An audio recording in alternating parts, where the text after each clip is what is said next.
Oh, hey. How's it going? Welcome to the show.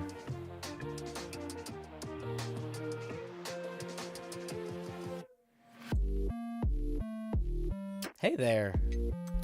How's it going? Oh, hey to you. And to you. What's up, Swamp Spirit? What's up, Jacob Thompson? Shadow Knight May? Sleoisy? Iceball? Almost a year. Holy moly. That's cray cray bananas.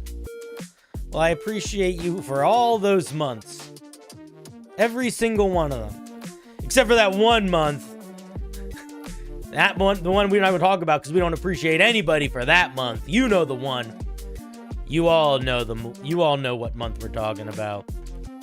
Alyssa knows. Anathoth, they definitely know. You know Shades of the Mothman knows. Nuti2... Wait, what is your name? I know your name, but I'm saying it so funny. Nuti2V. Nuti2V is one of the most fun words to say. Wormwood, what's up? Alex, how's it going? Into the Indie. I'm glad you got a submission in today. October? Why would it be October? What a psychotic thing to think. You must have lost your mind. Might be October. You're new to D&D, but you love my content. Well, Jared, I love your content. Good to see you too, Professor Nugget. Verpal, glad you submitted. Malkov, glad you submitted. How many submissions do we have today? I don't know. Bildo! You fiend! You got D&D? Alright, buddy.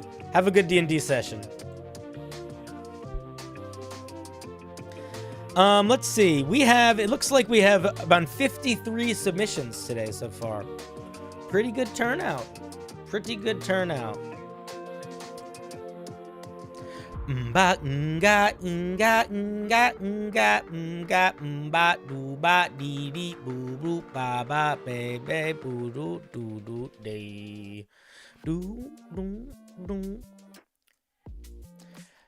You sent a link from my Discord. Is that fine? What does that mean? I'm not going to open my Discord they're not going to be able to see it. What do you mean a link from Discord? What does that mean? I would send a link that goes directly to your piece and not send a link from Discord. And if your piece is only written in Discord, I would put it in a Google document. What's up, Jared? Wait, what? I will never wait, what? You know what's up. You didn't expect me to serenade you? Well, I always serenade you. I bought myself the handbook and ran about 4 sessions of Horde of the Dragon Queen. Dude, you're a dungeon master. You're in it. That's all you need. A couple books and an adventure. And you might say, what books? The player's handbook, and that's about it. But other books, it just depends on what books you like. You were hoping to watch stream, but you don't have time? That's okay. Go do other things you need to do, buddy.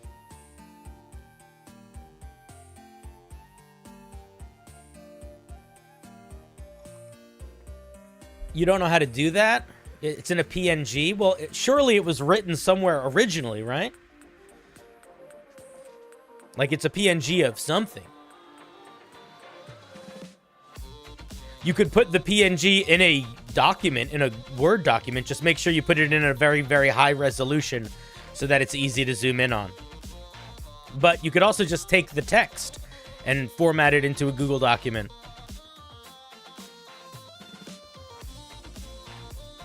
Or you could Google how to make a shareable link of a PNG. Or where do I post that?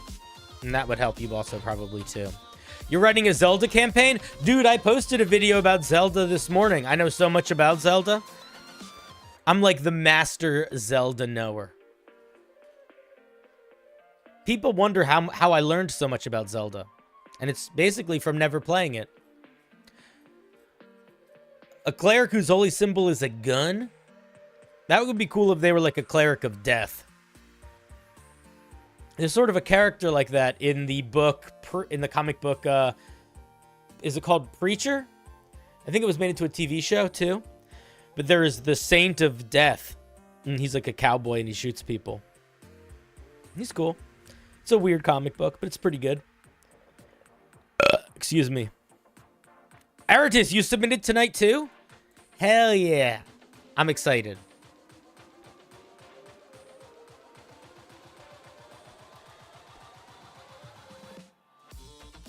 I hope you're excited.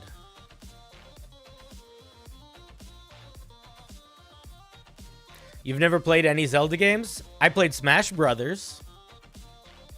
That's a Zelda game. Fun fact. The chickens are called cuckoos or something. Some fucking crazy nonsense. People like to correct that detail. I misspoke. They... of all the mistakes. You're tripping? Why are you tripping? Don't trip. You're good. I'm sorry. You want me to? You just want natural state? There you go. Is that better? We can do this. This is easier for you for sure. We can just hang out here. I'm happy with this. What's up, Skim Milk? It's been a while, dude. I am. Let's see. Ooh, you need some sage advice? I got advice for you. I'm having my players run a gargantuan bat creature. Oh, they're running from it. How do I make a chase scene interesting and not just say I take the dash action? It's deep in the woods as well. I mean, what I would do if I were you is I would give them the opportunity to use their spells and skills to do things that would make them go quicker or find their way more easily or slow down the bat. So instead of doing it like you have to get this many feet, like instead of doing it like you have to get 300 feet, do it like there are 3 rounds of the chase. And each round you need to do something to keep going and not be slowed down, or to slow down the monster. Something like that. Does that sound okay? Does that sound helpful? Hopefully it sounds a little helpful. Cool.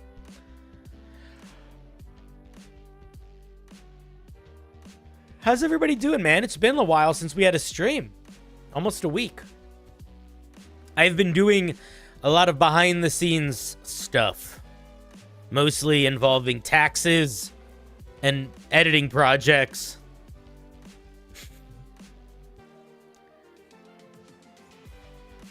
You're ill? That's too bad. You've missed me? Oh, I miss you too! You've been blue recently. Oh, I'm sorry, man. Well, hopefully tonight will be a good goofy time. A goof and a gaff. Hopefully. We'll see. We never know, you know. Sometimes things take a weird turn. Yesterday was your birthday? And you got a bunch of Pathfinder books? Hell yeah. Dude, I just found out that one of my friends is like a... I didn't just find out. But I just found out that she is going to be...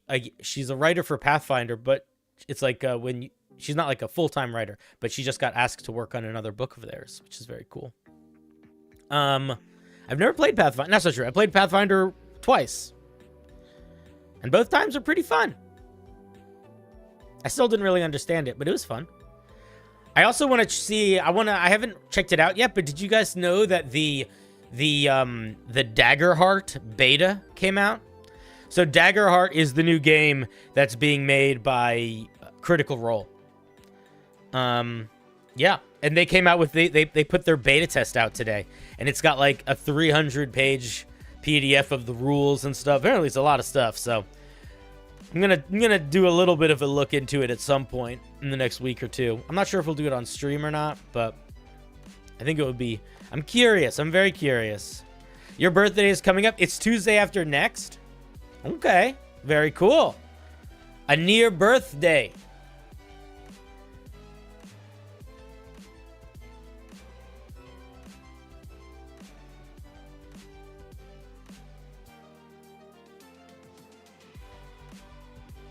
No one is allowed to submit that for the member review. You can submit whatever you want for the member review. I don't care.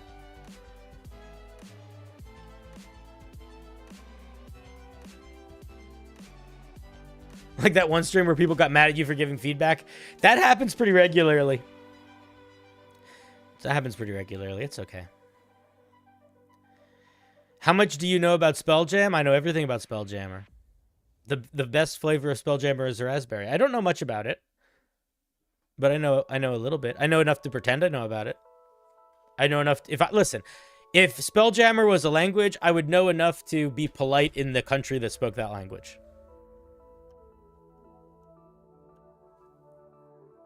Do you have to be doing voices for your NPCs in your campaigns? I'm not good at that sort of thing. I don't think so. I feel like you don't need to do voices. I think what you need to do is figure out how you can express the character.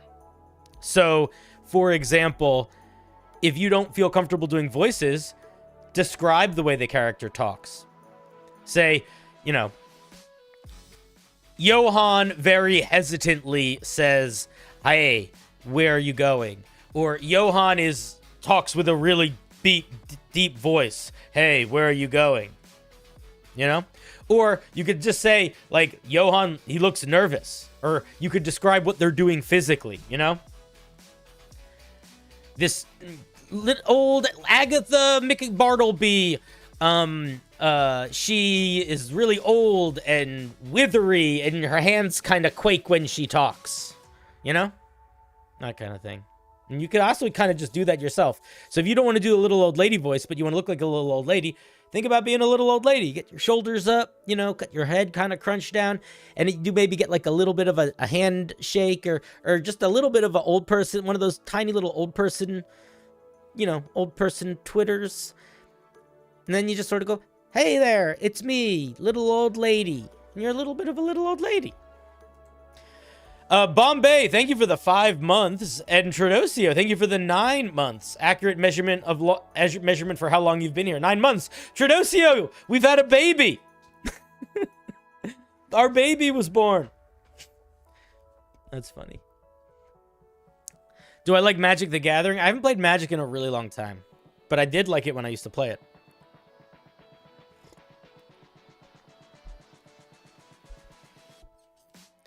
What do we name them? Who's to say? Some things are best to kept private, you know? Yeah, you'd use more third-person narrative technique rather than first-person. Exactly. That is a much more intelligent way of getting across the idea that I was just trying to do for 3 or 4 minutes.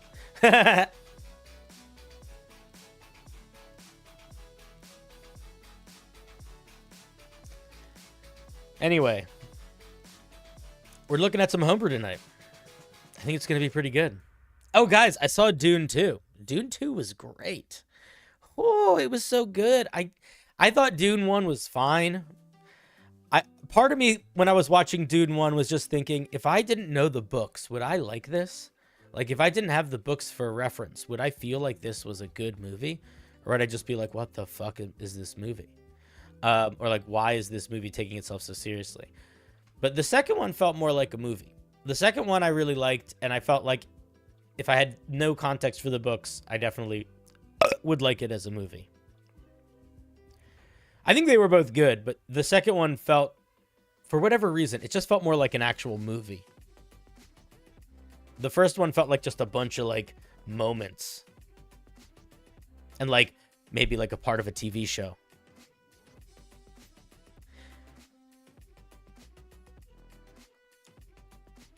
Our baby is the 4 homebrew documents you have that are all 4,000 words each? Yes. Yes, it is. Yes, yeah. Dune 1 did sort of feel like part of a Game of Thrones episode. Yeah, it was still good, but Dune 2 I liked more. Do you know what was crazy?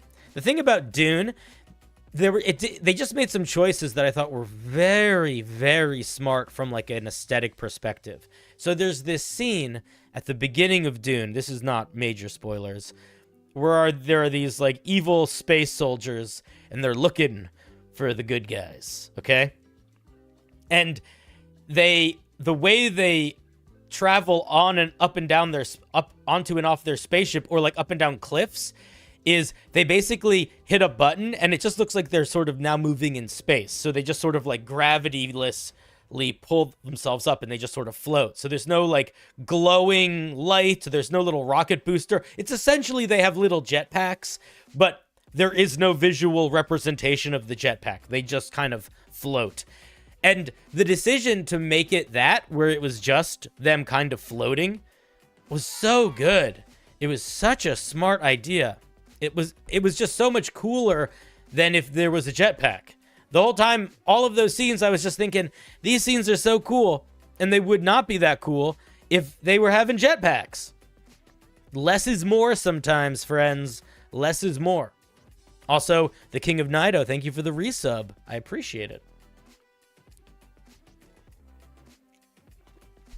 As someone who was completely unfamiliar with Dune and saw it with a bunch of friends, I saw the first movie was pretty boring.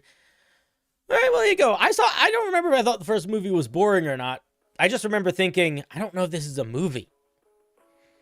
The second one felt good. I will also say the second one was fucking long, but it was like no filler.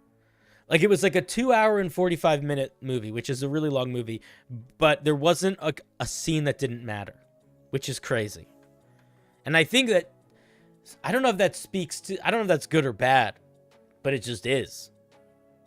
Like, every single scene in the movie pushed the plot forward.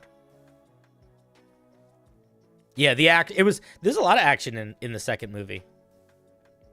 It's not like an action movie, though, but there is action.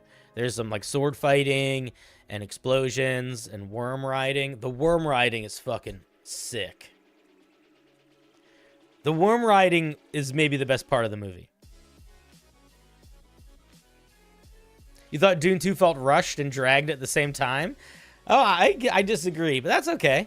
I could totally see why someone would feel that way about it, because it is both very long and very, everything is a thing. There's not a lot of downtime. So I could totally see it coming off that way.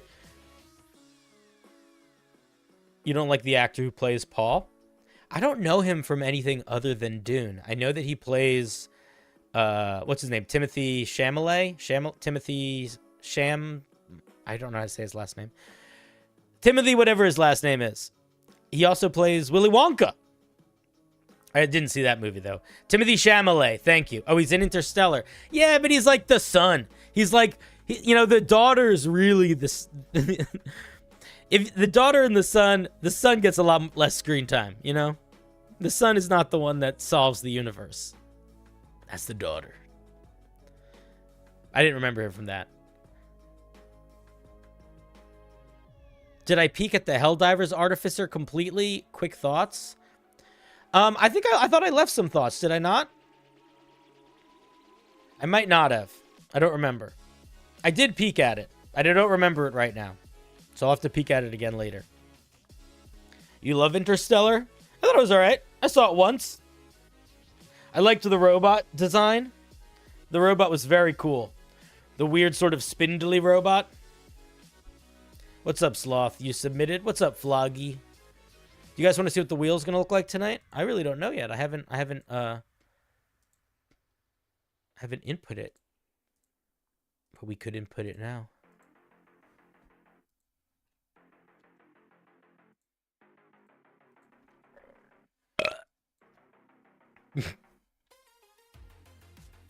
Oops. I almost deleted it. That would have been bad. The Martian was better. I liked The Martian a lot. I like all the Martians. I like my favorite Martian from like the early 2000s or late 90s. Remember that movie? Where the guy from Back to the Future was an alien? And he only needed to sleep for like 2 minutes and he had bubblegum that turned you into different creatures? Marvin the Martian. Yeah, I loved Marvin the Martian. The bubblegum that turns you into different aliens was a cool idea. That was a magic item that I wanted in real life.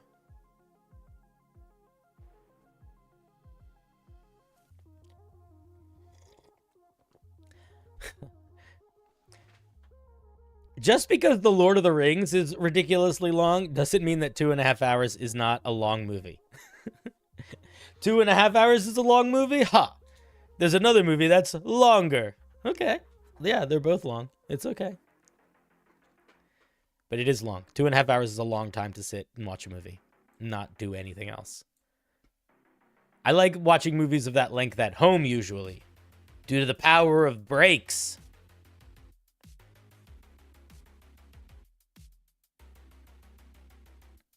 I think in an ideal movie, you want it to feel kind of quick. You want the pace to make you feel like, whoa, I just watched a whole movie? That's crazy. Whenever I was little, I was always perplexed by how sometimes time felt faster and shorter. And I noticed it with the TV shows that we would watch. And when we were watching a show that I didn't really want to watch, like if one of my siblings was watching a sports game or just a show that I didn't really care about, time would go slower. But if we were watching something that I wanted to watch, or something that everyone wanted to watch, time would go by really fast. And it went by fast because it was a good time.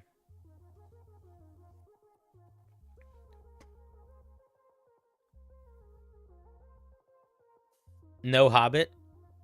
What about The Hobbit? The Hobbit's a good book. I never saw the movie. That's not true. I saw the first one. It was okay.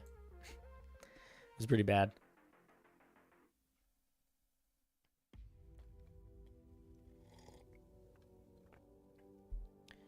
You made D&D into a Star Wars translation with the new subclasses and stuff. Your players are loving it, but the problem is you have no editor and your playtesting is in your current campaign. Yeah, I mean, that's the hard part of making up a new game system. I think that there also is a D&D Star Wars 5e compatible thing that's like really in-depth. That is like a Star Wars game that uses the 5e system that you could definitely check out, maybe get some ideas from. How often do I check in with players? First full campaign, just hit session 25, and had one player switch classes and one switch characters entirely and feel like I messed up and should have asked sooner. I would check in before session 25 because how often are you playing? Hooray! If you're playing once a week, that's half a year of not checking in. Iceball, thank you for the gifted sub. I would definitely check in more than every once a half year. I would check in less based on sessions and more based on time. So maybe do like a check-in every 3 months. 3 months might be 3 sessions. It might be 6 sessions. It really, depends on how often you play. But that's what I would do. And if you're playing very often, I would do check-ins more. But if you're playing like the way I play, usually once a week. No. I usually play once every 2 weeks or once a month for my home game, depending on people's schedules. And I do little check-ins pretty regularly, but that's because there's just a lot of people time that goes by. And what somebody might really like might change a lot. What they want might change a lot in the course of a month, regardless of how many sessions there were, you know?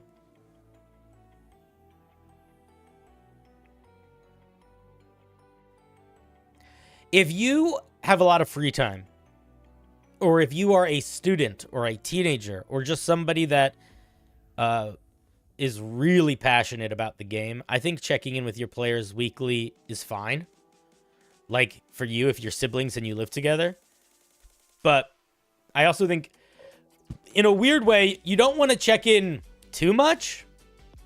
Because, especially if your players are people that are just busy, you could pretty easily find yourself in a position where your players are like, dude, stop. I just want to play D&D. Like, stop asking me every second what I'm feeling. I'm not trying to do like a social experiment. I just want to play the game. Like, I could see that happening too. So I would just, be reasonable with it. Don't go too hectic. If your players are busy people. If they're not busy people, they might be super down to deep dive into those sort of shenanigans. All right, let's see here. Let's take a look at this wheel. Okay, we got a nice chunk of submissions tonight. Very cool. You guys want to see what it looks like? Do you want to see it? I changed the color scheme. We're doing more festive colors as spring is approaching. Where is it? Boom! Behold. Behold the wheel. Yes. Yes. Anybody here that knows anything would know that this is the time to praise the wheel. This is when wheel praise matters.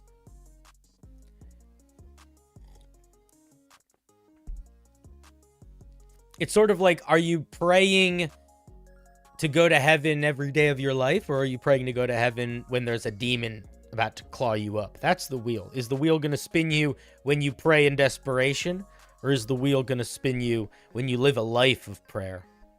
I don't know. I don't know, because the wheel also doesn't necessarily follow the same sort of like systems as your Judeo-Christian gods, your Abrahamic gods. But if you want to base the logic off of those, that would be the logic to use. I don't know if it would be smart to do that, though. Because, again, the wheel is not a god. It is just a wheel. Ooh, what was that? I'll check in a second.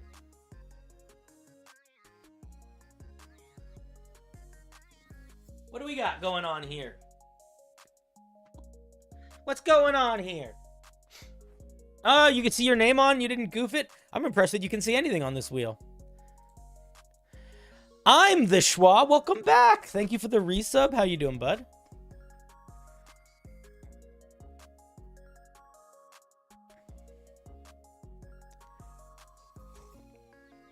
You don't want to listen. If something is not a god and you say that it's not a god, that's not offensive. It might make the thing upset if it's like very narcissistic or a little bit psychopathic in terms of its sense of self. But I do think that mostly it's fine. I don't think the wheel's going to be upset with me.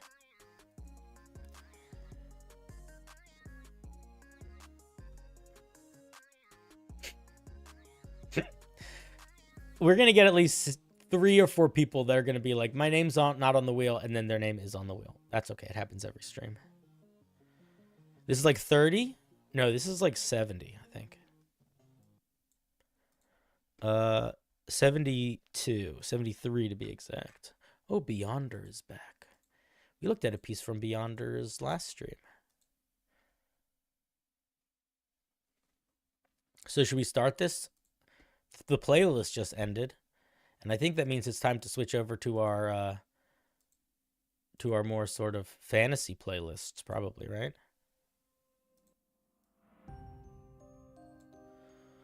Oh, is this the vibe we want to start with? Sure. I guess? Yeah, we'll rock. No. No. Yeah. Let's start with a slice more whimsy. We'll get into some hijinks, no doubt. Have I ever reviewed characters or backstories? I don't really think that there's much benefit to reviewing characters or backstories, because what am I reviewing them for?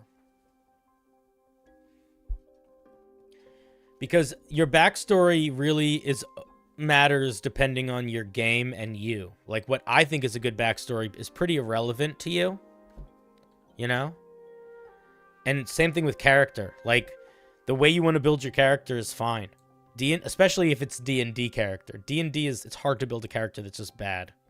So, I feel like reviewing people's characters and backstories would just be like people sharing their characters and backstories. And while I'm sure that would be very fun for the individual sharing, I don't think it would be particularly entertaining. And I don't think it would be fun to run either. I don't think being the host of it would be fun, and I don't think watching it would be fun. I think everybody would be a little bored pretty quickly.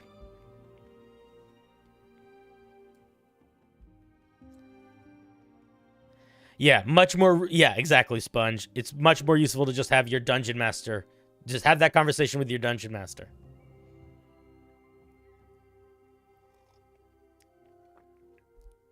English teacher would be more apt for character backstory. I am an English teacher.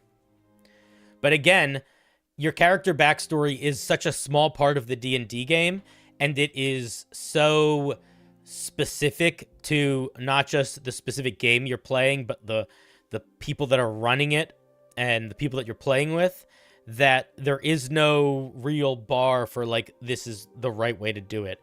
If I was critiquing your backstory as if it was a short story that you wrote, I could do that, because there are certain elements that we can judge it based off of, and there are suggestions that we can make to improve it, or at least to put you on the path of improving it.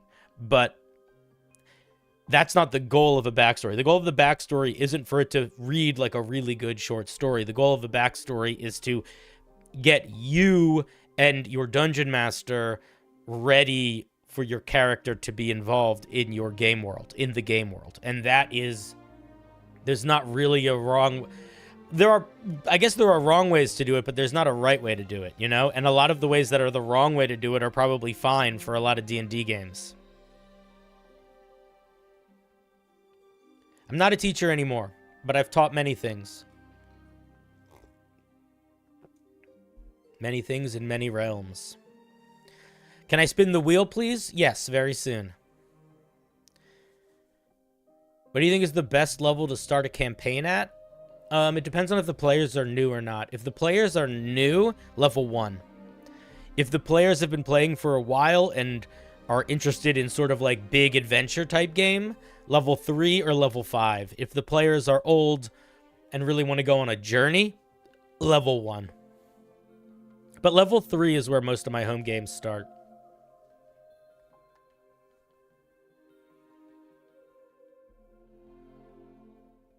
You get a dopamine hit every time you talk about your character? Yeah, sure. You do, but no one else does. And that's not bad. That's okay. I mean, maybe other people do a little bit. But it's like your dreams, you know? It's when you have a really crazy dream, it like impacts you. You're like, oh my God, what a insane. I was just shooting lasers out of my fingers at Abraham Lincoln, and me and Regina Spektor saved the universe. Like, people got to know about this, but nobody cares because it's not real, even though it is real. That's the same thing for your character's backstory. It's not real, even though it is real, you know? So, yes, it matters a lot. No, it doesn't really matter much to most other people, and yes, that's okay. It doesn't need to. But that also means that if we're going to be doing a show that's all around you guys showing off character backstories, I need to figure out a gimmick to it or something to make it engaging. Why level 3? Because by level 3, every class has their subclass and their core game loop.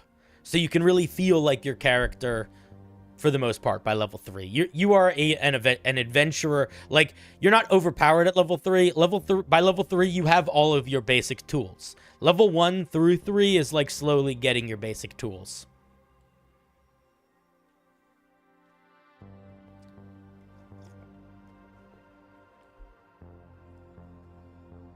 Start at level 1, but give first 2 levels quickly. I've done that before.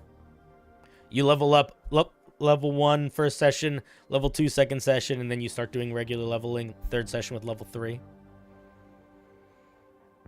I've done that for sure before.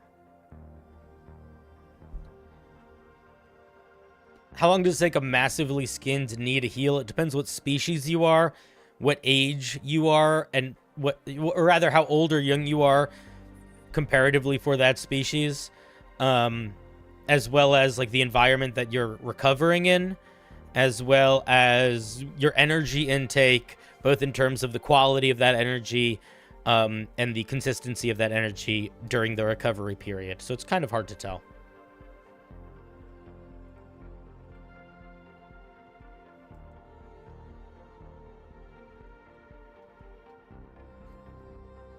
It's not what I meant.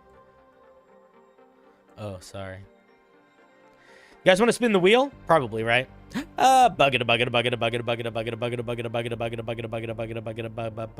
What's my favorite homebrew rule?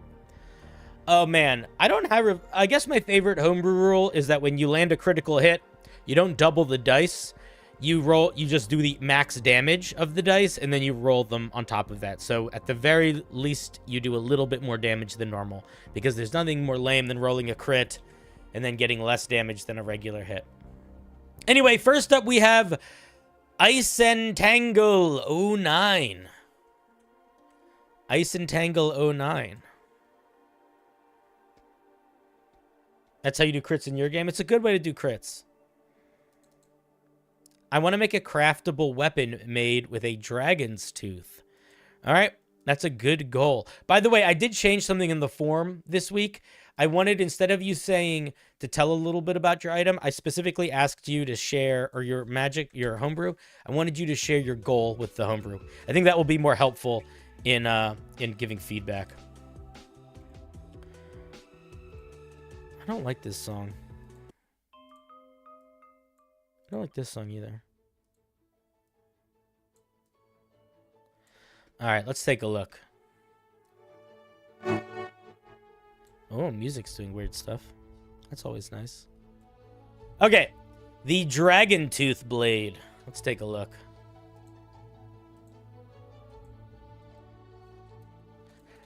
Yeah, the keeping it goal-oriented, I think, is better in general. Dragon Tooth Blade. You gain a +1, because the other thing is, like, it doesn't really make sense for me to, like, deep dive into an aspect of it that you don't care about. This one is yours? Cool.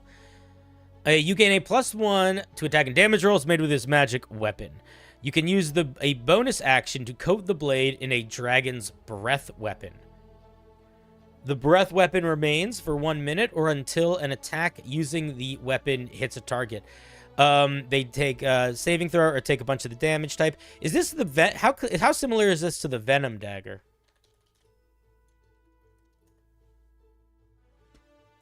Is this the dagger of Venom but a little different, or is it the same in terms of the way you wrote it? Okay, so it looks like you designed this based off of the Venom dagger. The wording is essentially identical, but I want to point something out here. You made yours significantly weaker. So the dagger of Venom is rare. It does +1 damage. It's a 15 con save to do 2d10 poison damage and poison a creature for 1 minute. This does less damage and doesn't poison. I guess it's more rare because you didn't put a limit on it. So you basically made it so you could do this every turn. Oh, and you made it a bonus action to code it. Okay, so what did you say your goal was again? You wanted to make a craftable weapon with a dragon's tooth. I don't know what you mean by craftable weapon, but here's what I would say. I feel like the tooth of the dragon blade, this is like a weird mechanic. This feels like a weird mechanic for activating a magical dragon breath tooth. Like, it makes sense on the dagger of Venom because you're literally coating the blade in poison. What does it mean to coat a blade in dragon's breath weapon? Like, that doesn't make any sense. That doesn't mean anything.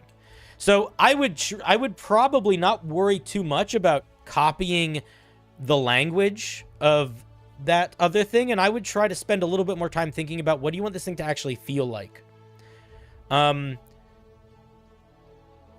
That's what I would say. I'm not sure why we're getting the. I don't know if it needs to be again a Constitution saving throw against the damage here, because this makes a lot of sense if it's poison, but we're not poisoning. We're doing dragon breath magic. So if I were you, I would pull back a little bit from the dagger of Venom, and I would ask yourself, what does this need, or what can we give this so that it doesn't feel just like dagger of Venom, but doing elemental damage, which is kind of what it is now, but so that it feels like a dragon tooth blade. And I'm not exactly sure what that is. The first thing that comes to mind is just, it should just always do the elemental damage, right? Like, it doesn't need the con save. It could just always sort of lightly emit the energy type. I also feel like, but then it's just sort of a flame tongue blade, which is another weapon that already exists. So I think that's the thing you got to ask yourself is like, what magic do you want the tooth of a dragon to hold inside it as a weapon? The other thing is that if you do want to keep it like this, I don't feel like this makes sense for this to be. I guess it's okay for it to be infinite use on a very rare item, but it's like, it's so much worse than like a flame tongue blade, which just does this damage automatically every single hit, which I think is a rare or an uncommon item. Does a little bit less damage, does 2d6, but it's essentially, it's similar. Is flame tongue one word or two? Let's check. Looks like it's going to be 2.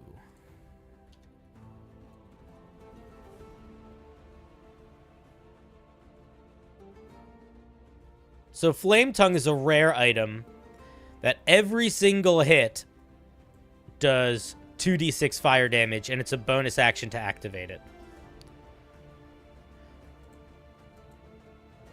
So, again, I think if your goal is to make this thing feel unique, I would try to pull farther away from those two core ideas.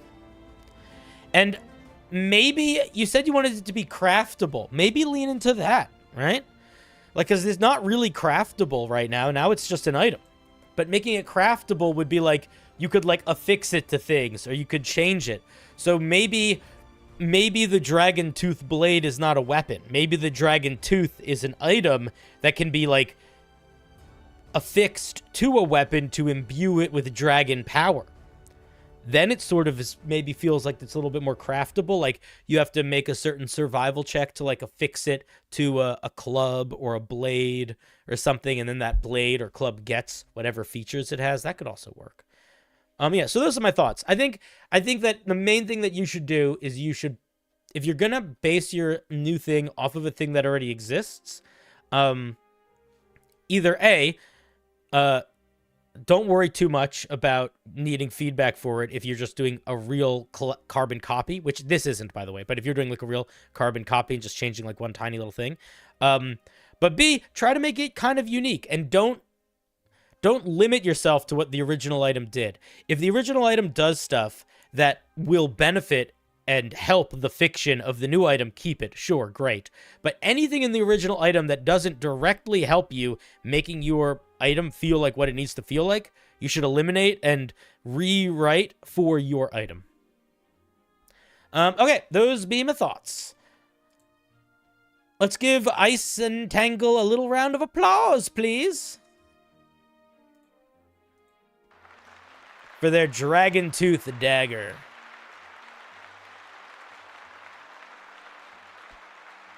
Oh, thank you, thank you. Thank you for sharing.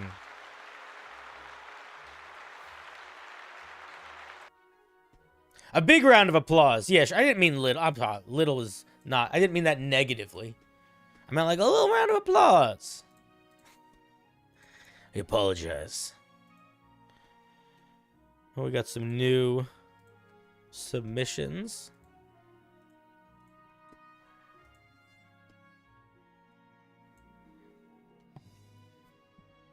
Yeah, very nice job. Especially if you're new to writing homebrew, it's a solid way to start. A solid way to start, indeed.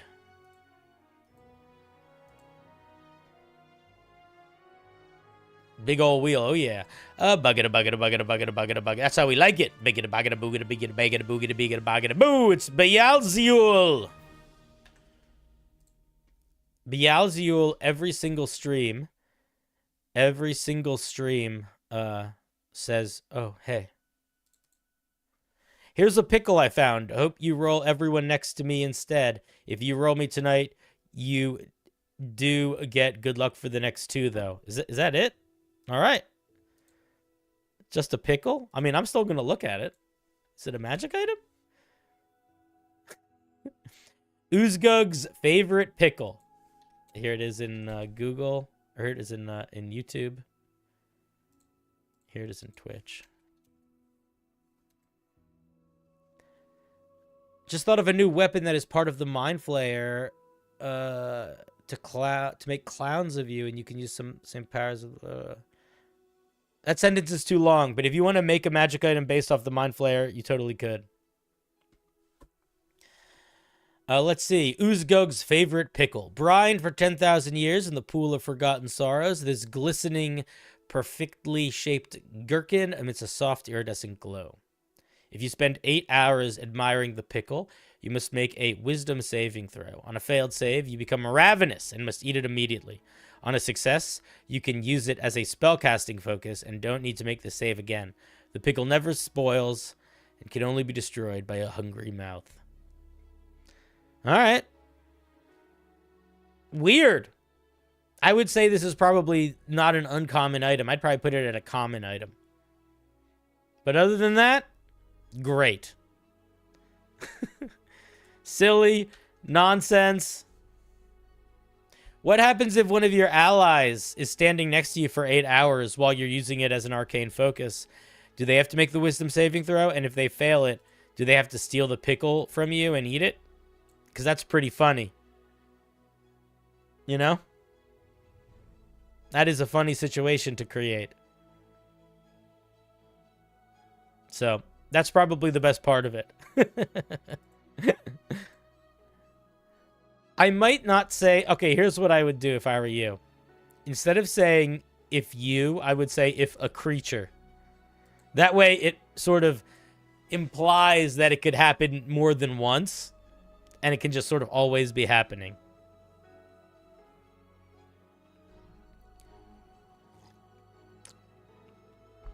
All right. I don't really have more thoughts on it than that. Uzgug's favorite pickle. Great item. I think lean into this part. Lean into the Ravenous more, because that's funny. Maybe make it have some sort of bonus so that there is like a reason to want to wield it. And then maybe make this timer a little lower to make it easier to wield, but also easier to proc other people trying to eat it. All right. Let's give Beelzebul a round of applause. The way that it's written, this would bypass charm immunity because it's not a charming effect. It's a compulsion to eat the pickle. Thank you for sharing.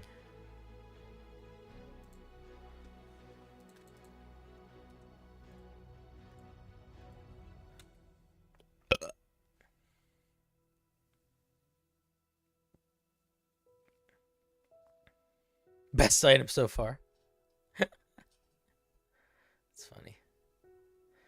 Yeah, those kind of items are great. I always throw, I don't always, but whenever I can without like breaking immersion, I try to throw a bargain barrel magic shop in my game. And in the campaign that I'm running right now, my players are in this weird like Westworld style amusement park where they are essentially robots that are clones of heroes that are trying to break out of the facility and save their original bodies that are trapped in some vaults far below the park. But the part of the theme park that they've been traveling through the whole campaign has been like the abandoned part.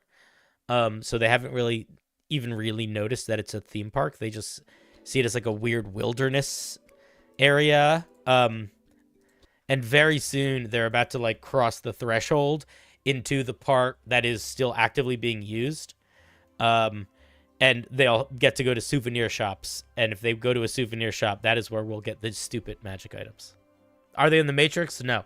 No, they're like I guess they're it's more like they're in a, think about like if there was if Westworld mixed with like any of the Battle World games or Battle World like X-Men show stuff, or like Planet Hulk stuff, but the way that they kept their champions was that they like preserved them in a freezer in the basement and would like plug them into clones to like rebuild copies of them to go fight.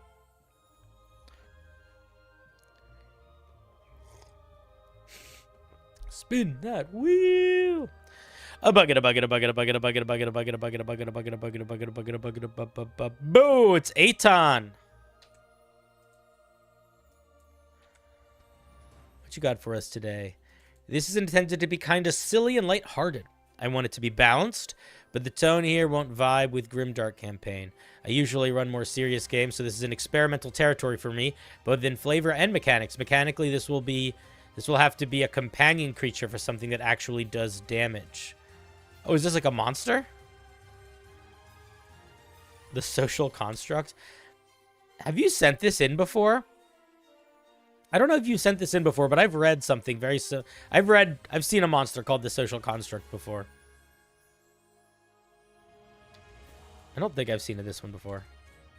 Here it is in Twitch. Here it is in YouTube. Music's so intense all of a sudden. Listen, music, you gotta chill out just a little bit.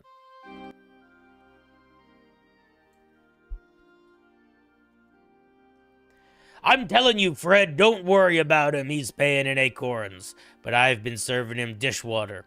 He just likes to pretend he's drinking with everyone and they seem happy. Look, they just ordered another round, so he won't leave. All right. These strange creations often raise eyebrows or draw chuckles, joining is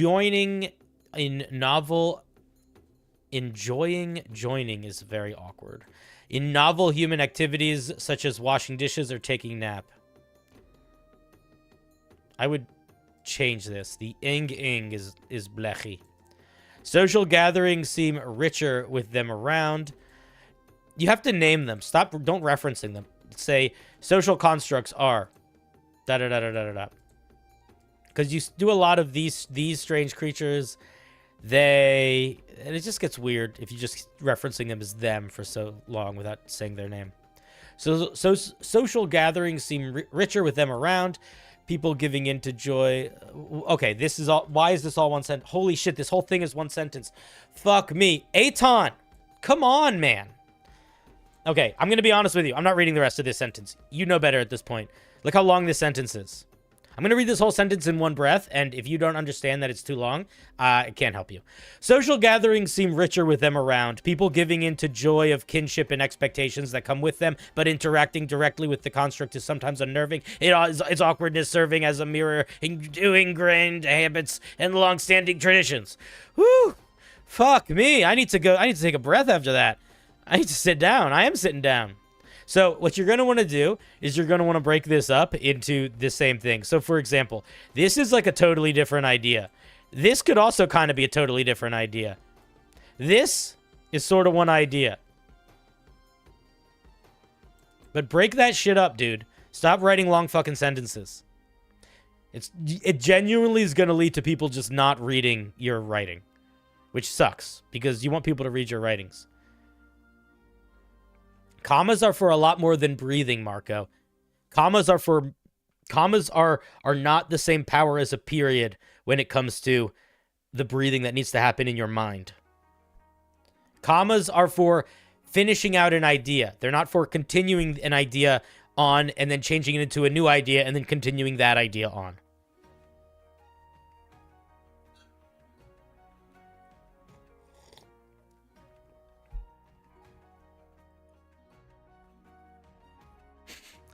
It is the breath of the mind. You're not writing for the reader's breath. You're writing for the reader's lizard. Teasing my lung capacity? My lung capacity is beyond renown. I was emphasizing the long-windedness of the sentence. I once held my breath for 13 days. And that was just because I was trying to win a contest. I didn't even have to. Anyway, the constructs themselves are unaffected by social norms. They don't understand such as rude comments or a dashing smile. But any reminder that they are not, in fact, like people seems to cause them untold sorrow. Okie doke. If this had normal sentence length that was reasonable, this would be okay. It's a little long. But it would be okay if it wasn't right behind this. Because it's right behind this, it's also too long. All right, it's a CR4 monster. Let's see what it is. So it's like a little friendly robot that doesn't like being reminded it's a robot. It's vulnerable to psychic damage. Make sure you do all your math right for these things. It's kind of squishy for CR4. And it's got a damage vulnerability. It's immune to a bunch of stuff. Why True Sight and Blind Sight? I don't feel like it needs both. Just give it True Sight. If it's going to have True Sight, just do True Sight. False Appearance. What do you mean it is indistinguishable from a normal humanoid appropriate for the situation? So, False Appearance doesn't really need to be here then. Or I would just change the language. Because False Appearance is intended for making something unseen. This is not making anything unseen. What I would say is humanoid appearance. And then I would say, you know, it is indistinguishable from a normal humanoid appropriate for whatever situation, it is indistinguishable from a normal humanoid after it remains in a space for some amount of time or something like that. But false appearance really is not applicable here. It doesn't make sense. Unless it was looking like a chair, then it wouldn't make sense.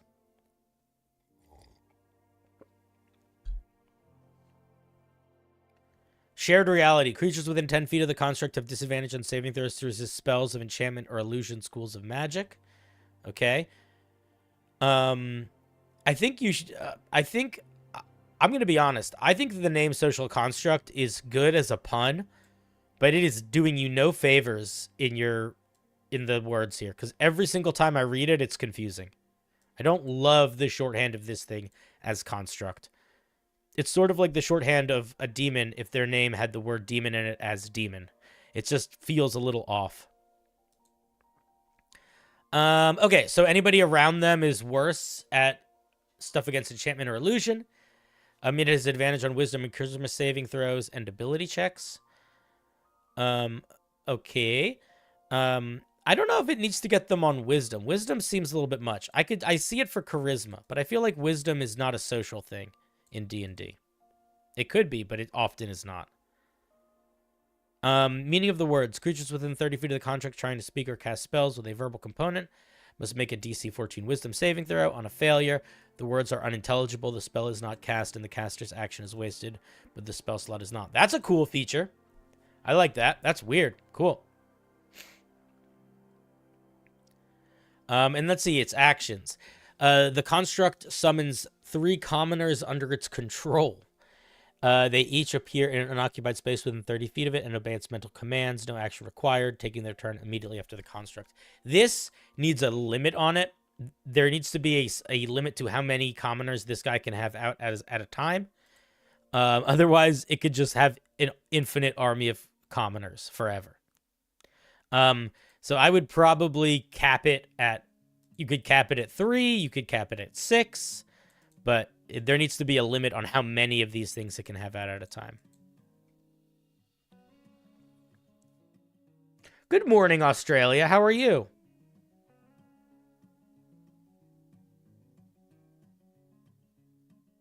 The upside down fence. That was an old video. Not a lot of people saw that video. Whenever I post videos that aren't about D&D, very few people see them. But yeah, man, those people built their fence wrong. They built it wrong. Jeff, thank you for the sub.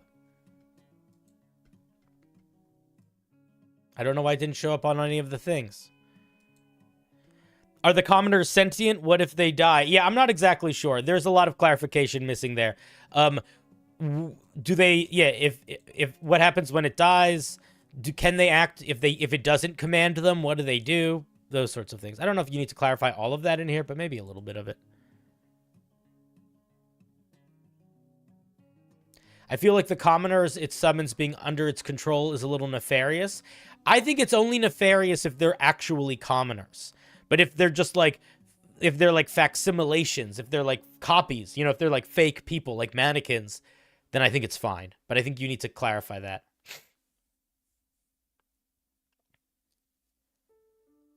Can they resist at all? Yeah, I'm not sure. It's like the way that it's described, it just seems like they... I don't know what the intention is. The way that I'm reading it, the intention is that they're not actually commoners. They are like 3 fake commoners that look like commoners to sort of give this guy a group of people to sit with. Does it cost an action? Yes, it's an action because it's under the Actions tab. Don't facsimiles have emotions still? I don't know.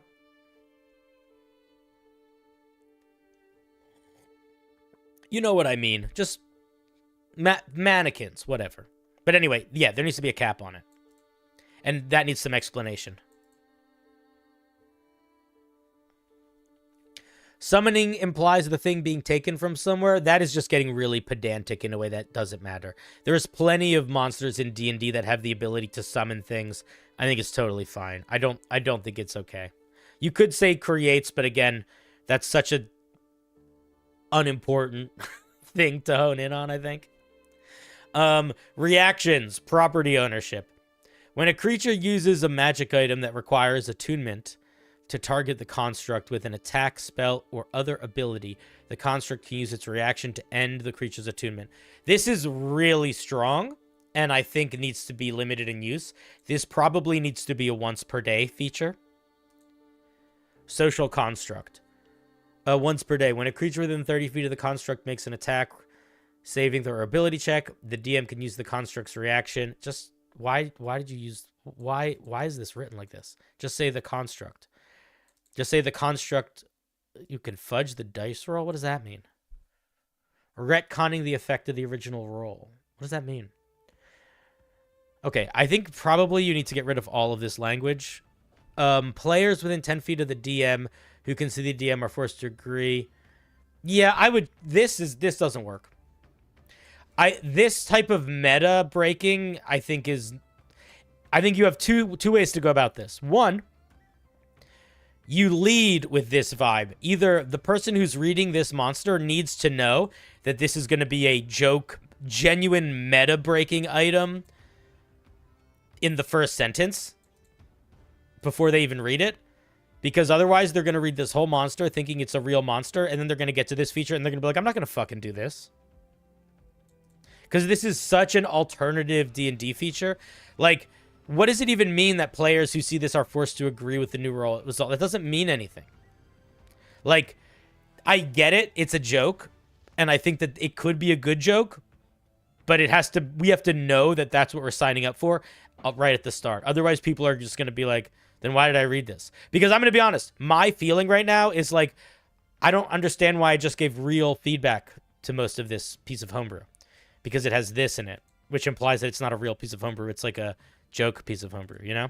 So I would probably just remove this part or make this much more of the vibe of the whole creature and not worry about it doing stuff with like verbal components of spells or attunement to magic items. Like, make all of its features weird meta features. I think the combo doesn't work.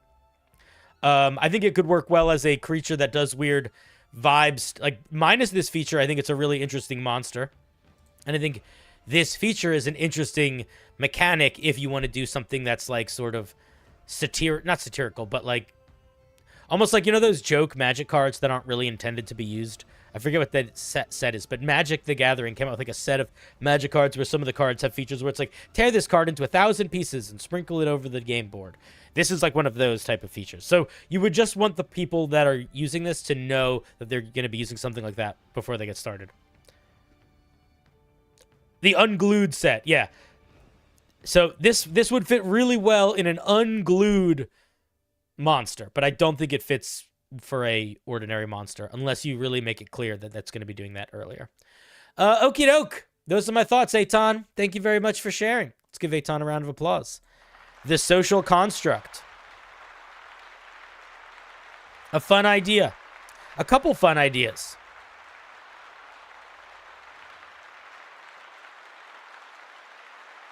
A little creature that sort of like hangs out and makes you feel like it's supposed to be there and has like a little crowd of friends is a very interesting idea. I don't know what monster that's supposed to be paired with. You said that was intended to be paired with a monster.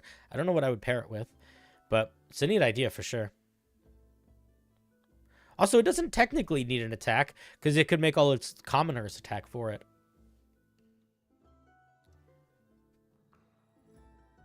The last part was definitely a little bit Phantom Tollbooth in flavor. And again, there's nothing wrong with doing that, but it's all about the way you present the information to the people. And there just was not enough foreshadowing in that item for it to have things that would be like requiring things like players must agree with fudged dice rolls or genuinely silly things where like even the mechanic is going to make people be like, no, I'm not going to use that if they're looking at it like a normal item, normal thing.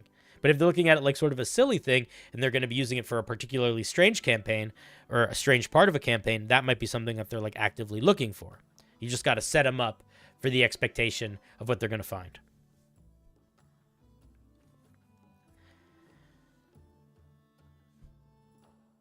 Is it okay if I make a homebrew monster descriptions read like there's something written by the person who exists in the world? I would make that separate from the description that is intended for the dungeon master so that they can quickly understand the monster to use in their game. So, like, if you want to put quotations or stuff from the world into your homebrew flavor text, I think you should. I think it's a great idea. But I think that is not the goal of D&D Monster flavor text. The goal of D&D Monster flavor text is to make sure the person reading it understands what the monster is supposed to feel like and gets ideas of how they could implement that monster. And you can get that from a short story or from something in world, sure, but you don't want the dungeon master to have to figure it out. You want them to be able to like quickly look at it and get the answer to their question. So that's why, for me, I prefer my monster flavor text to be a little bit more direct, but for it to potentially include things like quotes or stories or stuff. Boo!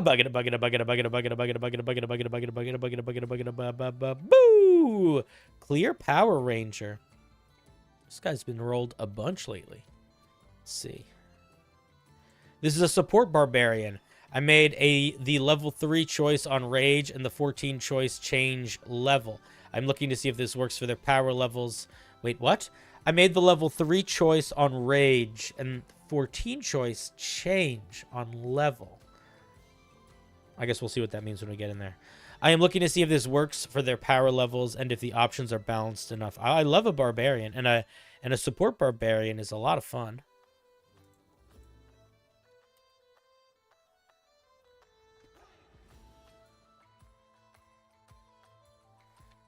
Here it is on YouTube. Did we give a round of applause to Aton? Forget. Aton, round of applause! I forget if I gave one to you, but I'm doing it again because I don't want you to lose your applause. All right, there you go. Applause given. Okay, let's see what we're working with here. Actually, that's even better looking. Look at that. Big and beautiful. Path of the War Chanter. When you charge into combat, your War Chant blazes a path as a vanguard for you into the battle. Your songs reverberate through the air and quake the ground. The rhythm, lyrics, and melody bolster your allies, unnerve your enemies, and wreak havoc on the battlefield. War Chanters know that the glory in battle is not theirs alone, but belongs to your allies as well. Mostly really good flavor text. This starts to get a little repetitive because the main idea that we're getting from this sentence is basically the same idea we're getting from this sentence. We're kind of getting the same info. So I would try to make these one sentence and not split them up. Try to shorten this and plug it into that, or get rid of some of this and plug it into that. Let's see what else we get here. At third level, we get 2 features. We get Songscape and Battle Hymn. Starting at third level, when you enter a rage and are able to speak, you can perform your Battle Hymn. Your Battle Hymns last through the end of your rage and affects allies within 15 feet of you. 15 feet that can hear you. You can choose one of the following effects when you rage. I skipped Songscape. Oops, let's do Songscape first. We gain proficiency and performance in one instrument of our choice, and we get expertise with that. Okay. Okay. So here's our battle hymns. We get 3. Striking Song, Disengage, Duet, and Angry Anthem. Striking Song. Your allies can use their reaction to make attacks of opportunity when creatures enter their reach. Disengaging Duet. Your allies can use their reaction when an enemy moves within 5 feet of them to move up to 10 feet with opportunity attacks made at disadvantage. Angry Anthem. Once per turn, your allies can add half your rage bonus damage to their attack damage rolls. Okay. This is interesting. I like the vibe. I like what you're going for here. I like the idea that we are singing and that singing is affecting those around us that can hear us. I think that's cool.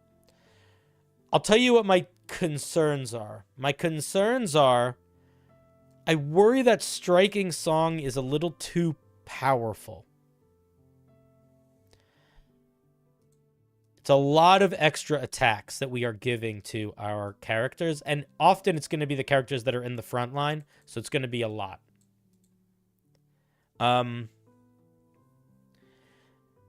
Disengage Duet feels so much worse than Striking Song because these both affect when a creature goes within your range. One of them is when a creature gets within your reach, you can attack it.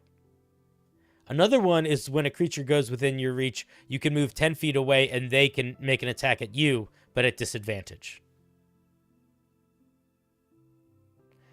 So I feel like there's a weird dissonance in power here. And then the third one is just extra damage, which I think is fine, but it doesn't have any real like oomph to the flavor of it. So I don't know, like, I guess what I feel is this one is giving us a little bit of extra damage to our allies. This one is giving us a little bit of extra damage to our allies, so they sort of feel like they're doing the same thing. And this one is doing something different, but it's so much weaker than Striking Song. I can't imagine you would ever use it, especially considering where you are. You're the barbarian. So anybody that doesn't want to attack, anybody that would want to use this feature, they're not going to be standing within 15 feet of you most of the time because they're off in the back somewhere. So all the squishies don't really, that you'd want to use this with, they don't really need that. So I would spend a little bit more time thinking about the way that I want to interpret what these songs actually do and the way I want to interpret them mechanically. And I would try to make sure that each one feels like it's doing something pretty dramatically different. Yeah. Like, if one is essentially adding more damage to the board, I don't think another one needs to be adding more damage to the board. If one is being triggered when a creature goes within your reach, I don't think another should be triggered when a creature goes within your reach. Unless that is the thing that unifies all of them. If they all are triggered by a creature going within your reach, then that could work fine. But there either needs to be, the commonality needs to either be a through line between them, all, that sort of works as a way to make them symmetrical, or I think they need to be just divergent in what they do. I don't think this needs more range. I disagree, especially if we're keeping stuff like attack of opportunity. Everybody can be making attacks of opportunities when creatures come within their reach. That's essentially giving all of everybody within the aura half a feet for free. It's a lot. Like, this would be really powerful if it was just on one creature. This is on everybody within 15 feet of you.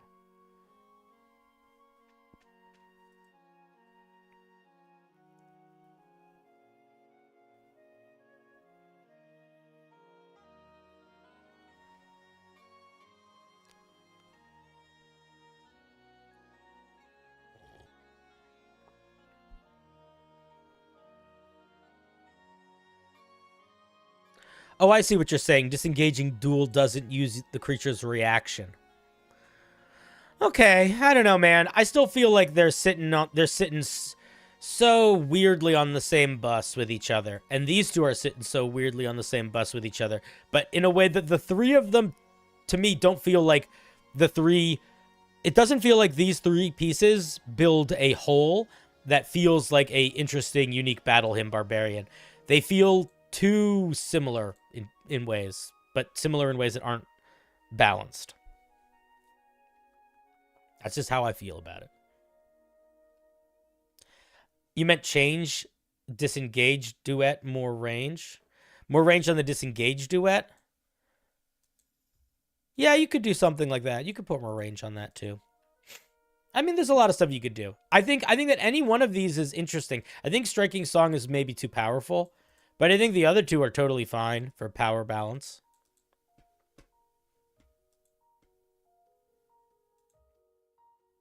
Let's take a look at Silent Thunder at level 6. Starting at 6th level, your War Chant Thunder, your War Chants thunder out against the quiet. You can make a DC 15 performance check as a bonus action, including when you enter a rage. Upon a success, magical silence and the deafened condition on allies do not impede your battle hymn. You ignore resistance to thunder damage.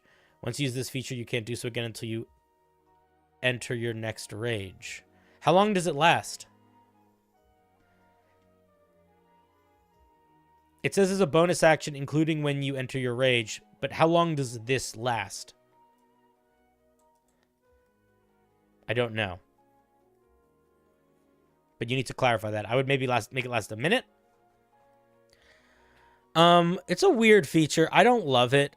Here's what I would say. This feels like a way to make this work when you're in areas of silence, and that sort of seems like the only reason why it exists. And I feel like instead of putting that at 6th level, you could just give that for free at like 10th or 14th. Because I don't think we need to get this so early at level 6. And I also think that it's not a great level 6 feature. It really doesn't feel like we're getting anything.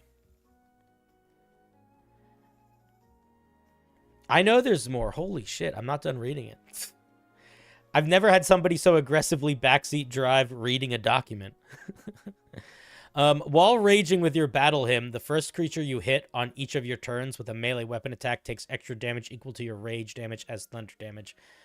This doesn't really feel like a 6th level feature either. So barbarians don't really get damaging features at 6th level. There is only one barbarian that does, and it is the Path of the Giant Barbarian. I don't think that I would give this at level 6.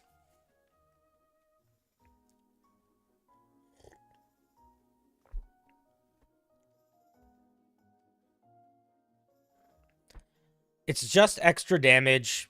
It doesn't really tie it. Again, it's one of those things that there's nothing that ties it to anything flavor-wise. Like, it literally is just extra damage. The only and it's thunder damage. I don't think we need it. If you're trying to make up for this thing not getting extra damage earlier, it doesn't need to. These features are really strong. Let's see. Restful Refrain. Starting at 10th level, you've learned how to use your war chanting in preparation for battle and recovery of wounds. From wounds. You can create a 30-foot radius fortifying energy for 10 minutes. How can you make it? What do you do? Is it an action? Is it a bonus action? Give us, how does it work? No sound passes through the barrier. You can provide one of the following effects to 5 allies in the zone that can hear you. They can have the benefit of a short rest while they remain conscious and awake. What does that mean? Do they just instantly get it when they enter it? Do they have to remain within it for 10 minutes? This needs to be clarified. Give them temporary hit points equal to your barbarian level. Okay, can they be affected by this more than once? If they step out of it and then back into it, do they get it back? So, for example, if I set this barrier down in a fight, can my character run into it? Or if the barbarian sets it down in the fight, can my character run into it, get 15 hit points or 10 hit points, and then run out and do stuff, and then run in and get more hit points or not? All of this needs clarification. Once you use this feature, you can't use it again until you finish a long rest. So, basically, this is what you want. What you're trying to do is you're trying to create a situation where a character you can wait 10 minutes and then give somebody a short rest or temporary hit points. So I really am not sure what your goal is here. Is your goal, I think your goal is one of two things. It seems like your goal is either to create a safe place that people can go to, and that when they step into that place, they get some special feature. It seems like your other goal might be that you can spend 10 minutes to perform a ritual and then give some people a special feature. And I think that that is what I would probably do. So I would say you can spend 10 minutes to perform a special ritual. At the end of the 10 minutes, choose 5 creatures within 30 feet of you. And each one either gains the benefits of a short rest or gains temporary hit points equal to your barbarian level. Something like that. But you need to really clarify what's happening here. I feel like the radius thing doesn't make any is what's confusing it. Let's take a look at Warrior Poet. At 14th level, you are a true master of battle and ballad. Choose an additional epic poem that combines with your battle hymn for the entirety of your rage. You can change the epic poem whenever you gain a level in this class. An ally can only receive the effects of an epic poem once during each rage. Okay. So these are on top of our battle hymns. You can use your bonus action to allow an ally within 5 feet of you to take an extra action on their next turn. Okay. Shielding Shanty, you can use your reaction to give resistance to damage to an ally. You can use your reaction to end the charmed effect, incapacitated, or stunned effect on all allies. I think all of these are too strong. Straight up. Unless you're putting... There needs to be a bigger limit than once per rage. There needs to be a bigger limit than once per rage. Like, this could be a once per day feature. Maybe. Where once per day, when you rage, you could heighten your battle hymn and add one of these effects. And when you add one of these effects, at one point during your rage, you can do one of these things. Maybe. Something like that. But if you can do all of these, or even just one of these every rage, It's a lot. It's a lot. And then some of them, I don't know how, like, they can only receive the effects once per rage. That makes sense for the action thing. But what about the shield shanty? How long do they have resistance to bludgeoning, piercing, and slashing damage? So, I don't know. I feel like it's weird that you are using your action economy to do these things, but they're only affecting allies once per rage, but you can do them infinitely. It just feels weird. I think you got to tighten these screws a little bit here. I think you got to tighten these screws a little bit and do... I would put a finer tooth on the limitations on how often these can be used versus who's using them. Because I don't think it's expressing itself super clearly. Once you... And I also just think it's overpowered in the way that it works right now. Once you use your epic battle hymn, you can't use it again until you finish a long rest or until you expend a second use of your rage as an activation. I mean, this is sort of a... I like the idea of using an extra rage to do a thing, but that's not really like a super big issue, especially at higher levels.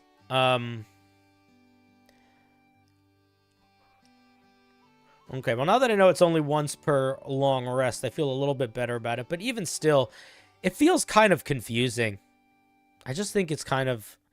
I don't know. I feel weird about it. It's another one that I'm like, this feature in particular feels weird to me. Maybe it's fine. I don't know. I worry that this is overpowered and there's not enough information to know about the other one. Okay. Overall, I think it's a neat idea. I think the thing that's really missing from this, if I was going to point at anything, is it's a little, aside from restful restrain, everything seems like intrinsically tied to your battle hymns. And I wish we got a little bit more of like a utility or a vibe feature other than just Songscape. And I feel like your 6th level is a good spot to try to figure out doing that. And that's what I would do if I were you. Yeah, it's a neat idea. Definitely needs some tuning and some maintenance, but it's a very neat idea. All right, Clear Power Ranger. Let's give him a round of applause.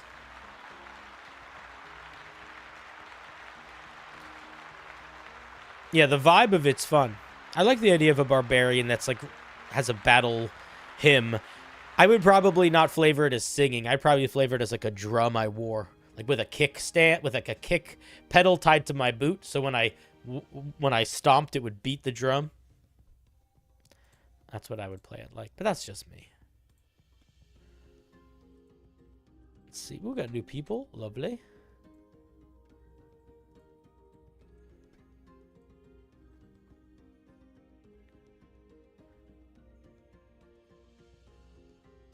I'd change those to be auras that activated on a rage with limits on how many times an ally could benefit from it.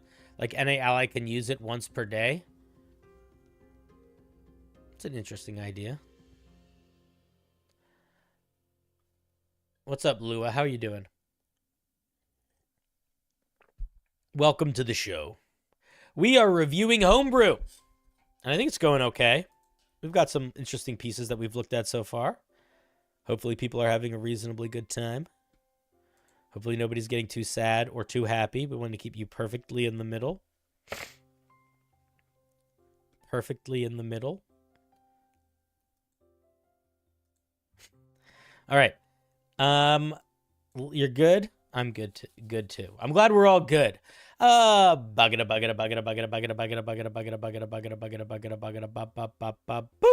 Ooh, the Phoenix. Rising from the grave. This is the first homebrew I have ever made. Thumbs up. That's not your goal. That's okay though. You started with a scroll scribe artificer.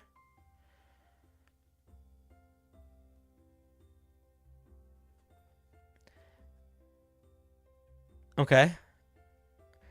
I mean, that's not knowing how to swim and jumping into the deep end with flaming sharks, but you know, feel free to do that. Here's what I'm going to say about artificers right now, and then I'm going to read this piece of homebrew. Artificers in D&D are not designed to be able to have subclasses that allow them access to extra spells and magic items as a core subclass feature outside of the expanded spell list. Straight up. So, if you want to make an artificer that is designed to be able to create extra items that can cast spells, or in this case, create spell scrolls, you are fundamentally going against core artificer design. That's not the end of the world, but it does mean you are choosing the harder path, and it's going to be exceptionally hard to balance. Just so you know.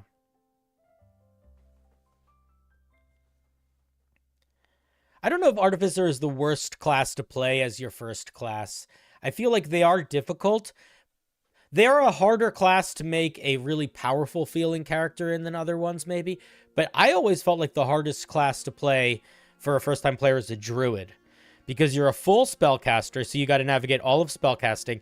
And Wild Shape is a really poorly designed mechanic for new players. It's a little too open-ended and a little bit too confusing in how it seems like it's really like you can be anything, but actually really limited in the things you can be. It requires a great deal of either research or knowledge about D&D monsters that is just unrealistic for a new player to have. Okay, but let's take a look at this Spell Scroll Artificer with that little preamble warning in mind of if the thing this Artificer does is just craft spells, my main feedback is going to be like, that's not an Artificer subclass. Imagine the Weave as a handheld sheet, able to bend reality at will. This item was a spell scroll, and through trial and error, oldest artificers make spell scrolls. Well, it's not really through that, right? I mean, can't anybody make, like, spell scrolls are pretty common. I mean, they're not super common, but okay. This sentence is weird, just so you know. This sentence feels weird. This item was a spell scroll. Because we don't really mention an item. I guess don't call it an item. Reference it something that sounds like paper, because now I completely forgot that you were talking about paper when you said this item. As a scroll scribe, you have an enhanced ability to infuse your scrolls with spells. You have an innate mastery over words, mind, and paper. Okay, the flavors text is a little bit off. This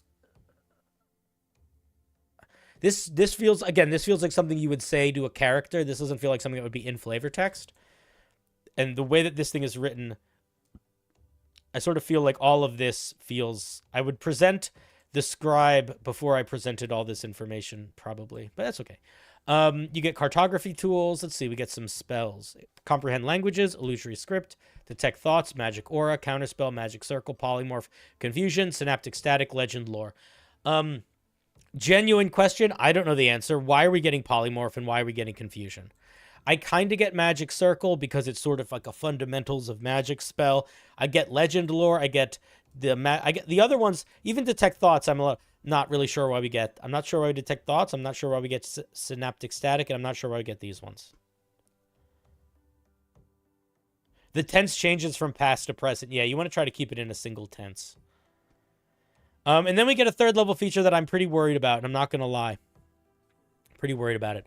At third level, you gain the ability to make spell scrolls with more quality quicker. Is that grammatically correct? I don't know. You can use the table below to find out what level, time, and cost it'll be to make the scroll. You have a max of each level of scrolls at any time equal to your intelligence modifier plus 2. Okay, so here's the sitch. Here's the problem. I think the problem is this. I'm gonna say the problem is two things. Thing one, what are we doing with these spell scrolls?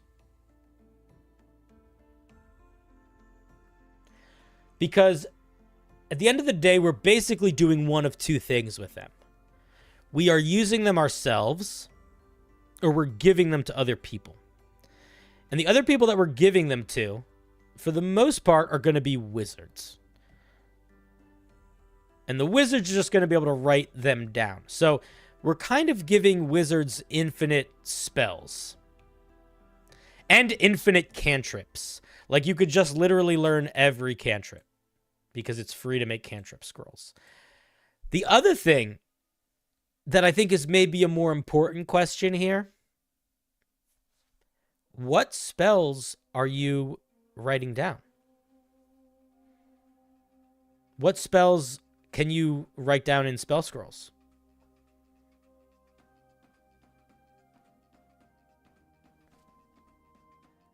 Are they artificer spells? Are they your spells? Are they all spells?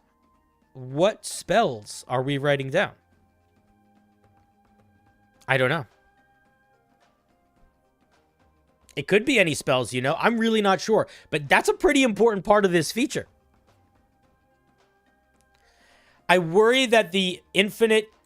The ability to write a spell scroll in no time and no money just means I have a billion cantrip spell scrolls all the time. So obviously this doesn't work. So I would just cut this whole section out. But beyond that, I also worry about the gold cost as a thing to judge it. Because how do I know how much gold is worth in your game? I don't. And you'll notice that every single D&D thing that gets a thing that has to do with writing spells more cheaply, they don't say you can write spells for 100 gold. They say you can write spells for half the cost. And the reason they say that is because the weight of gold is different game to game. So far, I'm going to be honest, I don't know what this third level feature does. Aside from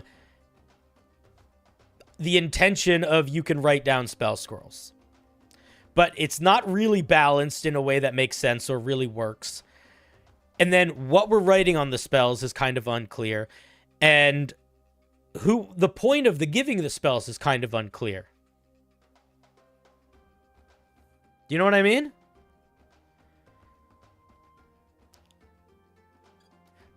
I'm not sure why this is a mechanic for writing down spells in a subclass as opposed to just a mechanic for writing down spells.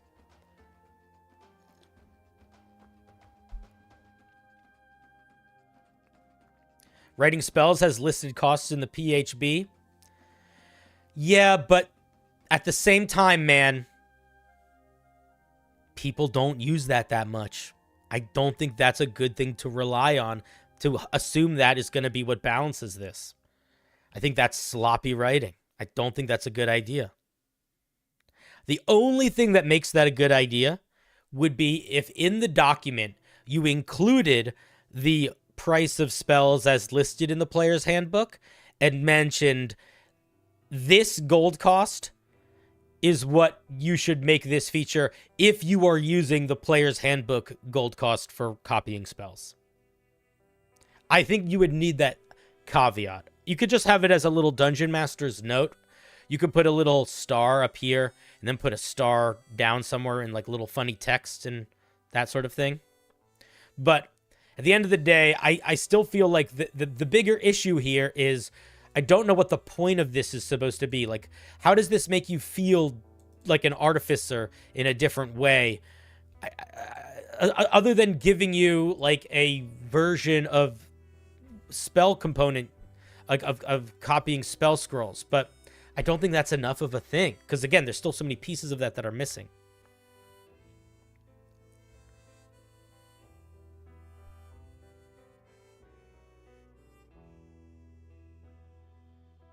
I know wizards can learn spells from spells from scrolls. Did I say they couldn't?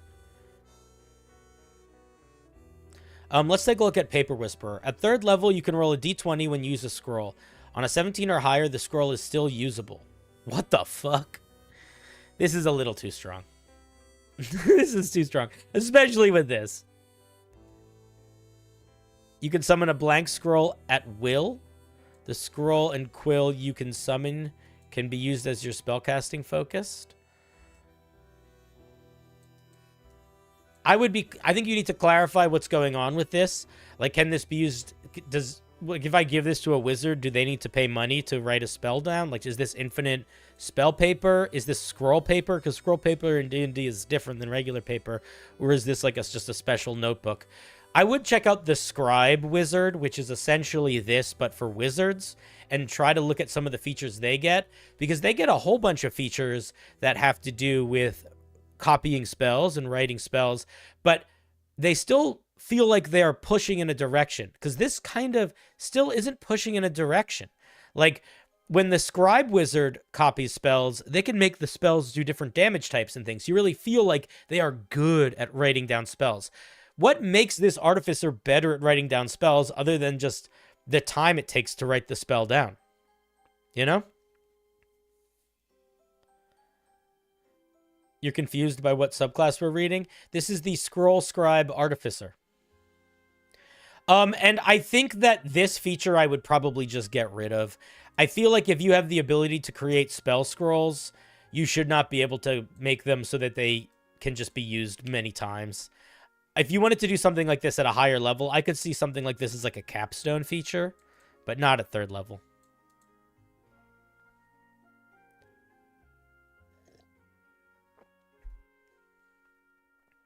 At 5th level, we get something called Editor. So, just to remind you, what all Artificers get at 5th level is either extra attack or roughly a D8-ish of extra damage, and that's what they get. So you don't want to overdo it when you're doing 5th level for an Artificer.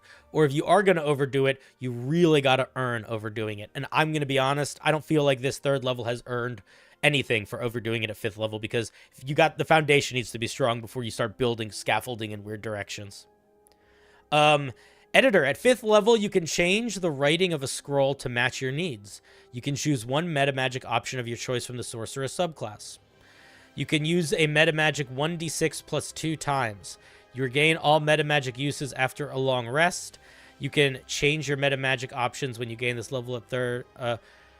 This doesn't really work because metamagic options require a very specific resource called sorcery points, and they all cost different things. So, for example, Empowered Spell costs 3 sorcery points, while Subtle Spell only costs 1 sorcery point. And if I could, at level 5, use Empowered Spell 1d6 plus 3 times, that means I am a more powerful metamagic user than a sorcerer. Yeah, this is just a very broken feature. This is just a very broken feature.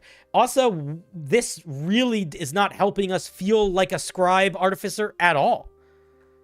Like, I understand what you're doing here in that you're trying to use the logic of metamagic bending spells to be editing the writing of spells, but it doesn't feel that way. It feels overpowered, and it just feels like, again, like you are getting to be a sorcerer, but better. So I don't think this works here. If you wanted to do something where you could, like, edit a feature of spells, I would try to make a new feature that does that.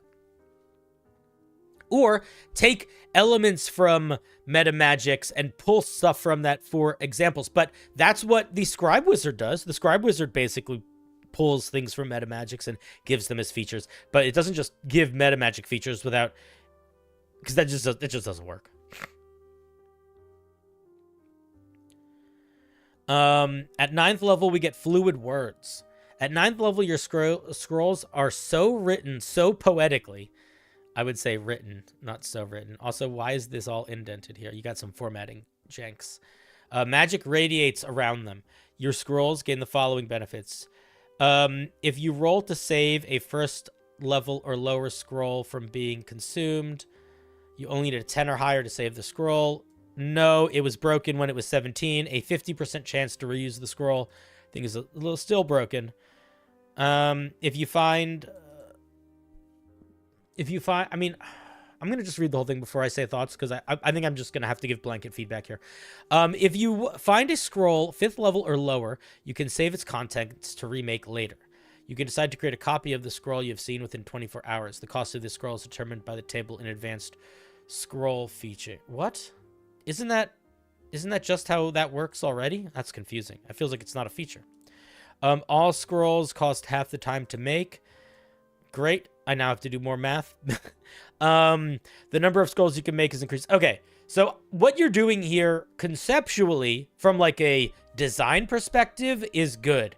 It's good at like the second, like if at first tier you're getting your core feature, and second tier you're getting something else, and then at your next thing, which is 9th level, to go back to your core feature and to be improving that core feature, I think is a good idea. There's a, that's that like your homebrewing inclination is smart there. But the problem is that you've built a house of cards, and these are just taking the features that already kind of don't work and exacerbating the things that don't work about them.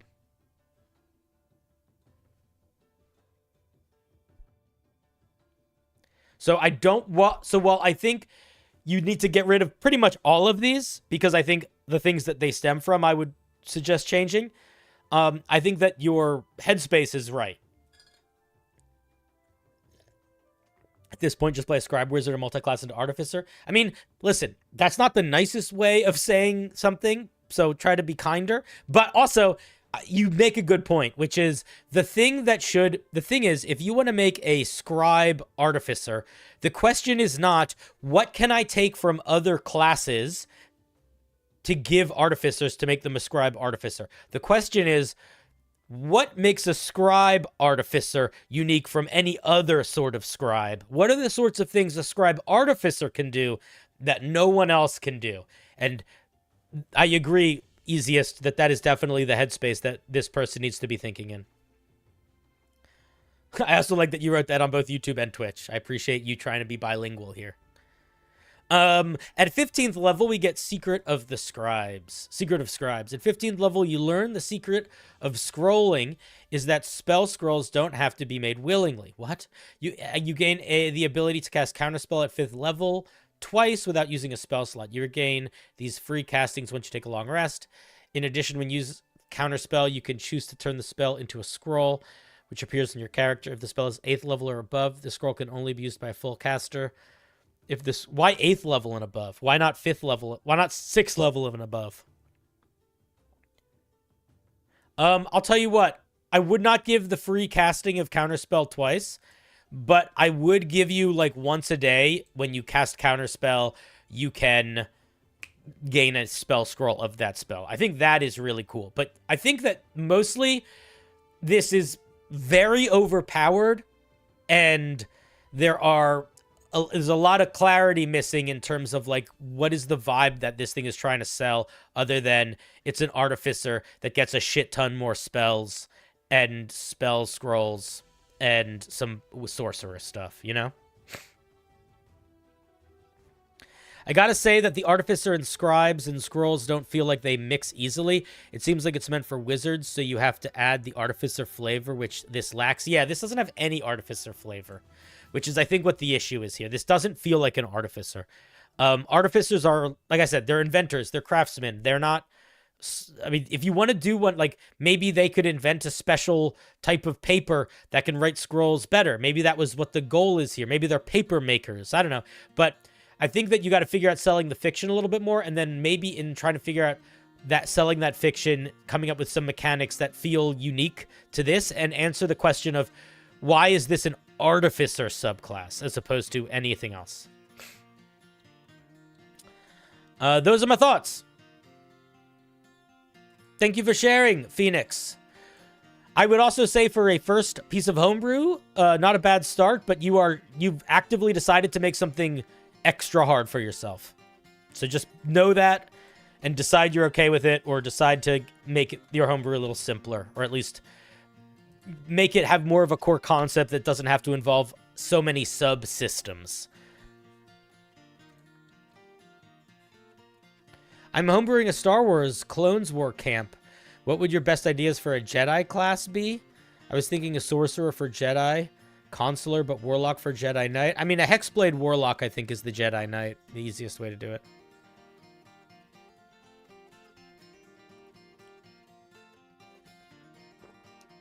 Because they, you know, charisma is your force of will.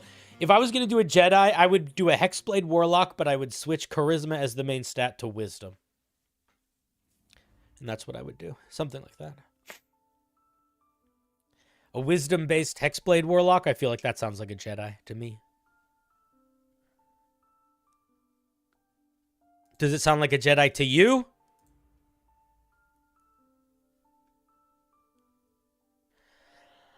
Cyanite would also be good. Cyanite would also work quite well. Yeah. I kind of forgot about them. But they're out there, sighing away. Just sing-songing away. Living their lives.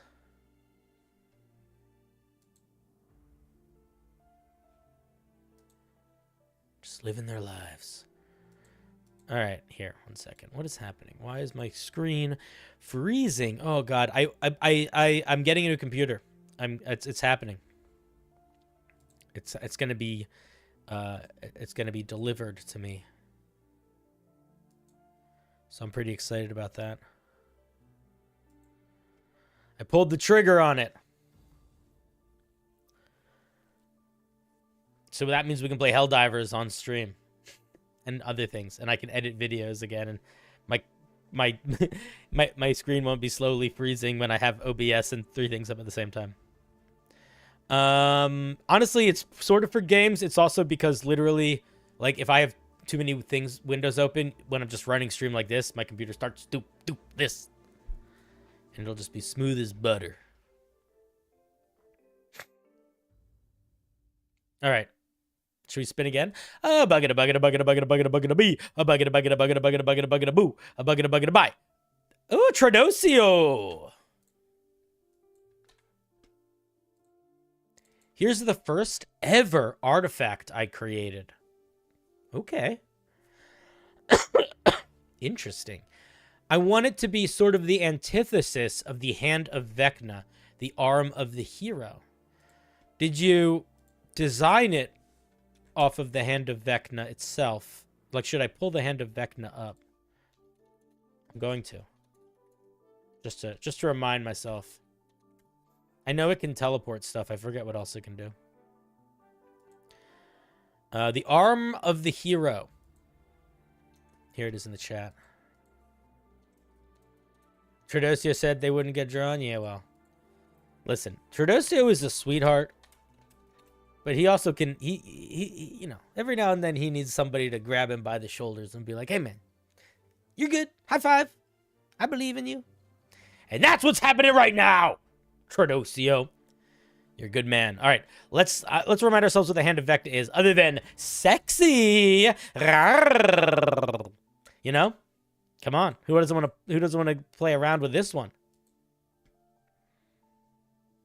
Okay, we're not going to read all of it, obviously. We're just going to look at what it does. It's evil. Fuck you. It's evil. You get a high strength. Your attacks deal extra damage. You can cast a bunch of spells. You become immune to shit. Oh, and this is all if it's extra. So it's basically just, this is the main thing. Big strength, extra damage, some pretty powerful spells. Cool. Now let's check out the arm of the anti-hero. Oh, man. I'm going to need to pee soon. After this, I'm going to go pee. Arm of the hero. Wondrous item artifact. Requires attunement by a folk hero or creature that has performed a great heroic act within its lifetime. Interesting. Okay. I like that it's not good or evil. What was the Hand of Vecna? Did it require anything? No? All right. You can do whatever you want. Pick up that hand. This limb once belonged to a selfless being with powers that rivaled the gods. Its decrepit flesh is gray and dehydrated, as if mummified for eons. The arm is adorned with magnificent celestial jewelry, and glowing teal runes perpetually shift and weave around one another, just under the arm's skin. Oh, weird. Just under the arm's skin is a little creepier sounding than maybe you intend. It makes me, I know, because it's like pictures, like glowing lights. But it makes me feel like the jewelry is under their skin too. And it makes me feel there's like lumps and stuff. I know that's not what it is, but that is what it makes me feel. So I might change the phrase. To attune to this artifact, the wielder must be missing its right arm from the elbow down or sever the right arm at the elbow to make room for the artifact. Once attuned, it's their arm. Okay, cool. It gets some minor and major beneficial properties, and then we get into the meat of it. The potatoes with the meat. What's tatuk? Tatuk is a sound that you make when you go like this. Tatuk, tatuk, tatuk, tatuk, tatuk. And it's for people that think they're good at beatboxing, but they're bad at it. You guys ever read the book Under the Skin? Or see the movie? It's good. Your ideal changes. It's about. I don't want to tell you what it's about because it's spoilers if you know anything going in. It's one of those movies that is best just to have no idea what's going on. I will say this: there are scenes in the movie where Scarlett Johansson is picking up hitchhikers and acting like a very, very, very uncomfortable, strange, creepy person. And quite a few of those scenes were filmed with real people that didn't know that they were being filmed until after, and then gave the permission to be in the movie. There's a lot of like hidden camera where characters are interacting with real people, and the real people don't know that. And it gives them, it just adds a movie to the, and it's also a movie where it's quite hard to understand the plot, the whole movie. There's parts where you feel like you get what's going on, and there's parts where you feel like you don't. And by the end, I think you do know what's going on. But it's one of those movies where, like, when I watched it a second time, I liked it. I don't know if I liked it more, because the journey was quite a good journey to go on. The journey of figuring it out. But I watching it a second time was good. The first time I watched it with my, at the time, girlfriend.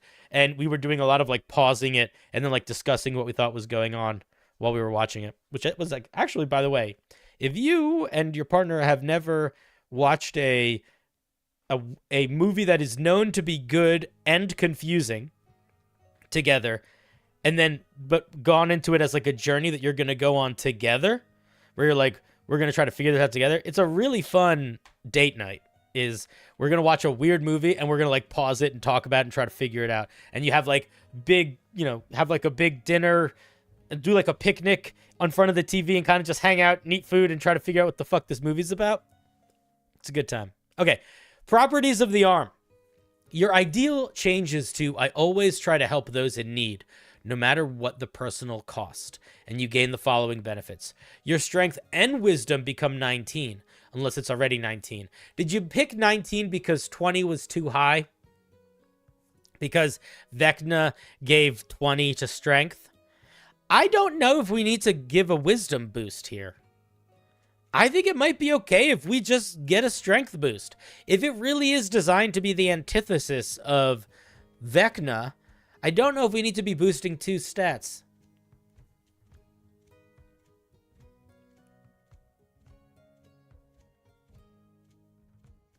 Are we allowed to use the things we see here in campaigns of our own? Sure, yeah. All of this stuff is people sharing their homebrew that they want to work on. If anybody is planning on publishing or doing anything with these later, they might want to, but nothing that we're looking at here is finished homebrew, and everybody that's sharing it knows that it's being shared. So you could don't feel bad. I think one of the best parts of these streams is finding homebrew that you really like and then being like, ooh, I'm going to use that, and then grabbing it and putting it into your own games. I have done that with 2 things that I can think of that I have reviewed. But what 2? I don't know. Who's to say? But yeah, I don't know. I'm maybe overthinking the duality, the symmetry here, but that's something I think I would think about a little bit. The arm has 10 charges, and you can use them to cast spells. So what do we get? We get Guiding Bolt, Fabricate, Telekinesis, Etherealness. Interesting. Why Telekinesis? Let's see what Hand of Vecna gets. Hand of Vecna gets Finger of Death, Sleep, Slow, Teleport, and Suggestion. I feel like Fabricate and Telekinesis feel like odd choices here. Maybe that has to do with some of the lore of this item that is not fully being expressed. But I feel like if we look at Hand of Vecna, like, maybe there's an argument for Sleep not being, like, obviously, like, a fuck you, potentially powerful spell. But everything else is, right? Finger of Death, Slow, Teleport, Suggestion. There's an element of malice to these ones, or power, but almost both to each. And I feel like that's missing from these. So I might mess around with the spell list a little bit here.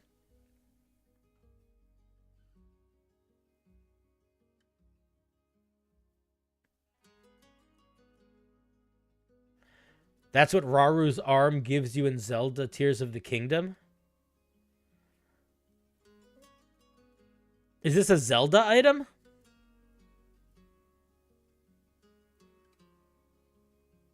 Fabricate and telekinesis are exactly from Legend of Zelda. Oh, okay. Well, you guys know I know a lot about Zelda, so here's what I'll say. If you like that, great. But if your goal is you want this to be the anti-Hand of Vecna, I feel like these two feel like they don't fit.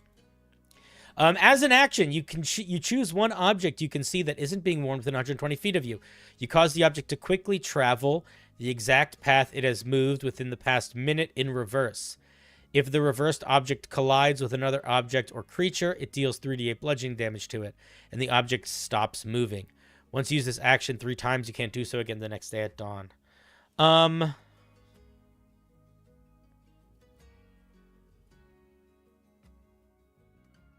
I feel like a minute is too long. I feel like that could be really hard to keep track of. Because object is also, could be anything. An object could be a wagon. An object could be a brick. You know, an object could be a coin. There's like, there's almost too many elements to what it could be, I think. That's Rewind from Tears of the Kingdom. Why didn't you say this was a Tears of the Kingdom item? Because it's definitely that. All right, because here's another thing is I'm going to be honest. If this is okay, I think we're going to do, I'm going to translate, we're going to do 2 different versions of feedback for this item for the rest of it, because I think we have to. Are we trying to build a Tears of the Kingdom item, or are we trying to build an anti-Hand of Vecna item? Because again, this doesn't feel like an antithesis to Hand of Vecna. This is another thing where I'm like, why are we getting this item? Why are we getting this feature? I don't understand. That's the folk hero hand that the flavor text is, and is the anti-Hand of Vecna. That makes me go, this doesn't make sense. Tears of the Kingdom sounds like this is the rewind ability, which sounds like it would make sense for that. Regardless, I think you got to lower the time duration. I think it's too confusing, and probably put a little bit more detail on the object limitations. And then it's alive. It communicates. And then you can destroy it. If the arm is ever attached to an evil creature, it explodes. That's cool.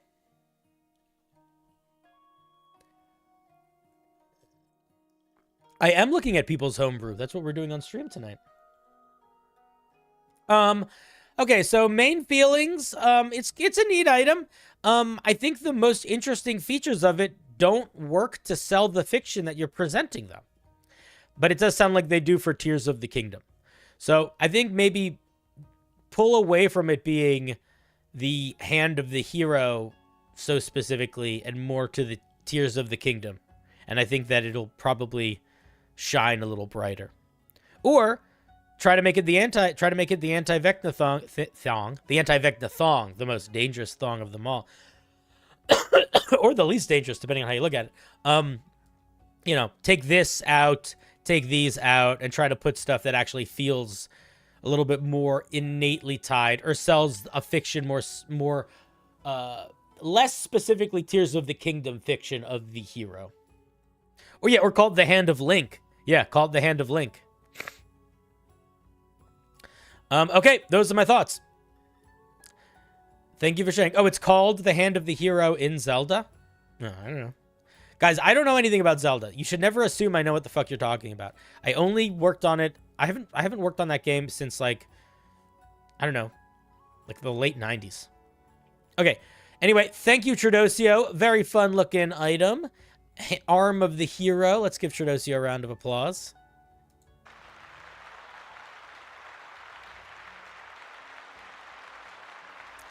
For a Tears of the Kingdom item, this is great. But it's not really an anti-Hand of Vecna item. Yeah, I agree. But that's okay. It's a neat idea. Not bad at all for a first artifact. I mean, it's covering all the important artifact bases. So you get a couple, like, pretty crazy powerful things. couple more unique weird things, and a unique weird thing. Hex power. Cool. All right, thank you, Tradosio. All right, if you have not gotten Homebrew in yet, you still can. In fact, now's a great time to, because I'm going to run to the bathroom. I'll be right back. I'm going to go pee. I'll be back in like, I don't know, 2 minutes, 3 minutes. See you in a second. I'm going to change the music to something weird. Let's see here. Let's do,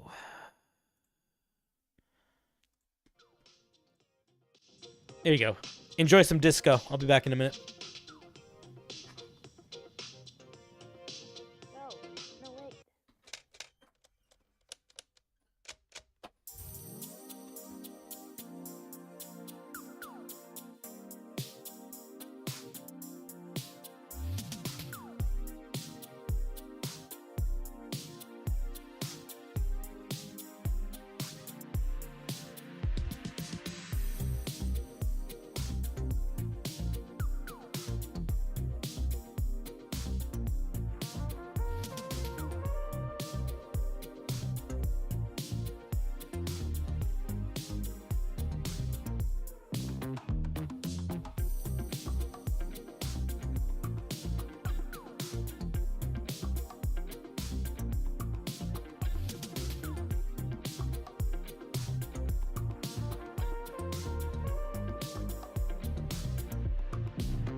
What's up, nerds?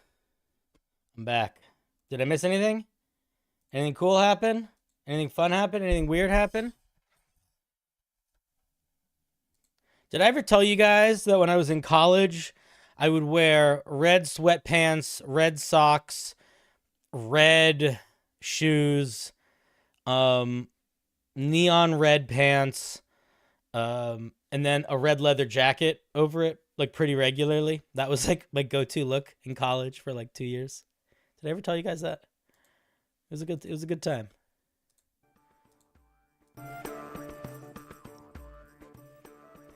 Another year in college, I didn't do that.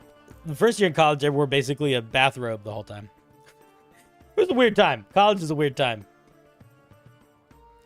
You can't tell us that, not share a picture of the fit. Man, you don't understand how old I am. there were not as many pictures around back in my... I'd have to, like, find it. I couldn't just, like, pull that up on my phone. It was a little bit Robotnik drip. It was all the same sort of color of red, though, so it kind of just was like a big red blob. But yeah, it was pretty solid. The coat was fucking awesome. I wish I still had it, but it was, like, falling apart. But it was, like, a big red leather coat. It made me look like I was in, like, a weird action movie. Everybody has guesses of what my age is, and no one has ever come close. The most common guesses I get are late 20s or mid 30s. Everyone is just, like, off. I don't mind. You can assume that I'm older or younger than you think I am. Okay, did I add mayhem to the list? Did I add you mayhem? 100? 69? 69! Yeah, 17. 17 is closer. Sure. Dude, I haven't been 17 in, like, a long time. I used to be 17 for a couple minutes. I skipped 17 pretty quickly, though. Not the most exciting year.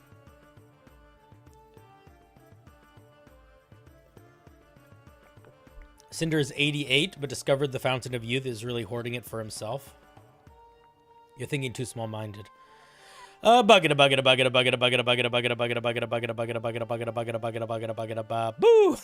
Ooh, somebody got close. Yeah, I think the smart move is starting to distinguish between the flesh vessel and the self. That Racket is I don't know if Racket is close with numbers, but Racket is definitely in the right path for, like, actually solving the problem. This is from Nullstaff. A 2E powered class in 5E. Okay. This could go in a lot of different directions. I don't want to print this. I'll tell you the first thing that I'm a little bit concerned with. Look how many features we get at first level. Why do we get so many features at first level? Oh, you can't see it? Oh, then you guys didn't see the wheel. Anyway, Nullstaff won on the wheel. And they said a 2E powered class in 5E. And then I said, that's a lot of features for first level. At first level, you have 1, 2, 3, 4, 5-ish features, 5 augments known, 3 talents, 4 side points. So I'm going to tell you that realistically, we're not going to even read all of the first level features. Just so you know. Because this is an insane amount of features to give a class at first level. It just won't work. So whatever this original is, this is not the way. At least not the way to represent it in 5e. Okay, we use a D8 hit die. We have light armor. We can have any bladed weapon. We pick between con or wisdom for our second saving throw. Let's see what we actually get. Yeah, like, I don't even want to... I don't want to read this. I'm going to read a little bit of it, but I'm barely going to read it because I shouldn't have to, like, this is too much, dude. This is, we're not even at second level. We're not even at second level. And we're like 3 pages in.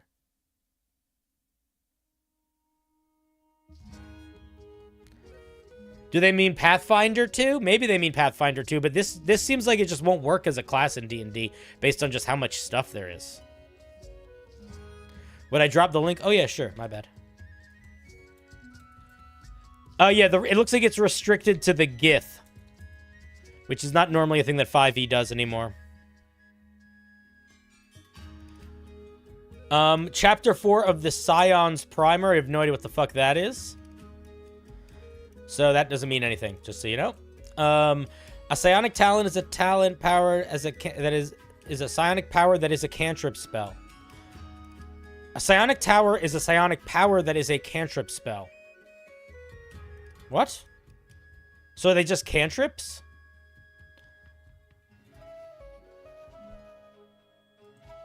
What the fuck does that mean?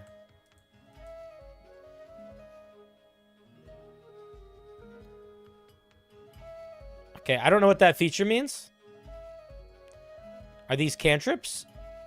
Or do I need to go to chapter 4 of something in here?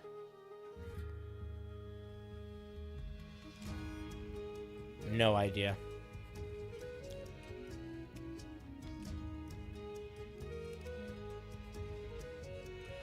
Yeah, I have no idea.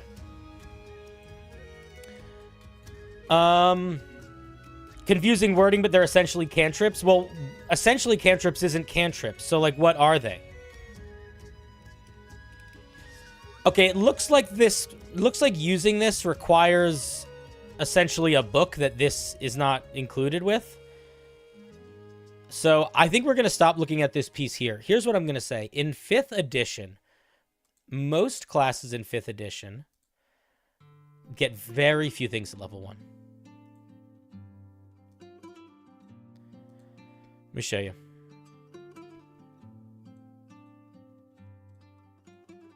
And this is why writing classes, this is part of why writing classes in 5e is hard. Because you can't make your new class more powerful than any of these classes. You know what I mean? So, like, if we take a look at this class, at first level, it's getting psionics, some special training, energy flux, these special features. It's got 3 talents known, which I guess are cantrips. But then it has augments known, which are extra features. And then it has psi points. And then it can use those psi points and do other things like that. Let's look at what a barbarian gets at level 1. They get their rage mechanic. And they get unarmored defense. That's it. Let's look at what the bard gets at level 1. They get their spellcasting, which is this. And their bardic inspiration. And that's it. Let's look at clerics. Spellcasting and divine domain. Druid. Druid and spellcasting. Druidic and spellcasting. Just literally, basically just spellcasting. Fighters get 1 fighting style and 2nd wind. So, like, it's an insane difference. It's a difference that just won't work. And in terms of giving feedback on any of the specific features, they all make reference to things that aren't here. They make reference to, like, Scion Primer stuff and things like that. Like, and I don't, like, you say we're getting psionic talents and they are cantrips, but you don't say what our spellcasting modifier is for those cantrips. You don't say what cantrips are on that list. So, there's not enough information here to really give feedback beyond just saying there's not enough information here. Aside from the feedback that you are giving way too much, way too early. That's my thoughts. I don't really have more feedback than that because it's a document that seems like it's missing some of its core pieces. At least in terms of actually, like, the deets. Anyway, thank you for sharing. It is very hard to just translate classes from something else to 5e. You really got to start with a knowledge of 5e before you start doing that, or at least make sure that you have, like, all the other classes up and you're sort of balancing against them, which is going to be tedious. It's doable. It's just hard. But if you're going on the fundamentals of any OG, not D&D stuff, you got to change it pretty dramatically. Let's give Nallstaff a round of applause. Thank you for sharing. It's a noble and difficult challenge.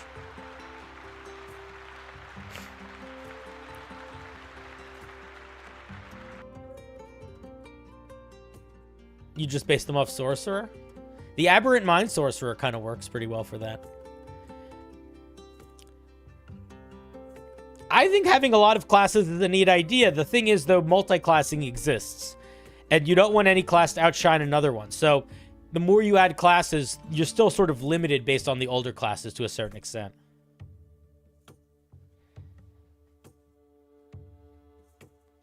IR Freeze also says scaling up to 20 augments and 178 side points seems like way too many to keep track of. And I agree. The numbers were going way too high. Devil, what did you say? If you were DMing for someone, would you let them command Drake Warden Drake and Artillerist Cannon as the same bonus action? No. Probably not. Maybe I would let them get a really powerful magic item that let them do that, but required attunement and was like a whole quest to go on. Because otherwise that's a lot of extra power.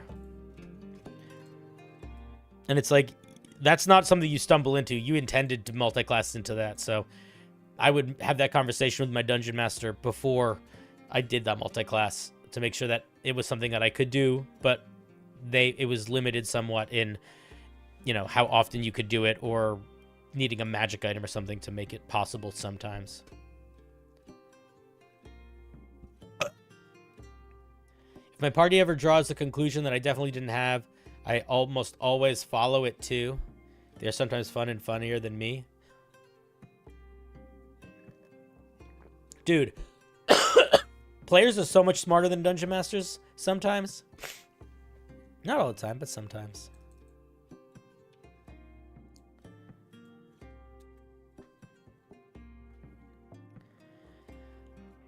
If I were making a spellcasting barbarian subclass, what schools would you choose? I was thinking transmutation and conjuration.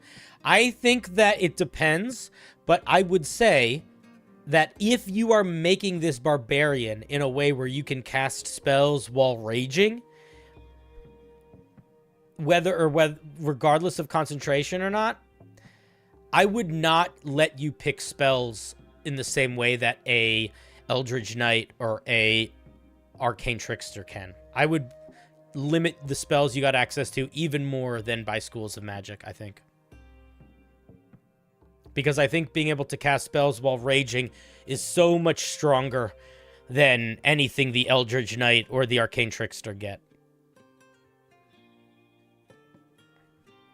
The Wield really doesn't care about people that are members or not, so you saying that is going to have no impact on it.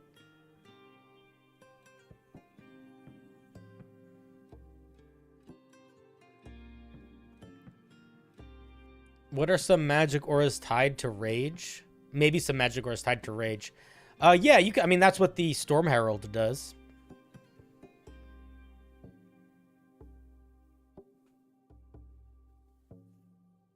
Alrighty. What's up? What's up? What's up? Buggada buggada buggada buggada buggada buggada buggada buggada buggada buggada buggada buggada buggada buggada buggada boo schwa. Schwa. Would a barbarian be able to cast from a ring of spell storing while raging? I don't believe so. I think they just can't cast spells while raging. And I think you're still casting it. I think so. I don't know, actually. It's a good question. I think they can cast spells from magic items while raging. Hey, boss, made you a gift. Looking for balance. A gift? What did you make me? Oh, I'm not even looking on the right thing. You guys are probably like, what the fuck is this guy looking at? Where's my window? Oh, I am looking at the right thing. Okay. I'm losing my mind. Okay. 1 second. I was like, why are all these windows open? Oh, because I opened every single class. Okay. A friendly gift. Oh, what a lovely idea. Ooh. Whoa. What are we doing back over here? I thought we were looking at Homebrew. All right. Let's get back. Okay. Let's get back to the Homebrew. Thank you. Okay. A friendly gift.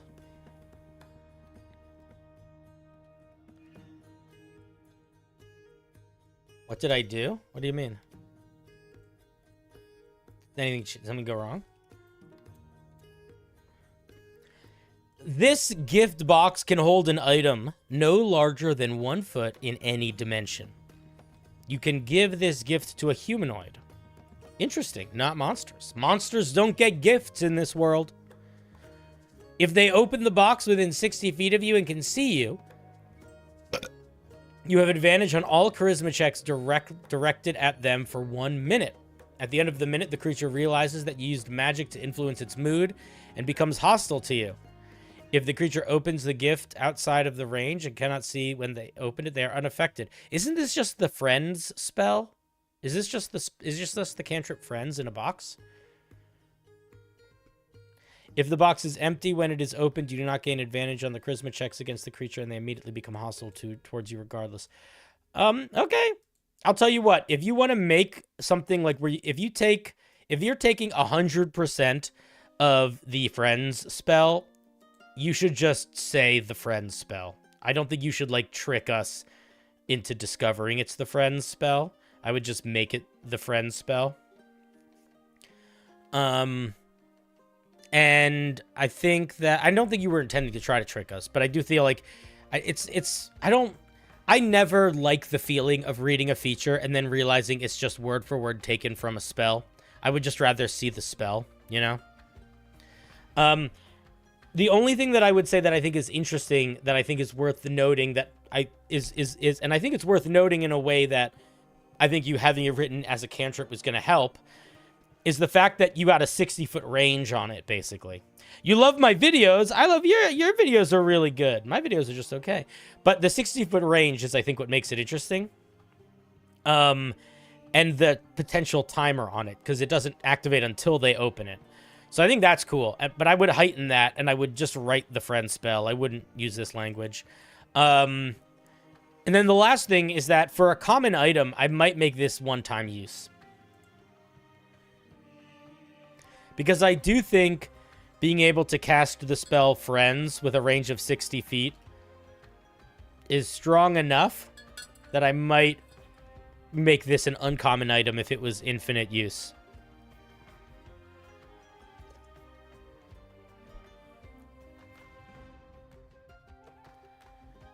You wanted to make sure the second big paragraph made sense, so you wrote it out?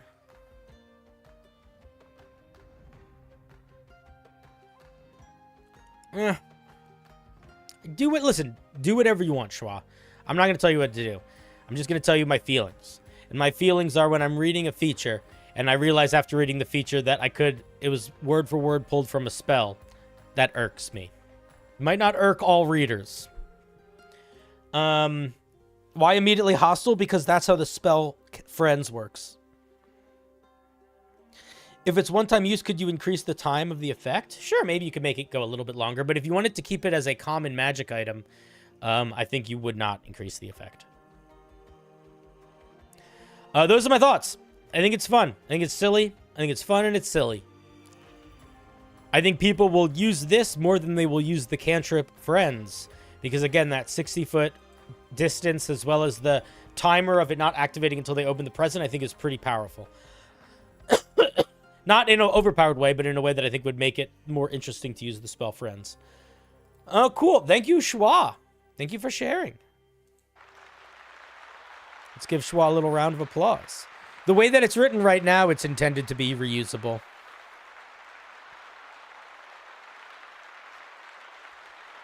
Barbarian Enrage can't cast spells from items, but they can use the spell storing item from the level 11 Artificer because it produces the effects of the spell, not casting it. Ah, there you go. There you go. I usually let my barbarians use items that cast spells when they're raging. I feel like it's fine, but I guess you shouldn't. But life is what it, life is nothing but a bunch of ice cream left out in the rain. Let's see. Ooh, why did this get weird? Boop, boop. Boop.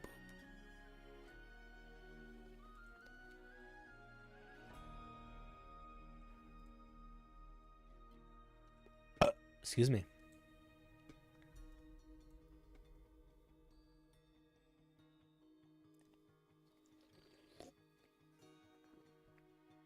Yeah, I'll give you time to worship the wheel. I'm sorry. Here. Worship the wheel. Get your worship in. Do you need like worship music? Is that going to help set the tone?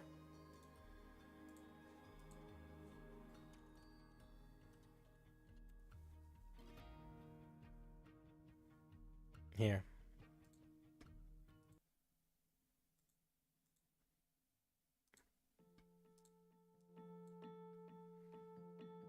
That sucks. That's not worshipy. We want something weird. Here. We need it to be like oomphy, you know? Drama. Yeah, dramatic worship.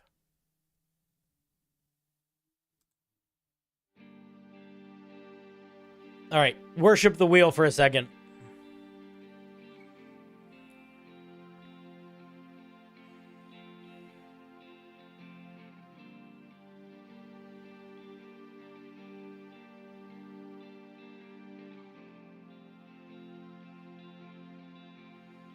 All right. Are we good? Everybody get their worship in?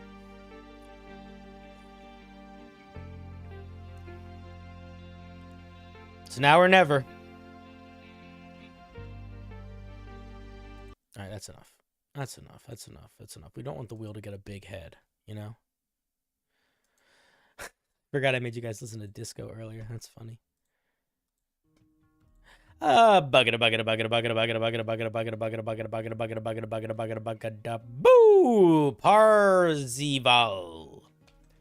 It's like Percival mixed with a party and Carnival.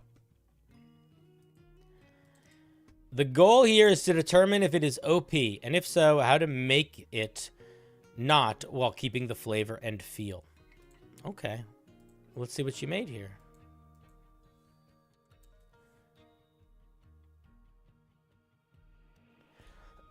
What am I looking at here?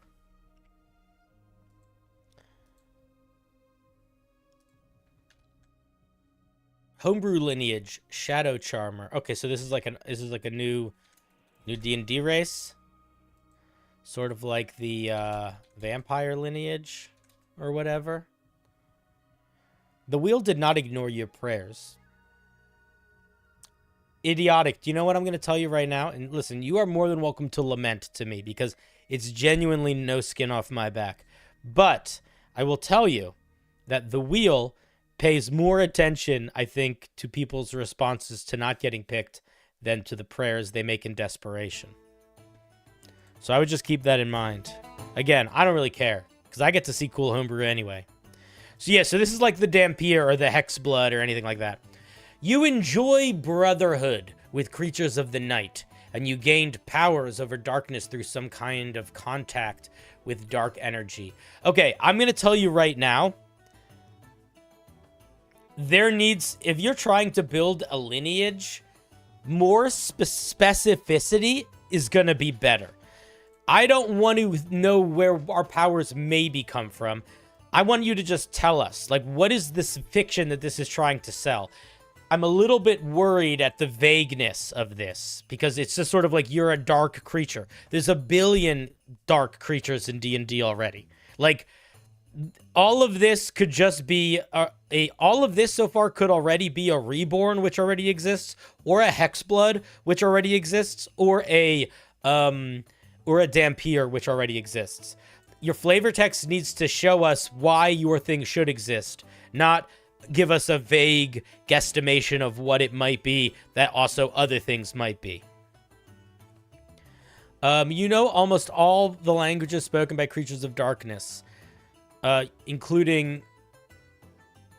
Don't do DM appropriate. Again, if you want to give us these 4 language, I think that's fine. But another thing, like, why is Goblin a language of darkness? I don't know. Is Undercommon a language of darkness, or is it just the language that creatures speak that live in the Underdark? I'm not really sure. So I feel weird about this language thing. Again, why are we... These feel random and disconnected other than by the vague notion of dark. And I think that is going to be probably the feedback that I have forever throughout this piece, because the vague notion of dark is not specific enough to make a thing. Hey, Cinder, I know that what gets submitted is homebrew items, classes, and subclasses, but would you be willing to look at a homebrew creature monster as well? Yeah, I look at monsters. People send monsters all the time. I don't get them quite as often as I get more... People send me much more player-facing stuff than Dungeon Master-facing stuff, but people send me monsters. I love monsters. When I started doing this, the only thing I did was monsters. I was all monsters all the time. Monster boy. King of the monsters.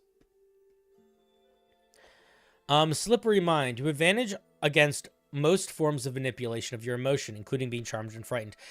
I wouldn't use this language. I wouldn't say most forms of your emotion. Just say what it is. Just say you have advantage against being charmed and frightened. I wouldn't use this sort of vague language when you should be describing mechanics, which require very specific language. So you basically get Fey ancestry, or minor version of Fey ancestry. You can open any lock with your mind, given enough time, even magic locks. What? This is not a mechanic. How do we engage with this mechanic? What do I roll to pick a lock with my mind? How long does it take me to pick a lock with my mind? How far away can a lock be for me to pick it with my mind? Do I need to be able to see the lock to pick it with my mind? Is it based on a skill? Is there a DC? Is there anything? This is not anything. This is not a mechanic. This is literally just the idea of a mechanic. This is nothing. So you got to actually explain the mechanic. You have the ability to pick locks telekinetically. You can roll a sleight of hand check. You can, you can roll a, I don't know, intelligence-based sleight of hand check against a lock, the DC of a lock you can see within 10 feet of you. On a success, the lock is picked. I don't know, something like that. But you got to write the language out. But yeah, it should require a roll, first of all, because that's crazy for it not to. But second of all, we don't know how much time, so it doesn't matter.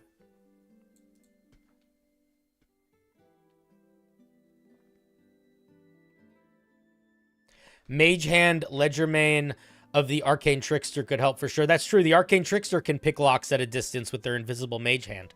So I would, yeah, that's definitely a good thing to look at. But also, I would keep in mind, that is the 3rd level feature and one of the core features of a subclass. So I would not give something nearly that powerful as a racial feature, as a lineage feature. I would dramatically make it weaker, like underline bold dramatically. You gain the ability to manipulate and create shadows, lowering the light in the area for 30 feet around you as an action. This requires concentration and can last up to 1 hour. I would specify how the light is lowering around you. Is light going to dim light? Is dim light going to darkness? How does this interact with sources of light? How does this interact with magical sources of light? How does this interact with sunlight? And then we get power charges. You can only use your most powerful abilities a number of times equal to your proficiency bonus. You can expend a spell slot to cause these effects for 10 minutes at a time. I would cut out the spell slot thing. Don't give us something that is going to unequivocally just make this better for spellcasters. Just cut this out. And the limitation you usually put at the end. So you would say is something like, you gain power charges that you can use the following features for. Blah, blah, blah, blah, blah. Once you use these, you can use these power charges. Once you use any of these power charges, or you get whatever. You say this at the end. Once you use this feature, proficiency bonus number of times, you can't use it again until the next day at dawn. I probably wouldn't give all 3 of these even before I read them, but let's see what we get. Magical fear projection. You get a 60-foot radius of fear. Does it just frighten everybody in a 60-foot radius? That's cartoonishly overpowered. This is more powerful than several different classes' capstone features that they don't get till level 14 or 18. A 60-foot radius fear aura is cartoonishly overpowered. So I would just not give you this. I would just remove it. If you want to do something, you could maybe frighten one creature, but not a 60-foot radius of fear. The Draconic Bloodline Sorcerer can do a once-a-day 60-foot radius of sphere of frighten at level 18. This is even before level 1. So yeah, this just doesn't really work. With darkness comes cold. Shadow Charmers can tap into this to lower the temperature around them in a 60-foot radius, extinguishing all magical flames they see, or gain resistance to all fire damage. You're just, everything is just way too fucking big. Again, I don't think you should be able to, I don't even think you should be able to put maybe you could put the fire out around you in 60 feet, but what does it mean to lower the temperature? I don't know. Shade walking. You can call upon darkness to conceal you, becoming invisible in darkness or dim light as long as you don't move faster than 15 feet. Again, you're giving us features that are stronger than core class features. The Thief Rogue gets an ability where if they move half their movement speed, they can get advantage on stealth checks. That's their whole 9th level feature. This is so much stronger than that. This is cartoonishly stronger than that.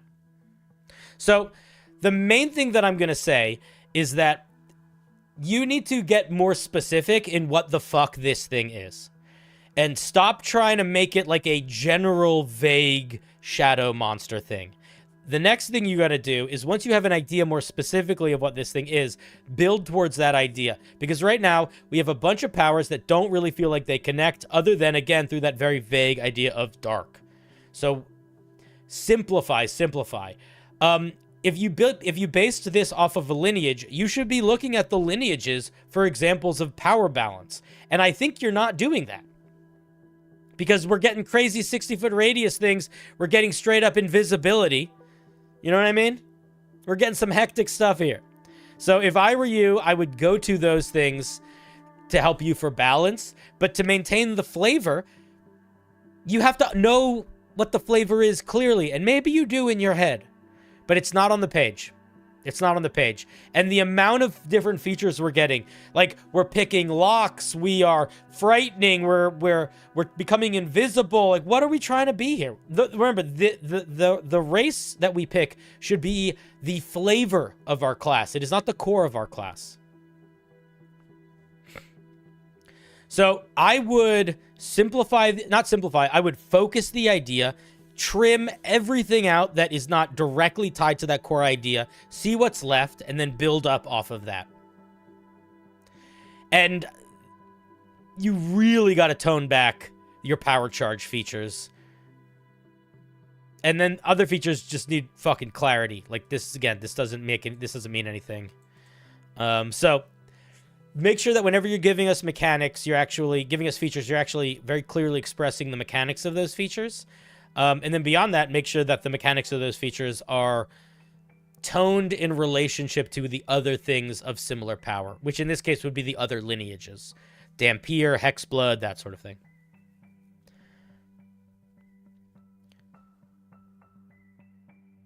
Maybe giving it an increased movement in dim light or darkness. That could be cool. Instead of the last feature. Yeah, that could work. I mean, I don't like telling you what a thing should be. That's not fun for me. I also feel like it should be what you want it to be. I don't think it should be what you want it to be. You guys should give advice for what it could be if you want to. But I'm just here to tell you what I see, what I feel about it, and what I think you should do to try to improve as a writer. And what I think you should try to do to improve is to focus your idea. This feels like you want to play a really specific character from another form of media, but it's too strong for standard play. You know what? That might be it, actually. There might be a specific character this person has in mind, and all of these features are tied to that character, which is probably why it feels so vague. Because it doesn't feel... It feels like a specific character that I don't know what they are. It might be that. Yeah, this does feel more like a subclass than a lineage in its current iteration. But again, I think it's because it's punching at the weight class of a subclass, and it doesn't really feel like we don't know what the lineage is. There's no narrative to it.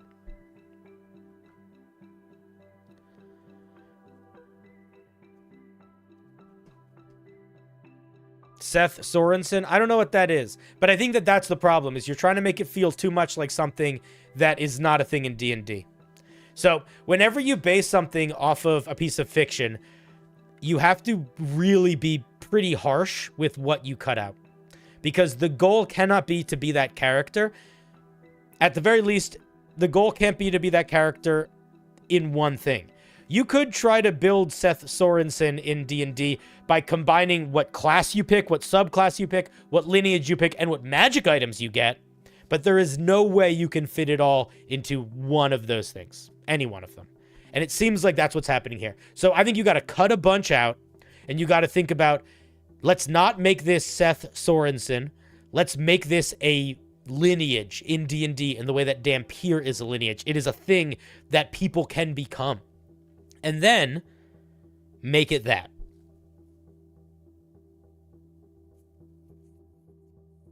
But don't try to make it Seth Sorensen. Or try to make it Seth Sorensen a little bit, knowing that you're also going to pick Shadow Monk and a bunch of other stuff that's going to help fill out the rest of it.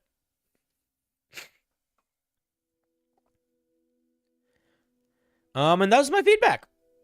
It's a little overpowered, but again, I think the biggest thing is you're trying to base it off of a character, and that's a fine thing to do to start, but you want to transition out of that as soon as you get into the actual running and playing and designing of the thing when it comes down to balance and like what mechanics you're keeping versus not.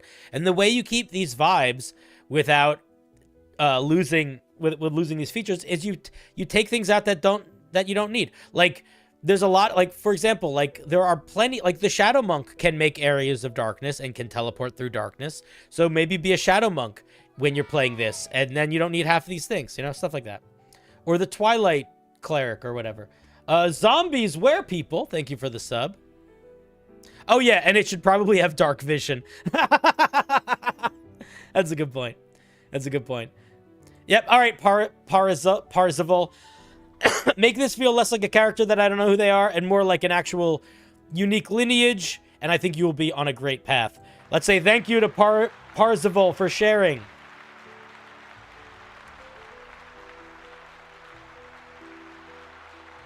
Thank you, thank you.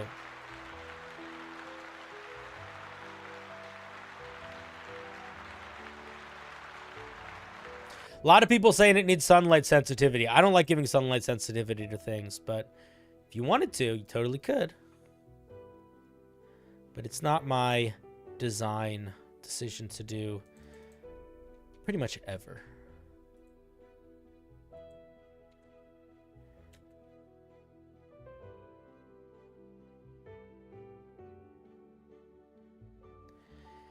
If Drow are sensitive to sun, then this thing should be boiled alive in the sun.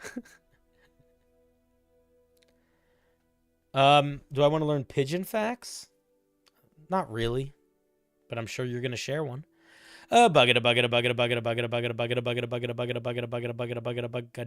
Boo! House Johnson.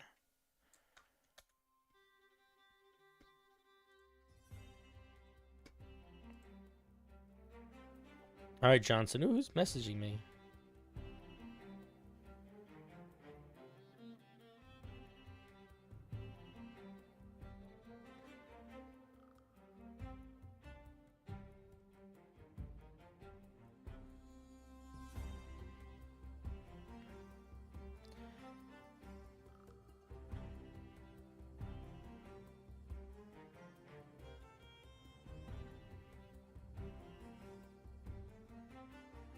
Interesting.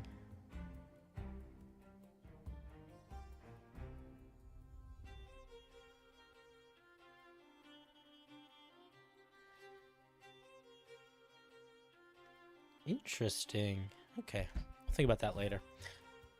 Okay. How's Johnson? What do you have for us today?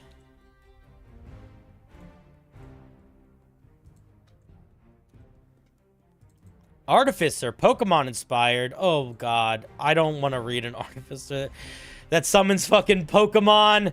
I don't want to read an Artificer that summons Pokemon.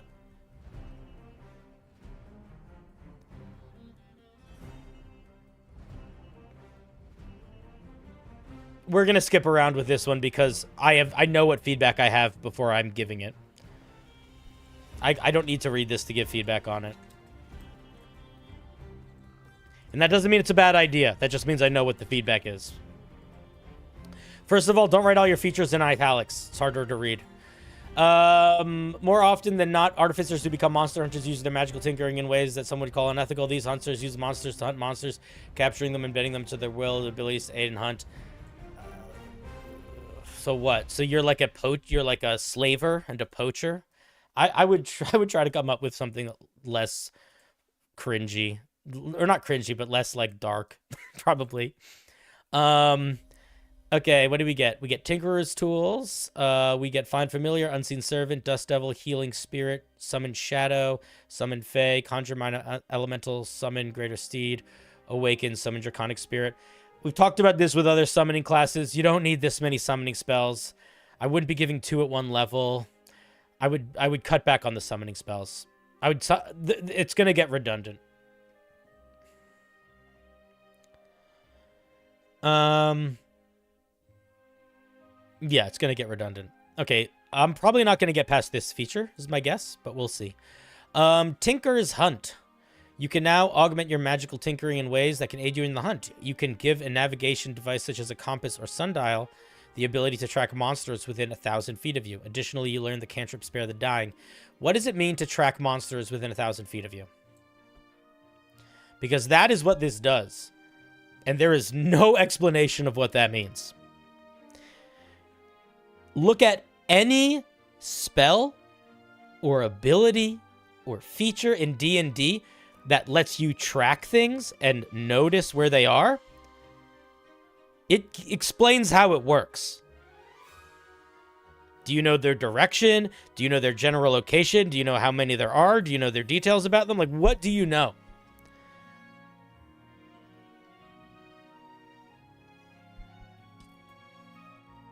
Detect them, probably. That's a big guess. That's a big guess. But again, we're bumping into this problem. We bumped into it earlier tonight. We're bumping into it again.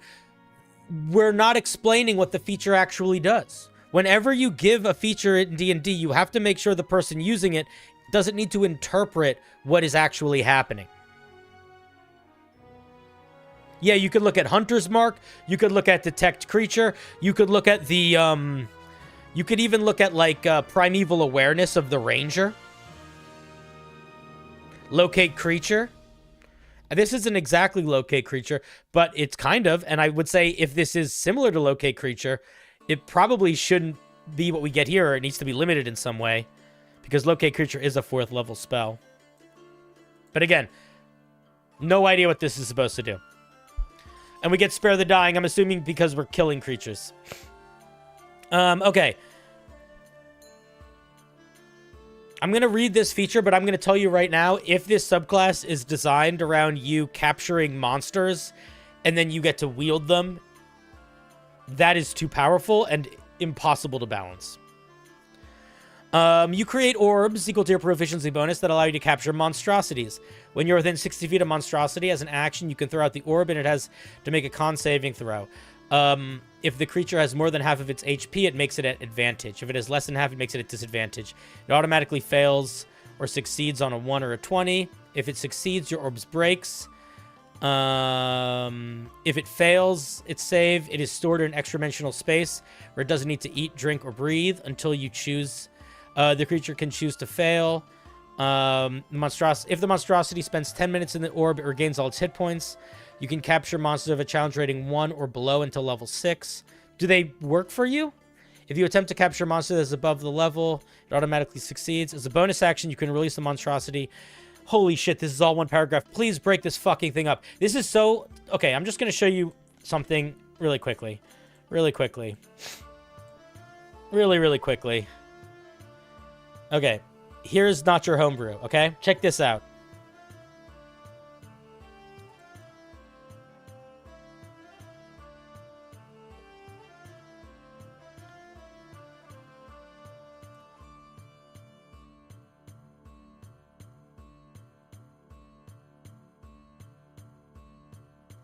Just that, man. Just fucking do that.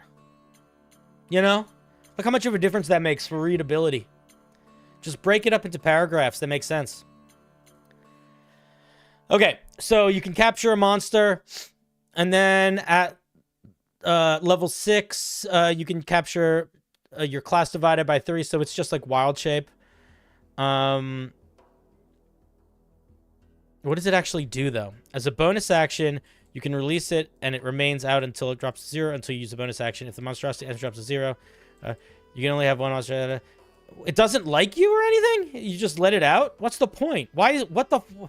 What? Did I miss? Okay, am I crazy, or is not a single part of this mention the monster working on your behalf?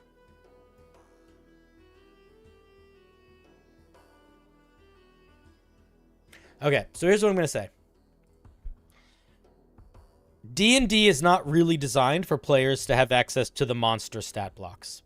The only reason why it works for druids and wild shape is because it is very specific to beasts. And if you look at the game design of monsters in D&D, you might say, I don't understand why some things are beasts and some things are monstrosities. Because it seems like there's not, it's like hard to tell why one would be one and one would be the other. Because there are definitely some things that are beasts that aren't real life animals, but they're beasts. And then there's monstrosities that feel like they could be beasts, but they're monstrosities. And the reason is because when you want a monster to be powerful in a way that would be kind of unreasonable for a druid to wild shape into them, you make it a monstrosity. That's why. So, if you're scaling your ability to gain access to monsters, I would not use the wild magic. I would not use the wild shape table if you're not using beasts. Because it's not scaled to be used for anything other than beasts. Specifically in the way beasts are designed. The other thing is that when you're doing that, you are becoming that creature. And the scaling system that you're using is not that of a normal druid. The scaling system you're using is that of a moon druid. When you're a moon druid, you are the beast. So it's not like you summon a beast that fights with you and then you're also there. And it's certainly not summoning multiple beasts fighting for you. It's one beast that is you, and you can't be more than that. So this is not only stronger than the druid's wild shape in terms of the animals that we get, but even just from the core. It's really not going to be something that you're going to be able to balance super well. The other thing is, like, Christ almighty, I'm going to be honest with you, I'm not reading the rest of this feature. This is, if you can't take the time to break up the feature into paragraphs, you have to be reasonably okay with an audience member that's reading it getting lost in the weeds of having to read this monster of a paragraph. I do want to look at the other third level feature, but we're probably going to stop there. While in combat as a bonus action, you can throw one of your orbs, releasing a monstrosity's essence. What does it actually happen? You command the monstrosity as an action on your turn. It understands and obeys your commands. If you don't give a command, it takes a dodge action. Unless you fall unconscious, then it defends you. You add 2 times your artificer level to the health of the monster's HP. Additionally, you can add your proficiency bonus to its AC. This is math on math. Not only do I need to find the stat blocks for the monsters, now I'm adjusting those. Everything that does this in D&D doesn't do this anymore. So any class or spells that use abilities that require people to look up specific monster stat blocks or alter specific monster stat blocks are not the way the game is designed anymore. The way the game is designed is that when you get access to a creature, the feature comes with that stat block, and that stat block has within it things that adjust based on you. It's just infinitely easier to keep track of. This is going to be very tedious to keep track of. Yeah, I don't even really know. I think we're going to stop here just because I think that I don't think you can make a Pokemon Hunter in D&D like this. I think it's too different in terms of potential power, especially if you're like collecting actual monsters. I think you got to build it like a core class, probably, and I probably wouldn't. I still, even if I did that, I wouldn't give you access to full monster stat blocks. I would give you unique, specialized versions of them.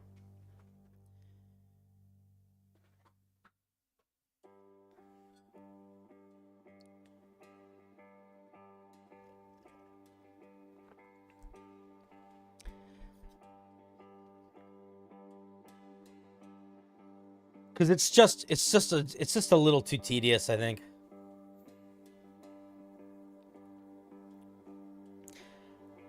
It's both too reliant on it's too reliant on outside sources for its power in terms of the things you're getting access to, in terms of the monsters. And then it also is, even if that was clear, it would be a little bit too powerful compared to other things and what they get access to if you're scaling it off power monster CR, even using the wild shape feature of the Moon Druid. But then there's another piece that's kind of important here.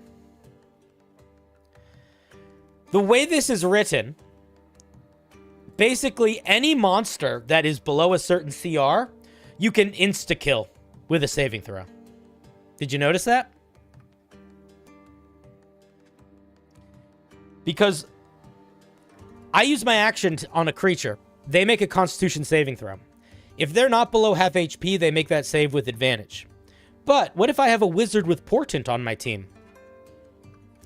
You know? What if I have a bard with Cutting Words?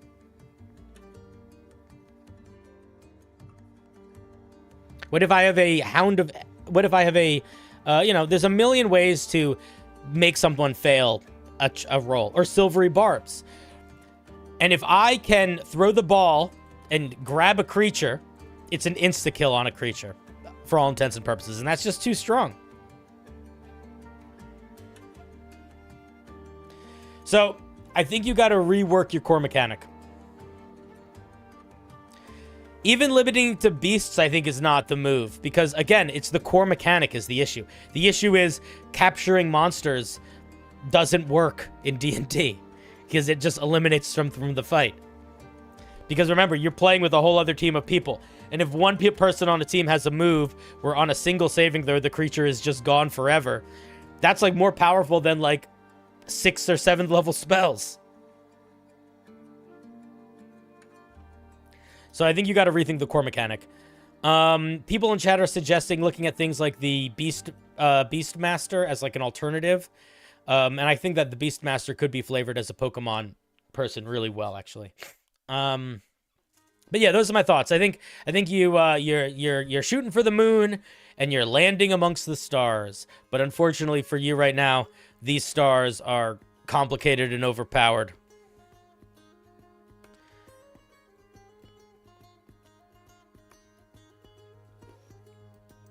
All right, those are my thoughts.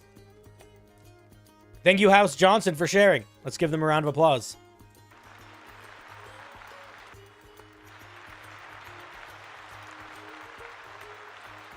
Oh, thank you. Thank you.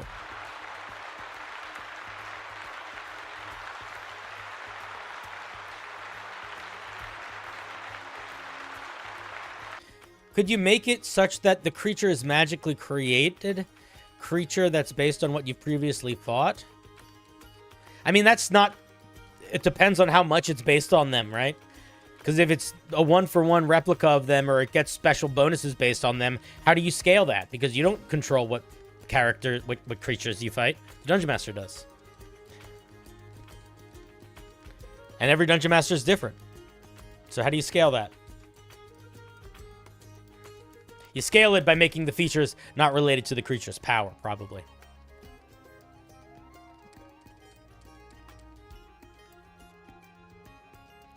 That's what I would do. It's what I have done in the past. And a 1. All right, guys, pray to the wheel. Get your prayers in. Say them loud and say them proud.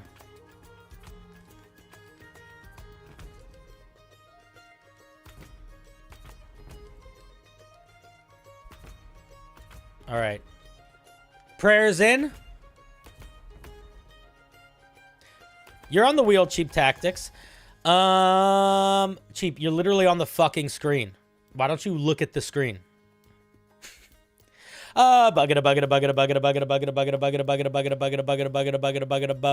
Boo! 20 thoughts.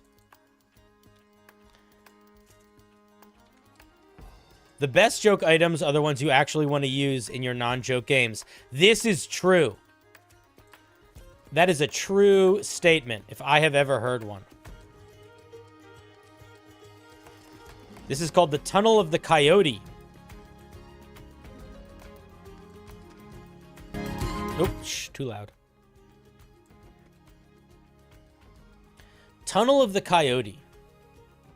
Oh, is this like a Roadrunner thing? I'm excited. I don't think it needs to be this long. If it's Roadrunner Tunnel, I think you put too many words in. But that's okay. Let's take a look at what it is. Tunnel of the Coyote. Wondrous item. Legendary. Requires attunement. A lidded bucket of paint that refills completely every dawn. This is where you're describing what the thing is supposed to be. The refills completely every dawn. You should put into the mechanics. This is flavor text place. Don't squeeze mechanics in up here. Refills completely every dawn is, like, not very evocative. You know what I mean? You can use the paint to paint a solid... You can use the paint to paint.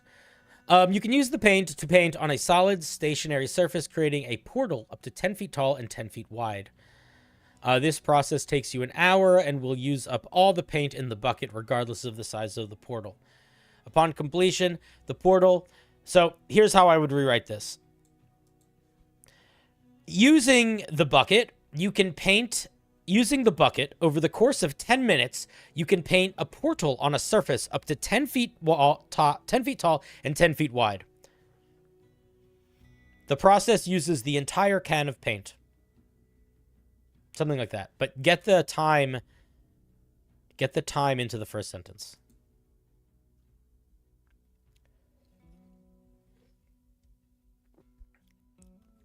What's passive voice? What I just suggested? Or what's written here?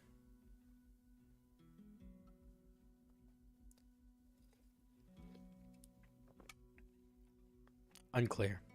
But I think what I suggested is what I would do. I think what I suggested is way better. Pigeon facts. First of all, your pigeon facts, disappointing today. Make them better. Okay, man? Get your shit together. Second of all, that's not passive voice. I don't think you know what passive voice is. Or if it is passive voice, maybe I misspoke. But I still think I said a better way of saying it than the way that it's written right now. I didn't say passive voice. I said active voice. Actually, I did an active voice. You don't know what passive voice is. That's okay. I'll tell you what. If you're confident it's passive voice, you can keep arguing with me. Let's see. Upon completion, the portal. So here's Here's the situation. Stop writing in the present, in the future. Stop saying it will. Just say what it does. What's happening. When it's finished, when done, the portal creates a perfectly horizontal extra-dimensional tunnel going in a straight line through whatever you've painted it on. Jorsh, thank you for the sub. The tunnel is as wide and tall as the portal you created, and the walls are comprised of the material you painted the portal on. The tunnel goes on until it reaches an open space large enough to open an opposite portal that's the same size as the one that was created. What the fuck is that sentence? The portal goes on... What the fuck do you mean by this? Why doesn't it just go on until it reaches the other side of the object it's painted on? That's what I would do. Here's what I would probably do. I would probably have the portal continue until it reached an opening. I guess that's what you're saying. Until it reached the end. The portal goes on until it reaches an open space large enough.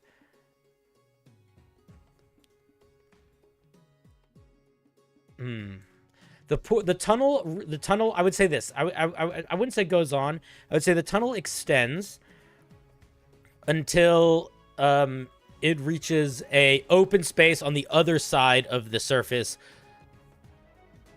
I guess that's sort of what you're saying.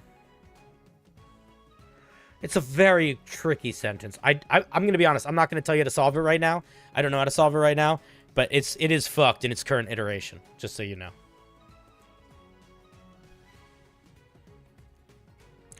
If the object is attached to or resting upon a surface the portal opens in, it will fall.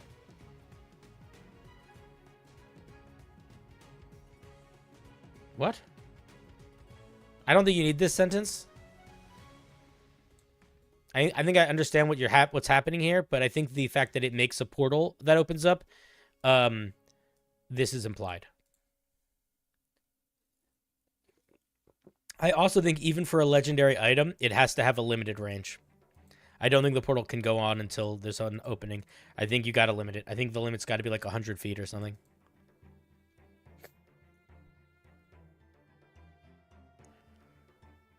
Been watching your shorts for a while. Finally made a stream. Your content is great. Oh, thank you. You're very kind.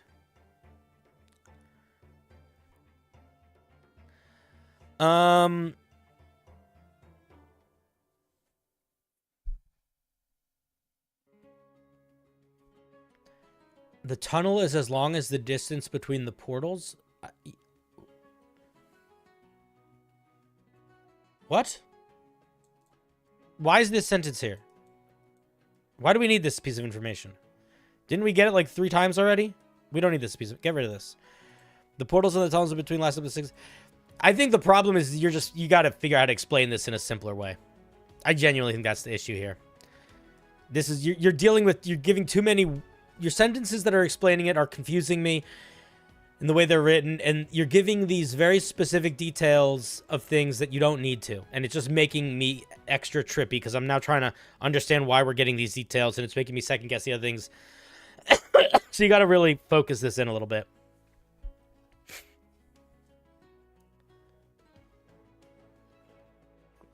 Because the tunnel is an extra dimensional space.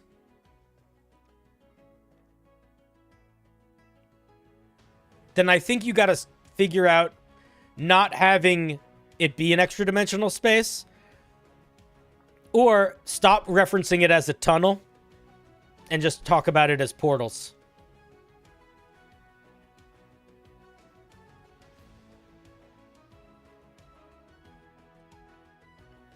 By having the portal be up to 10 feet by 10 feet instead of just needing it to be 10 feet by 10 feet, there's a lot of word salad here. Yeah, there's a lot of word salad throughout this whole piece.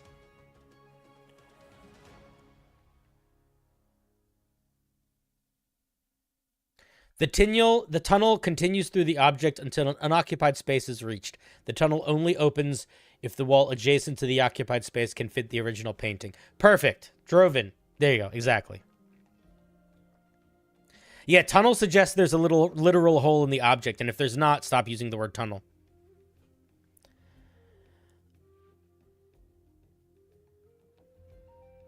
And then all of the rest of this, I think you could just copy the language of, like, the spell Arcane Gate. Because basically what you're doing is creating an arcane... You're basically doing the spell Arcane Gate, but with more limitation on how it works. So I would probably look at that spell for a lot of the language here. Same thing for all the ending.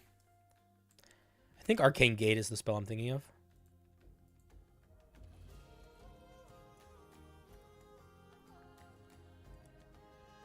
Yeah. Arcane Gate is... This literally is just doing the spell Arcane Gate. So look at the way this is written. This is the way you want to write it. Behold. Behold. Behold.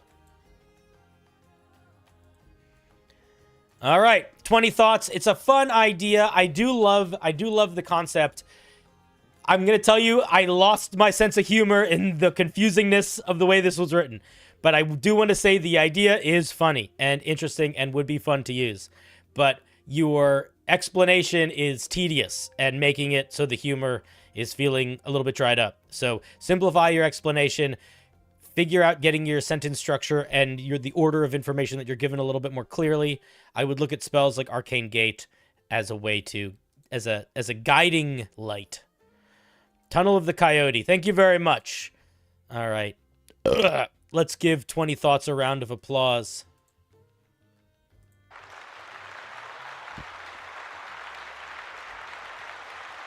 Would be funny if you could prevent creatures from entering the tunnel.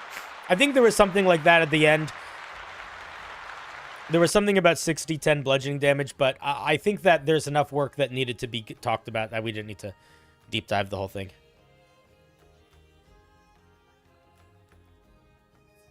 I think it should work something like Rope Trick, just painted, for sure. All right, thank you very much, 20 thoughts.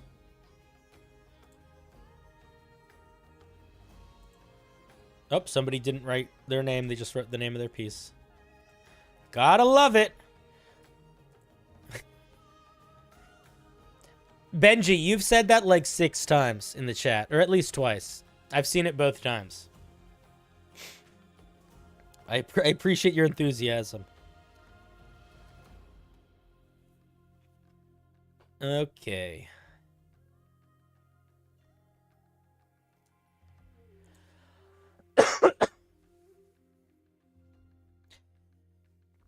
Yeah, maybe I should have read that whole piece. I don't know.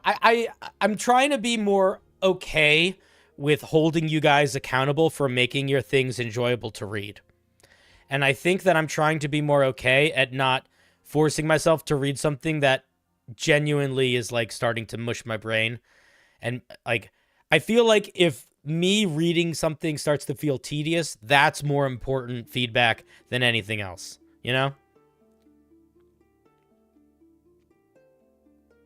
So I've decided that if I'm in the middle of reading a piece of Homebrew, and I think I've given a lot of feedback, or at least some feedback, and looking at it, there's just a lot of more words to keep going, I will allow myself to stop. Cinder, I want to introduce dueling mechanics, but so many I find are tedious. Do you have any suggestions? What do you mean by dueling?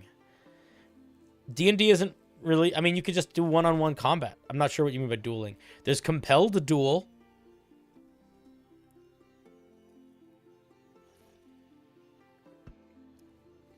You could compel some duels. But I'm not sure what you mean by that. As like a new mechanic. Oh, bucket a bucket a bucket a bucket a bucket a bucket a bucket a bucket a bucket a bucket a bucket a bucket a bucket a bucket a bucket a bucket a bucket a bucket a boo. Yeah, Arcade Avery. If you think it gets tedious listening to giving the same feedback over and over again about formatting and sentence structure, imagine giving it. So yeah, I've decided that instead of just like ramping up my lack of patience, I'm just gonna be like, okay, cool. I think that's a lot for you to work on. Good luck to you. Let's see. An arena with magic field that casts compelled duel between two creatures could be cool. That could be cool. One-on-one combat? I mean, I would just run one-on-one combat. I don't know why it would need to be different. D&D is already turn-based, you know? Just run one-on-one combat.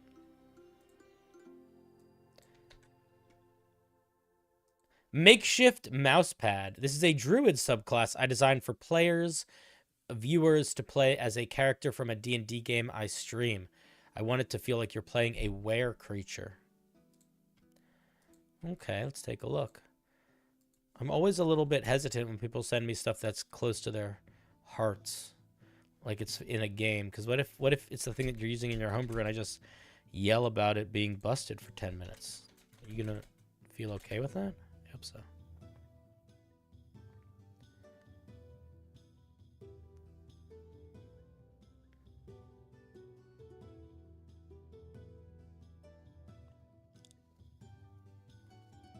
How do you add your name to the wheel? You submit your homebrew, you silly goose.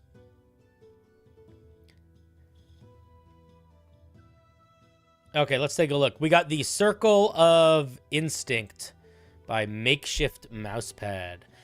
Even among the druids, there are outcasts, strange and ugly reflections of nature's animosity. This is not a full sentence. This should be connected to that sentence. Members of this circle are a grim reminder that a crown of antlers can often sit atop a crooked and hungry maw. This is a cool sentence, but this needs a little bit more. The first half of this sentence is like, this druid's weird even for druids. It's like, okay, that doesn't really tell us anything. So I would try to get a little bit more detail in about like what these guys are actually like. I meant, where do I submit it? There's a command. That's the command wheel that is both in the title of the video, scrolling across the screen as well. Is preferred to submit documents or D&D Beyond? Whatever, either one. Just make sure that it's shareable. Make sure that it's viewable when you share it. And the best way to check to make sure the link is viewable is before you submit it, whatever link you're putting in, try to open it in an incognito window. And if it works, it'll work when I open it. And if it doesn't work, it means you didn't make your link shareable. Starting at second level, you gain a beast form that is connected to your soul. Much like a humanoid transforming into a werewolf, you possess a second body that you transform into by expending use of wild shape as a bonus action. Get the bonus action not hidden down here. There is no time limit on this body. However, a use of wild shape is required to transform out of your beast form, and you cannot cast spells while in it. What? Why is there a... So you could be stuck in it and not be able to cast spells? Huh. I don't know how I feel about that. The HP of your beast form is shared with the HP of your original form. I don't think you need to say this language, if you're trying to do an alternative, I think what you probably should do is you should look at how the druids that get alternative wild shape features write their features. So like look at like the where is it? Stars, for example. As a bonus action, you can expend your wild shape feature to take on a starry form rather than transforming into a beast. That should be your first sentence. As a bonus action, you can use a use of your wild shape to transform into a alternative to gain, don't call it beast form because that's too close to wild shape, but like alternative form. And in this form, you gain the following benefits. And they just list them like bullet points. Look how fucking easy that is to navigate. While in the form, you retain your game statistics, but you become luminous, you get this. And then whenever you do it, you get this. So just literally copy that. When in this form, you keep your game statistics, blah, blah, blah, blah, blah, blah, blah, blah. When your wild shape ends, when you wild shape into any, why is there a comma here? Get rid of that comma. When you wild shape into any other creatures, you revert back to the form you were most recently in what? Okay. Are you trying to create, wait, why? What? What do you mean by that? So is the intention that I can turn into this form and then I could wild shape into something else but turn into this? You need to clarify that you could activate a wild shape on top of this wild shape, I think. I don't think you should stack forms. Yeah, I don't think you should stack forms.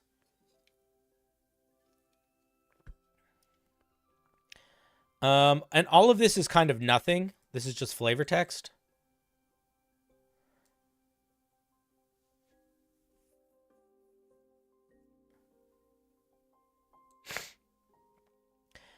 So here's how I would probably write this whole thing. I would probably say, as a bonus action, you can expend a use of your wild shape to enter your bestial form. While in your bestial form, you maintain your game statistics and HP and gain the following features. You can't cast spells. Creatures have to succeed on a wisdom, nature, or investigation check against your spell save DC to determine that you are not a beast. I don't know, other stuff like that, but fucking simplify it, please. Your beast form has 2 of the following: claws, bite, slam, impale. We don't need 2 of the following.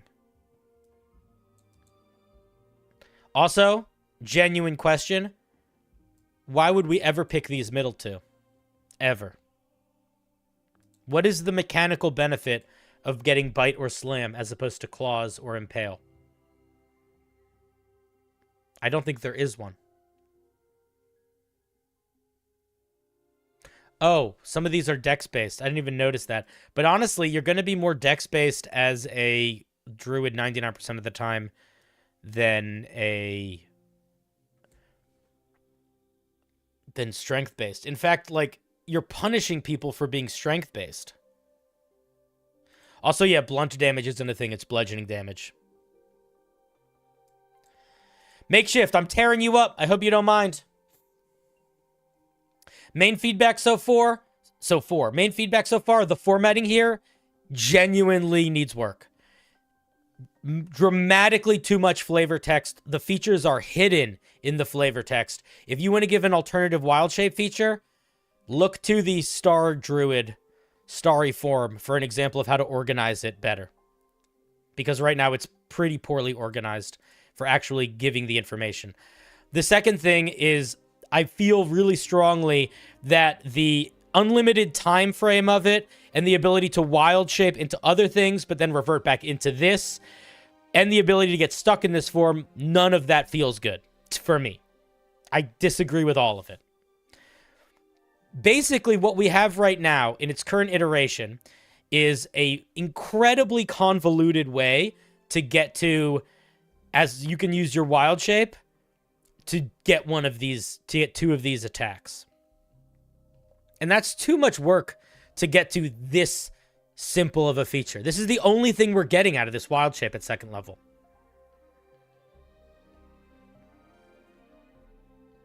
Like, why do we need all of these words to get to, you get a special wild shape form, it comes with these attacks? It's just way too many words. And again, I strongly disagree with these options.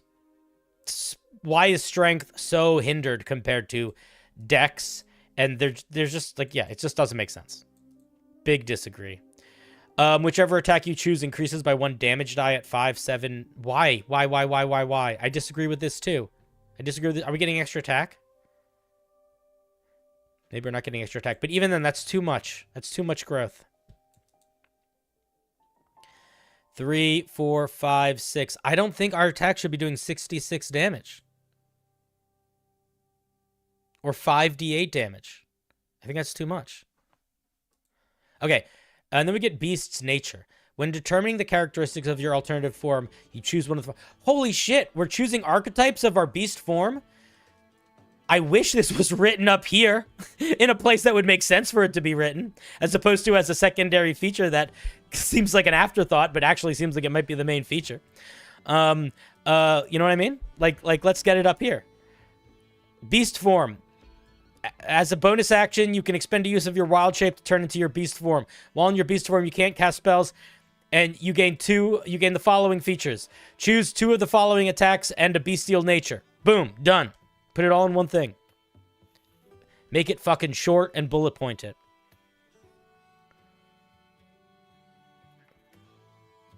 So a subclass feature is just, a creature? Yeah, there's a lot going on.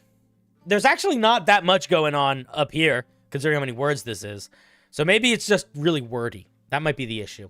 When determining the characteristics of your alternative form, choose the following. Yeah, we should know that we should know that we're doing that up here. As a bonus action, expend use of your wild shape, turn into a thing. Choose from a bestial nature, whatever, and gain one of the following attacks. So you're either a carnivore or an herbivore. Let's see. Carnivore. Once per day. Weird that it's once per day and not once per wild shape. The other thing is that no features that characters get are once per day. They all recover based on short rest or long rest.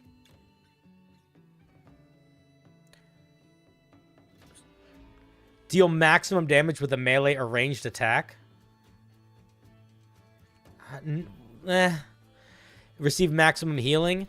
Neither of these are particularly evocative. They're just like big extra damage or big extra healing. Why are these what we're getting for our bestial form? So what's the point of this thing? The point of this thing right now is it's a druid that gets a melee attack and once per day can attack and do a lot of damage. Or once per day can heal a lot when it's healed.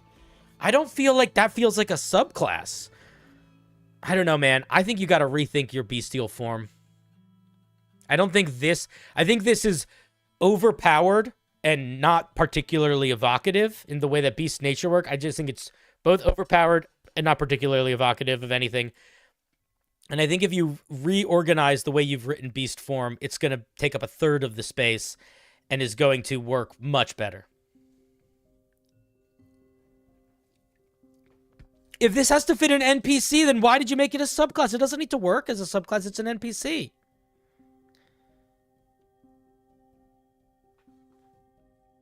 Who cares? It's a subclass. It's an NPC. They don't need to work it as a subclass. But anyway, yeah, you got to drop the whole infinite beast thing. This feature needs to actually feel more like a feature. I still don't feel like this claw attack is even good. And I think that this doesn't make up for it. So I'd probably redo a lot of the first feature. And I would look to things like the Star Druid for the language of how to do that. Oh, an Omnivore. You can add +1 to the spell. These are spells for a minute once per day. Wait a minute. I thought this was in beast form. Is this not in beast form?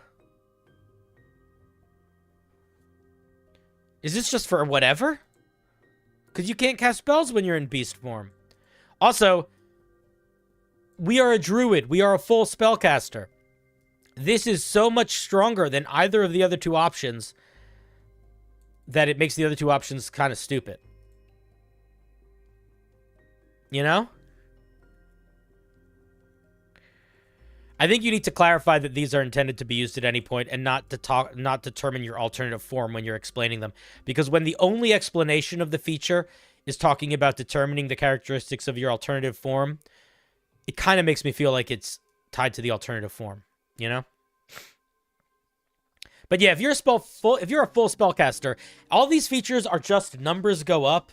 I don't love numbers go up. Numbers go up is fine, but if the only thing we're getting is numbers go up, then I don't know what we're doing here. Like, why is this? Why are these features? What do these features sell about the idea of Circle of Instinct? You know? Why should we be getting +1 to our spell save DCs? What does that have to do with being a Circle of Instinct druid? I don't really know.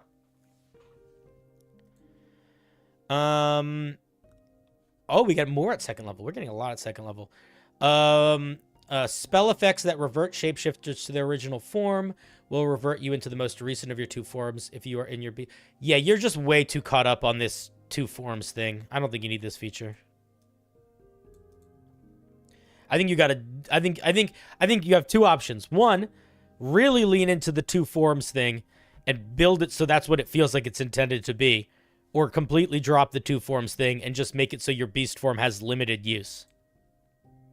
And maybe don't make it a druid, because wild shape, I think, does not do a good job of translating into something that is a permanent transformation, or at least permanent until you use it again. Do you know what I mean?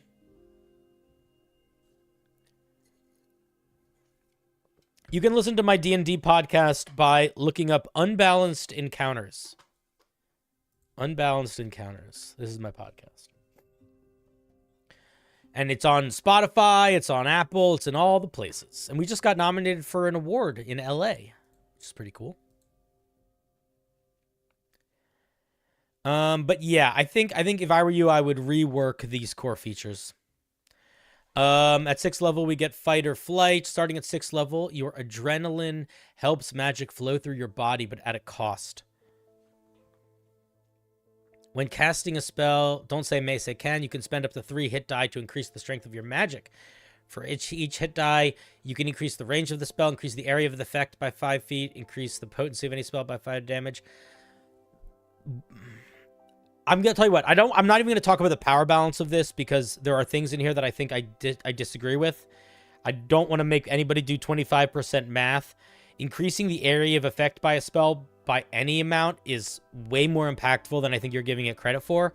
But I come back to you. What the fuck does this have to do with being an Oath of Instinct druid? I have no idea. Why are we suddenly getting, like, essentially meta magic? I don't really know.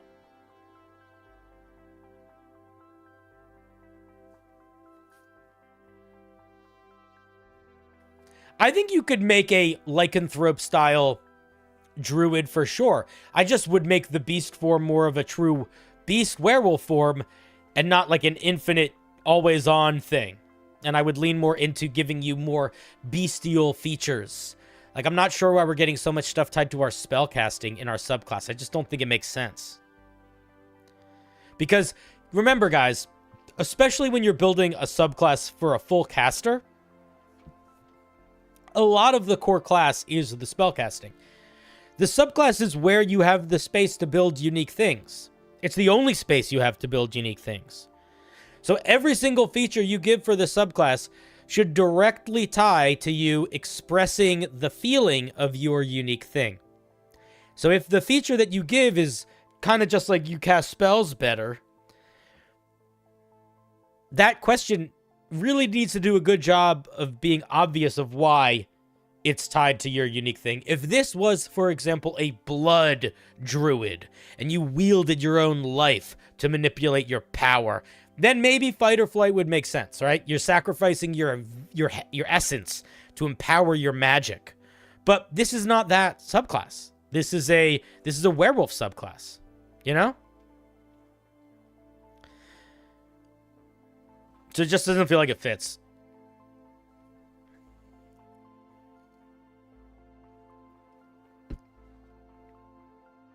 Would it make sense to lower intelligence to increase physical ability scores? For this, I wouldn't do that. I wouldn't mess with the stats at all.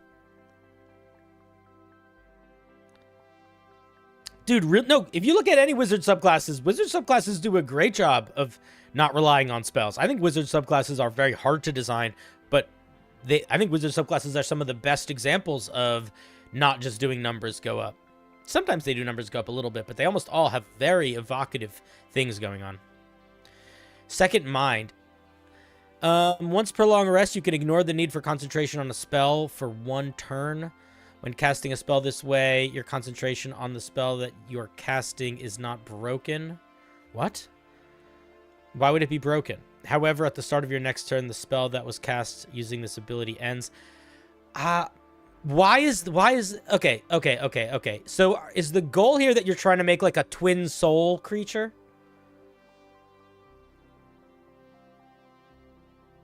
I feel like I'm not... This feature also, why is this here? I don't get it. I don't see the logic of this. What does this have to do with werewolf stuff? What does it have to do with bestial stuff? None of that fits this flavor at all. I just don't get it. Also, it's fundamentally... It's like confusing in how it's written. Once per long rest, you can ignore the concentration for a spell for 1 turn. When casting a spell this way, your concentration on a spell that you're casting is not broken. When you're casting the spell, what it sounds like you're saying is, when you cast a spell, the concentration on that spell isn't broken. It's like, well, yeah, no shit, Sherlock, it's not broken. I just cast it. So, like, if you want to clarify that, I think you need to get that language cleaned up, because that language is also confusing.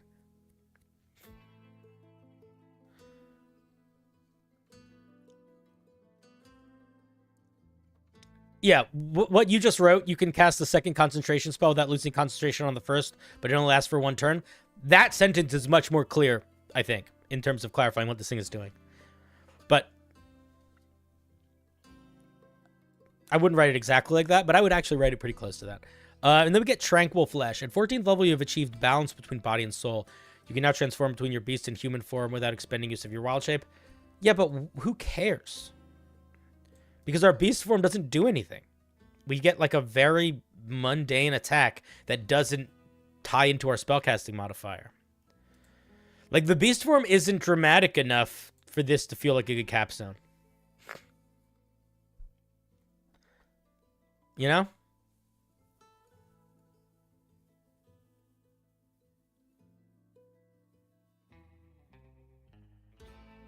Yeah, Hakasa, that's kind of what I was thinking. You would get some bestial features, you know, advantage on perception related to smell.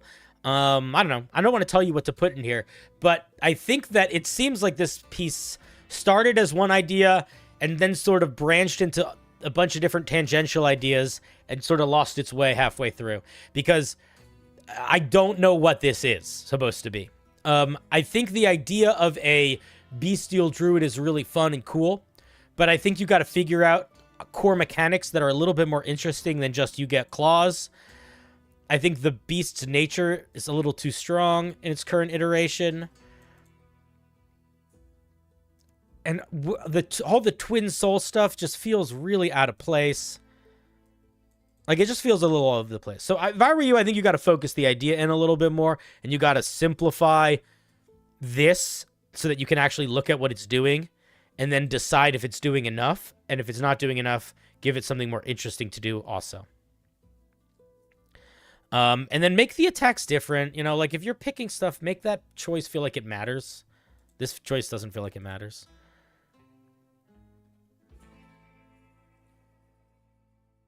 It is a bit like a multi-class subclass, but I don't think that's the move. This feels more caster than beast. Doesn't the beast form block casting? I don't get the connection. That's what I was thinking. It said the beast form blocked casting, so I was wondering why we were getting anything to do with casting anywhere. I don't know. Those are my thoughts. Weird idea. I don't really know what your goal is, because it is going in so many divergent directions. So I want you to focus it, keep working on it, and hopefully you shall find your way. But if it's the only reason to build it is for an NPC, then you don't need to do any of this work, and you just make the NPC do whatever you want. All right, thank you for sharing.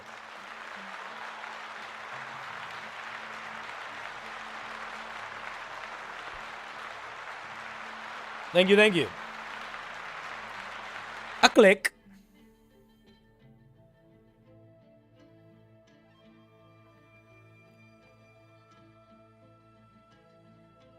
You know what I forgot to do? Ugh. That's okay. Doesn't matter. It's too late now. was going to post one of those shorts when I go live being like, I'm live right now, but I didn't. I initially wanted to make a circle of the occult of sorts, where you were a lycanthrope of sorts, with the idea that you can half shift so you get a lion's roar while doing stuff. That's a neat idea. I've seen people do stuff like that before. I think it's a very neat idea.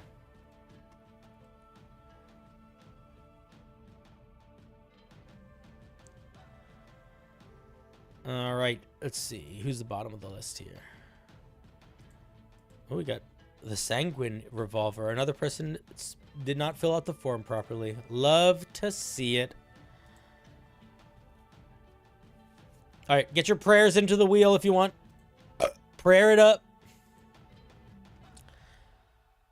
Get them in. Get them in.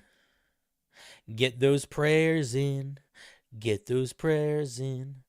Tell everybody what you think about the stuff and the stuff and the things, and you think about the stuff. You think about the stuff. You think about the stuff. That's what you think about. You guys know that song? I wrote that song. I'm a brilliant singer-songwriter. Not everybody knows that about me, but it's true. You're not smart? That's okay. Nobody's that smart. Most people are pretty stupid. My experience. Oh, bucket a bucket a bucket a bucket a bucket a bucket a bucket a bucket a bucket a bucket a bucket a bucket a bucket a bucket a bucket a bucket a boo! Mr. Salt Man, shoo-ba-doo-ba-da, got up. They call him Mr. Salt Man. A bardic subclass I made with only one effect in mind that I wanted in the game. But instead of doing the smart thing and making an item, I ended up making a whole subclass I'm pretty proud of. All right, well, we'll see. Let's take a look. College of the Grand Performance. Let's see what we got here. Here it is in different places.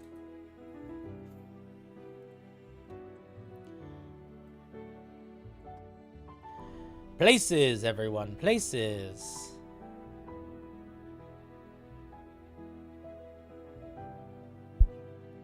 Who is this?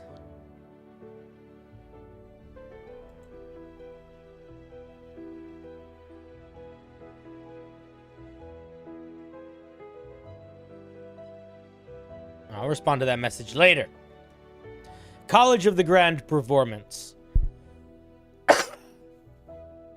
Bards of the College of the Grand Performance have learned to perfect the ways of singing to an audience. Songs they sing always seem to be delivered to the very soul. To be. Get all these phrases out here. Whenever you write to be, you're writing in the passive voice, and you can pull that out. Instead of the songs they sing always seem to be delivered to the very soul, say, the songs they sing touch the souls of the audience. Touch. Seem to be delivered to the very. You can get all of that and just say one word.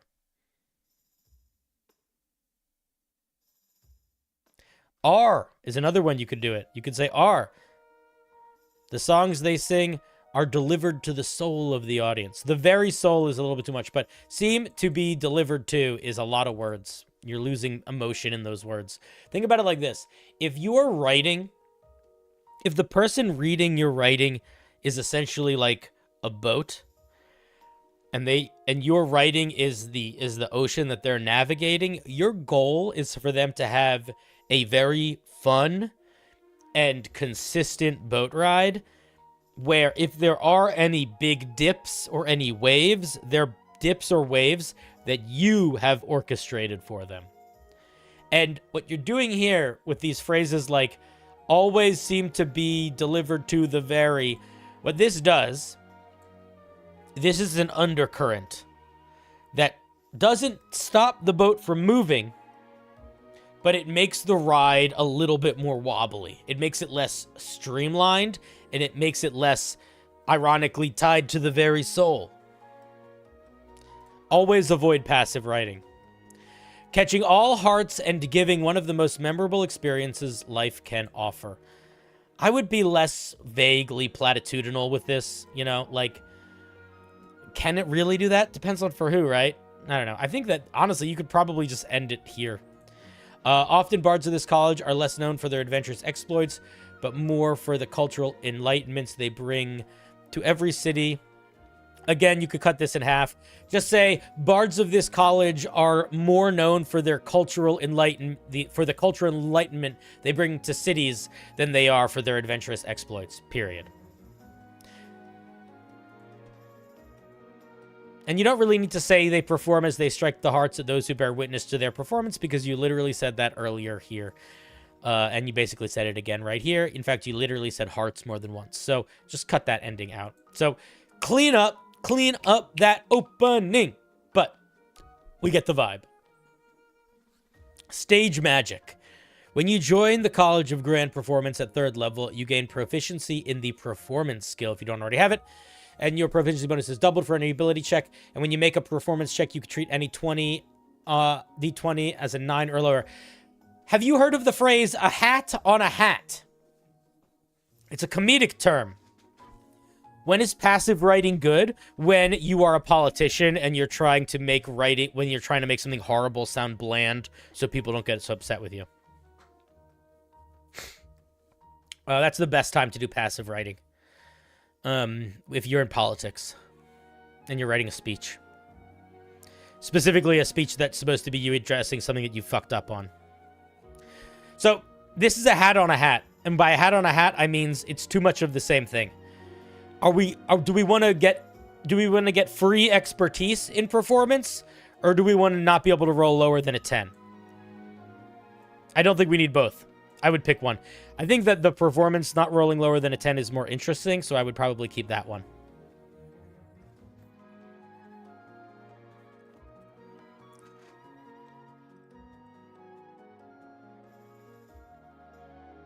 It is hard to notice when passive voice is happening because it's something you don't think about that much most of the time in your life, and you use it.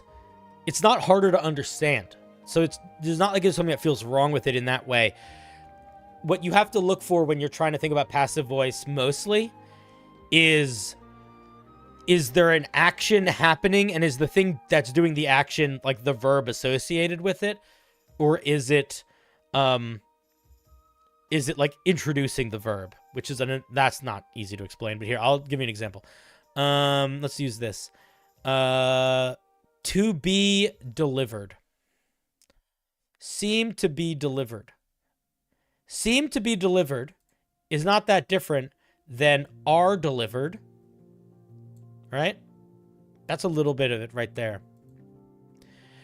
Now, if you want to really take that into the active voice, you don't say are delivered, because deliver is a verb. So what you can say is, instead of saying songs they sing always seem to be delivered, that could become here. Let's I don't do this enough. Let's talk about it. Because this is a really good example of passive voice. Okay. So, songs they sing always seem to be delivered could become songs they sing always deliver. No. Let me get the whole thing so I get that right. Give me a second. Boom, here's the sentence, right?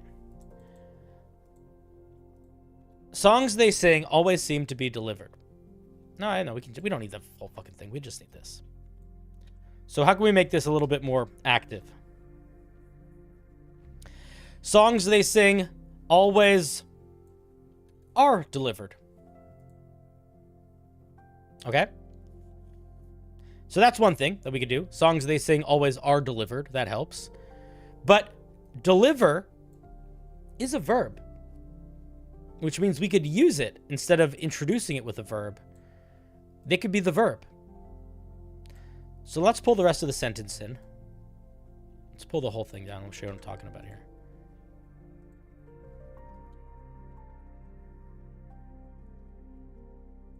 Okay.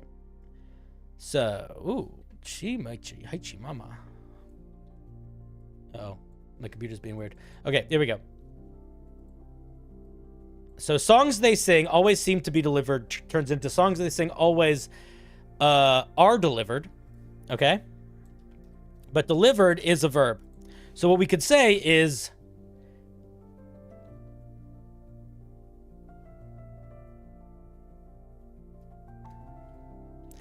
You could even say something like this. They deliver their songs. No, that doesn't even work that well.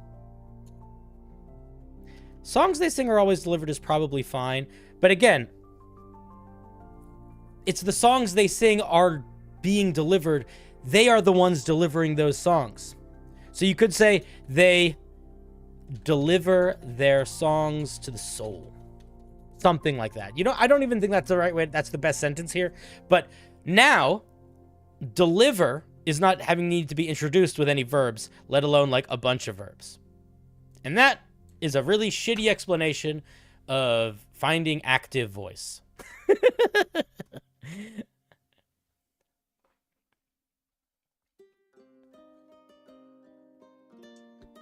They deliver their songs is the way that you would say that, yeah. They deliver their song. Anyway, that's active voice in a nutshell. English. Okay, let's see what we're getting at third. What else we're getting at third level?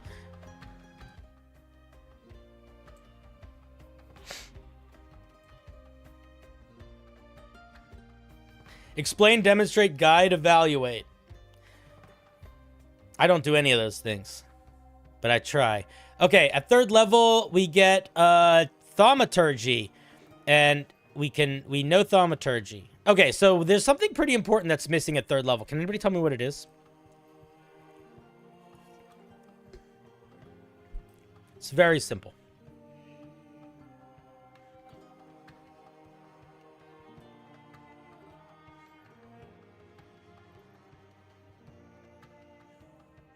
Bardic Inspiration, secondary use. Yes, every single bard in D&D, doesn't matter which one, every single bard in D&D at third level gets a unique way to engage with their Bardic Inspiration. Maybe their Bardic Inspiration has some secondary effects when a creature uses it, or when a creature receives it. Maybe they can use their Bardic Inspiration to do something totally different than inspiring. Like the Whisper Bard can like punch you with psychic damage. But we need to do something at third level that is going to be tying to Bardic Inspiration. You not being able to be magically silenced is interesting, but I don't know if we need that at third level.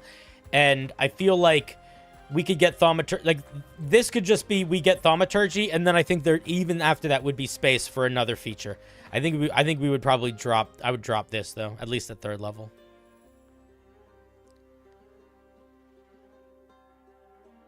What it's missing at third level is a feature in general. It's got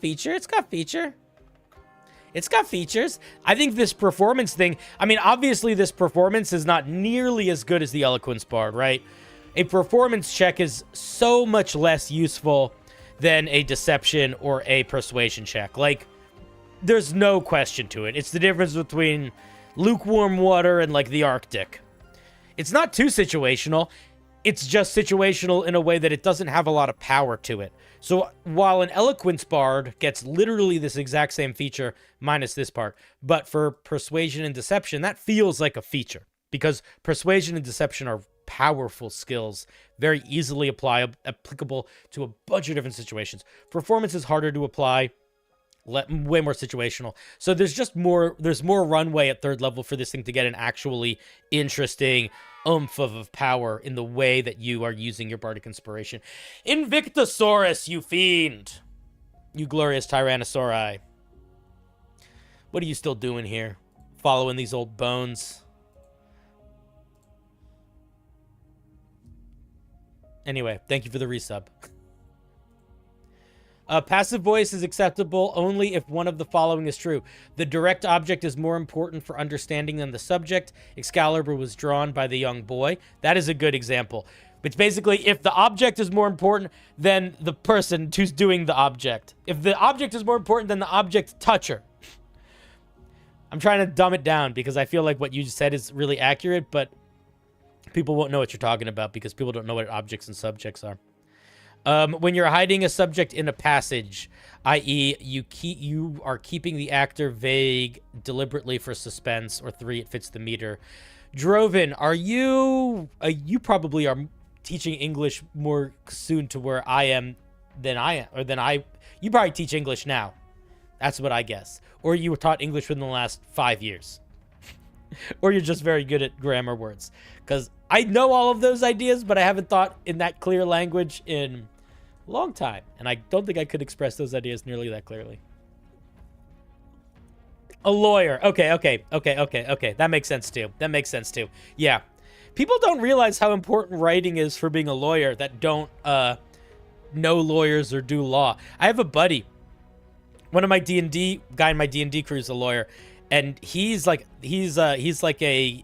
constitutional research lawyer. Literally all he does is like read and write very specific phrases. It's like his whole job. Yeah. Cool. That makes sense though. Okay. Let's see what else. Let's get at 6th level. At 6th level, those with the best view of your performance are easily dazzled. Whenever you target a creature within 10 feet of you with a charming effect, they have disadvantage on the saving throw to resist. Interesting. While creatures charmed by you stay within 10 feet of you, they have disadvantage on saving throws at the end of the effect. That's cool. I feel like I don't know if that should be on all the time. Chat, I want to hear chat's opinion, because I do like the core concept here. I think it makes sense. But my question is that reasonable for that to be on all the time?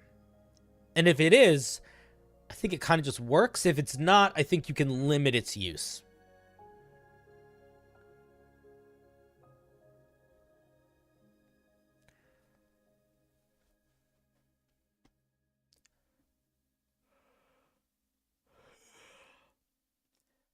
I don't really review revised subclasses or races, no. I don't really want to read your alternative Shadow Sorcerer, or your alternative Ranger.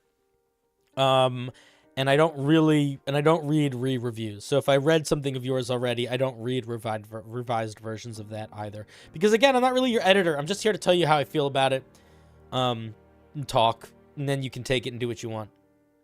You think it's balanced? It is sort of similar to Counter Charm.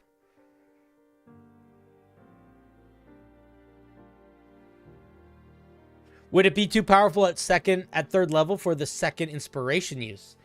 Maybe not, actually. It would just be limited. You'd have to limit it.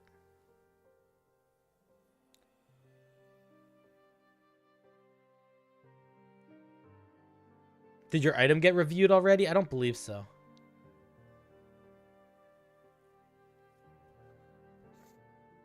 Hound of Ill Omen. Yeah, that's kind of what I was thinking. I was thinking, like, there's other features that give disadvantage on saving throws, but they're, like, way more resource hungry and I don't know. They feel more limited. Hound of Ill... I don't know. Maybe it's maybe fine. It's maybe fine. Number of people equal to the bard. I don't think the issue is the number of people. I like it being all creatures within 10 feet of you. I think that's cool. I think the issue is that always on, or is it like you activate it and then you're in that mode for like a minute or something like that? Yeah, there seems to be mixed feelings about whether we should limit it or not. I like it, but we're missing the core at 3rd level, so I don't know how it plays. Yeah. I sort of feel similar. All right, let's take a look at soul performance. At 14th level, you learn how to have your inspiration spark even more potential in the souls of your audience. When a creature within 60 feet of you adds 1 of your bardic inspiration die to an ability check, attack roll, or saving throw, they gain a bonus to the roll equal to your charisma modifier.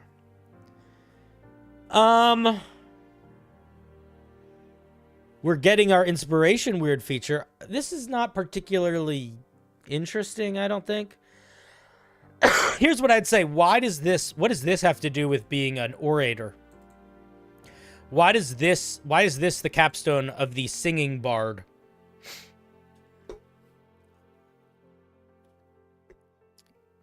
I don't really know why. I'm not really sure. It doesn't really feel like it ties into the rest of the subclass. And it's just sort of a flat bonus to your bardic inspiration. So it doesn't really feel like anything, right? It's just kind of numbers go up. And sometimes numbers go up is good. I think I know that we criticize numbers go up a lot on this channel. But the thing is, there are plenty of times where numbers go up is the perfect thing to give a feature. But it only is the perfect thing to give a feature when it is obviously the perfect thing to give the feature, because it ties so evidently into either the mechanics you've already established or the flavor you've already established. And I don't think this ties into either the mechanics we've already established or the flavor we've already established. So I think it probably might try to make it something a little more unique. Those are my thoughts. Got some interesting ideas here, but it does sort of feel a little bit wonky at the end, and it feels like it's missing a big chunk at the beginning. And I appreciate you letting me tear apart your opening sentence to talk about passive voice. And I appreciate Drovin, our local lawyer, to help get the language proper. All right, thank you, Mr. Saltman. Let's give Mr. Saltman a round of applause.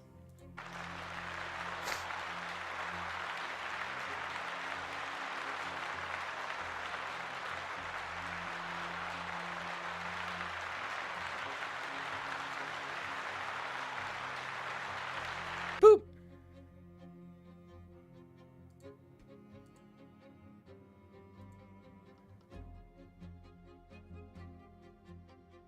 Who's the bottom of my list?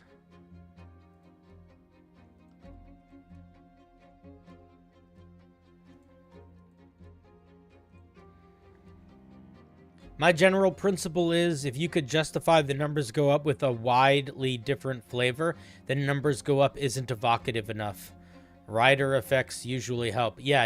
I mean, the rider effect doesn't even need to be a lot. I think one of the best examples of a really good use of numbers go up is the Zealot Barbarian, where the Zealot Barbarian at 3rd level, once per turn, when they hit a creature, they can deal an extra 1d6 plus half their Barbarian level in Radiant or Necrotic damage. It essentially is just numbers go up, but the fact that you are picking Radiant or Necrotic damage, and the fact that it is a weird scaling system, make it both unique mechanically and flavorful in the very specific way that a Zealot Barbarian exists, which is the somewhat magical, somewhat mystical, but still barbarian, you know? Hey, Invictusaurus, how's it going, buddy? Did you see it's been 5 months? That's crazy. Stream's going good, Lambert. How are you doing? Tommy Lamb. Timbo. Timbo Jimbo, as they say. I thought this cup was way more empty than it was. I almost spilled tea all over myself. I crack you up daily? What should I make shorts about tonight? I have to make 2 or 3 shorts after stream ends. What should I make shorts about? 5 months on Twitch. You don't know about YouTube now. Who knows with YouTube? It's a mystery. Well, it'll pop up eventually. We'll see. Invictus Databank wanted me to tell you that they say hard. And then they wanted me to tell you that they say high. And then they wanted me to tell you that they say high with a capital H. Whatever that means.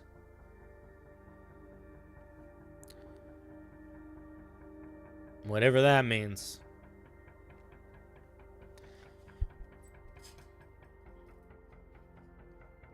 You know?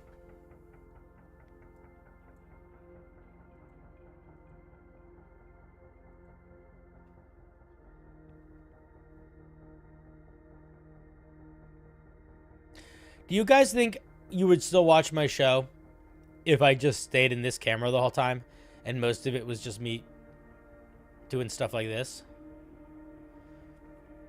How many of you would actually still watch? I think probably 6 or 7 of you. That's what I think. Pathfinder recruiters are so annoying. Here's the thing. Let's talk about Pathfinder for a second.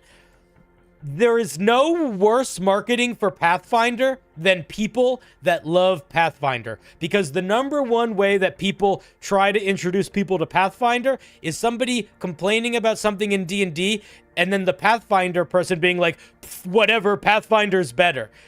That is just argumentative. It does not help. And that is the way that people try to sell Pathfinder online. And it doesn't work. It doesn't work. I've seen it.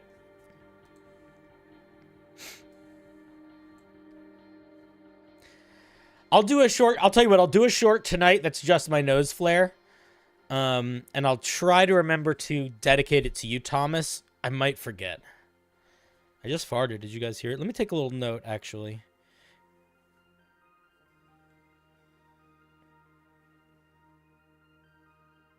I'll write a message to myself. I do this sometimes. Oh, no, I'll do it later. Thomas, I'm going to forget. Somebody remind me. I'll try to dedicate it to you. Pathfinder, I hardly know her. Finder, there you go. You know what I should have said? I should have said, Pathfinder, I hardly know her. That'd have been better. Anyway, I appreciate the joke. You get a bonus point.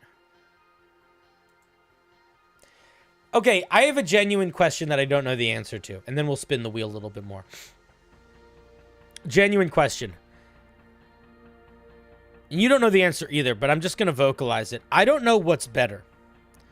Is it better to have less viewers on each individual platform, but more viewers in total, or less viewers in total, but more viewers on an individual platform? And I don't know. Because that's the world that I live in right now. Because I have around 150 people watching across YouTube and Twitch, which is nice. But they all the numbers look so small. I never crack triple digits, but I'm cracking triple digits on my end either way. And I don't know what's better from a financial perspective, and I don't know what's better from a visibility perspective. Because the difference for Twitch, for example, is if I have more like 90 people or 100 people on Twitch, which is less than I would have watching now, I'm in the top like 4 on Twitch, in YouTube, or in Discord, in Twitch all the time. Now I'm like down in the docks. And I don't know if that has an impact or not. And then I also don't know if it has an impact on like brands wanting to work with you. I don't know. I will say that since I started streaming on YouTube and Twitch again, I have started making less money. I will say that. It is not unnoticeable. From a financial perspective, it seems like I really should just be streaming on Twitch. Or just streaming on YouTube. Probably just on Twitch. But I'm hoping that that'll balance itself out.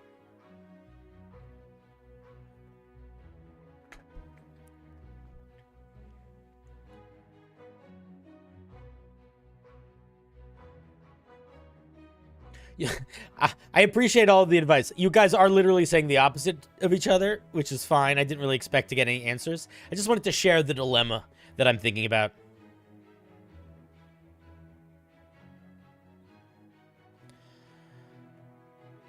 If you're going for success as a focus, I've seen a lot of streamers choose to go with focusing on a single platform, but working with both makes other platforms feel alienated. Yeah, that's kind of the issue. So I think what I might Legacy, you've been around for a second. I listen, everybody, yeah, all the people that want me to watch on Twitch are certainly going to say they want me to watch on Twitch, and all the people that want me to watch on YouTube are certainly going to say they want me to watch on YouTube. I don't think I'm going to do it based on what anybody says they want, because you all just want what you want, and that's fine. That makes much sense. I think I got to think about it a little bit, though. I think I got to decide.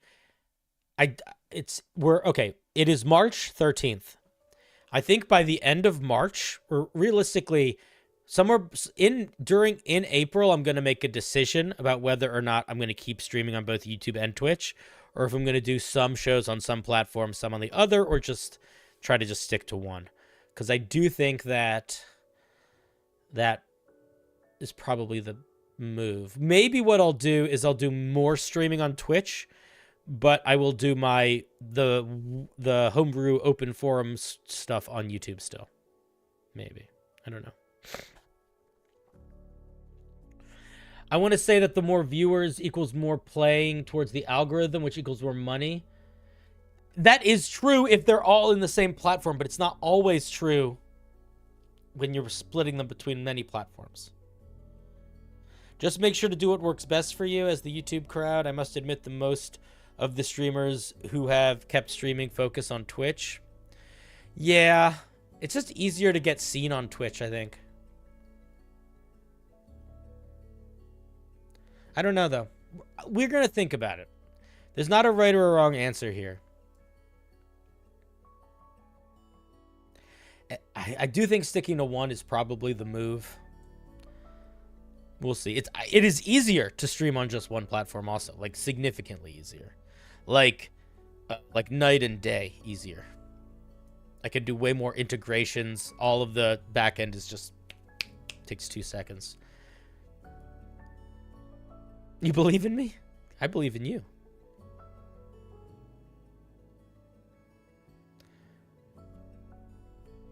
All right. Well, listen. We're gonna do. We might start doing more streaming on Twitch, and then doing the member review streams on Twitch and YouTube. That might be what we start doing. We might start doing like a once a week stream on Twitch and an every other stream, or once a week stream on YouTube and every other stream on Twitch. Maybe? I don't know. I know that people really like the VODs. That's the main reason why people want me to stream on YouTube, is that all of the Homebrew review stuff gets saved automatically in VODs that you can just see. So maybe that's the way I should think about it. Maybe I'll only do my Homebrew review streams on both. And then whenever I'm doing more just like writing D&D or like games or shows or stuff, we'll do those on Twitch. Maybe that's the move. I don't want to have to deal with uploading full VODs. It's really fucking tedious. Uploading a full Twitch stream VOD that is this length takes like hours to download and then hours to upload. I don't want to do that every day. Twitch partner when? Not for a while. Not with these numbers. Right now, I'm much closer to YouTube. If YouTube had the same rules for partner than Twitch did, I would be closer to that, because I usually average like 80 to 90 people on YouTube when we split. There's definitely more YouTube viewers than there are Twitch viewers when we're not on Twitch, primarily. When we're on Twitch exclusively, everyone's just there.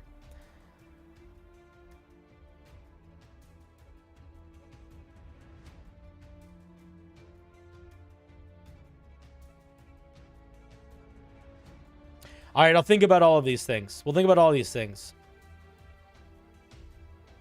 Do you make your shorts by locally recording everything and then editing it? I just make them in my phone. This is what I use to make shorts. This device. I'll make a short right now. You want to see me do it? I'll make the short dedicated to Thomas Lambert right now. It'll be really short. It'll be a quick one. Gotta take my headphones off, though.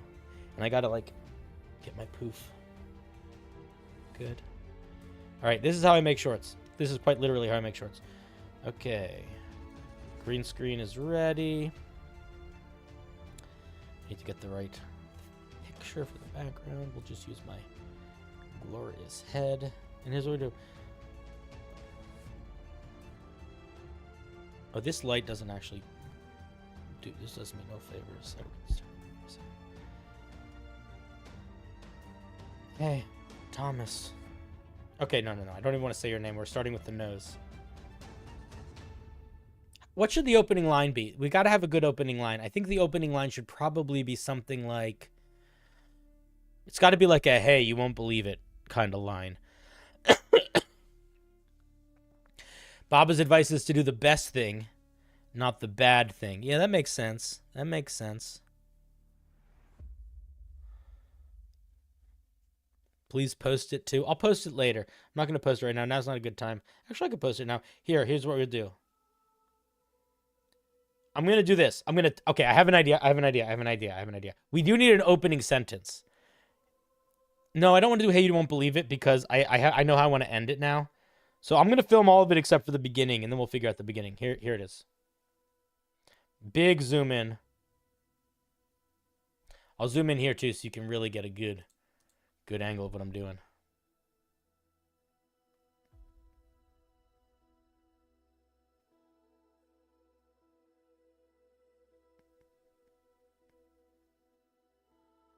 Okay. That's like 10 seconds. That's a long time. And then we're going to say, who was it? Thomas Lambert, I think it was, that asked me to do this. And then we're going to say, now don't say I never did anything for you, Thomas Lambert, for my stream tonight.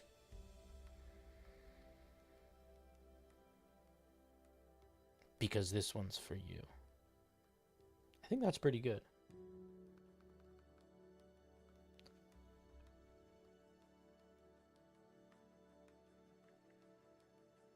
All this background fuzz I'll get rid of. Now don't say I never did anything for you, Thomas Lambert, for my stream tonight. Because this one's for you. Okay, I think that's probably fine. I don't think we need an intro. I think that's probably fine. Here Goes Nothing. We could do Here Goes Nothing. Could also be like, oh, fine. Maybe that's what I'll do. Fine. That's a pretty good one, actually. Let's make sure the sound didn't get weird. Perfect. This is such a silly thing to do on stream, by the way. Okay, and then we got to find the music. And I like to stick to the classical music. Or the epic music. So we're going to find some classical epic music. Oh, O Fortuna. Classic. Epic.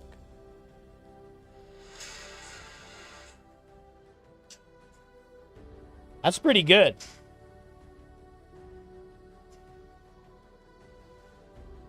I want the cleaner version of it, though. Carmina Burana. I don't want the electric guitariness. I just want the song. Here we go.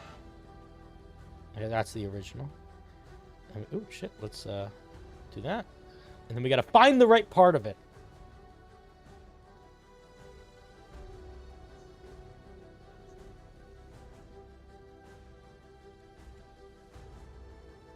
Okay.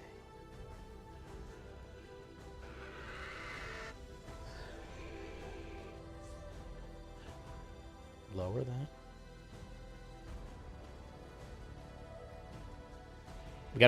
We want the music to switch when I...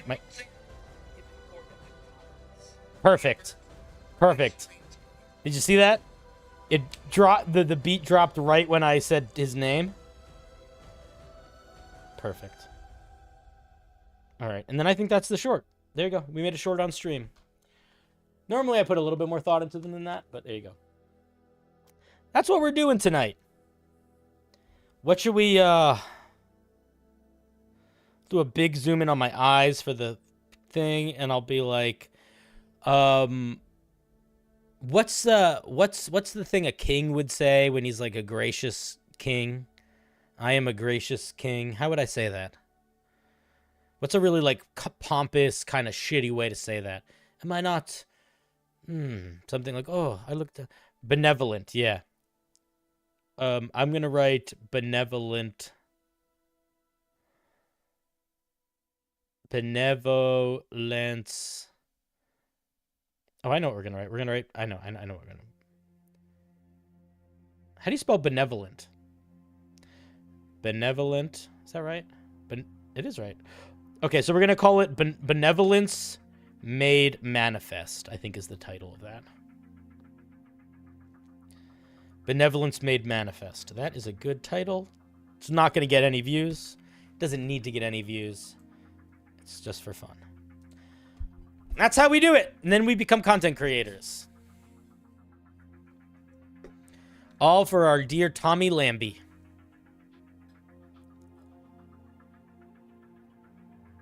You know what's so funny? The person who suggested the word benevolent spelled it correctly. I just didn't see it. Because I was being a stupid.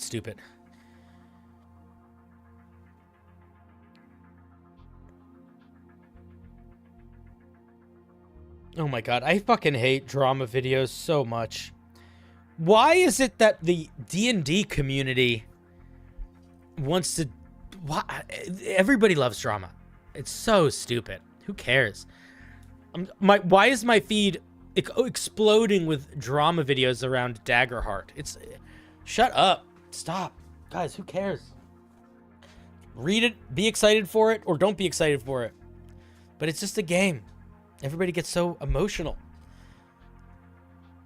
People love to wave flags of war. Everybody loves drama, Data. You don't have to feel bad about it. You should just acknowledge it in yourself and think about it like a affinity for, you know, anything that's bad for you. Just moderation. Stuff that's bad for you is good for you sometimes. It's not all the time.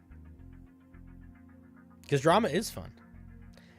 There's a couple D&D YouTubers that make really good quality content in terms of their presentation and their editing and their like video style. But they are so... They're like caught in this drama loop. And I just want them to break free. But they also are getting like much better views and stuff than me. So it's like, you know, they're doing whatever they want to do. They're getting paid. They're making it out. Vildachaya! Drama! I know, dude. Did I show you guys my, Check this out. I don't know if I showed you guys this. Speaking of fortune and glory. Hey, Vildachaya, check this out. Hello, it's me, CinderBlocksally. It's pretty good, right? Do you like this face? I gotta get the angle right. There we go. That's pretty good, right? I like it. But that's not what I was going to show you. What I was going to show you guys... Bum, bum, bum, bum. Wait. We got better music for this. We got... Okay, so emotional. Everybody's so emotional. But we don't... You know what? It's okay to be emotional sometimes. It's okay. You ready for something, guys? Check this out.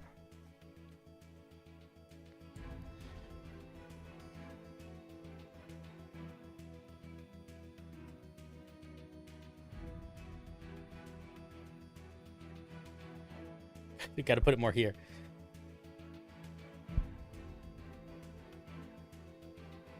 Bam! Bam!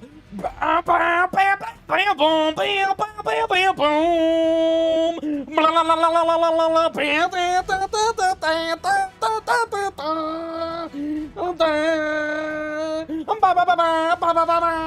da. Look, they even got the capitalization right in my name. I didn't expect that. Pretty cool, right? I don't know if I showed that to you guys yet. Came in the mail last week.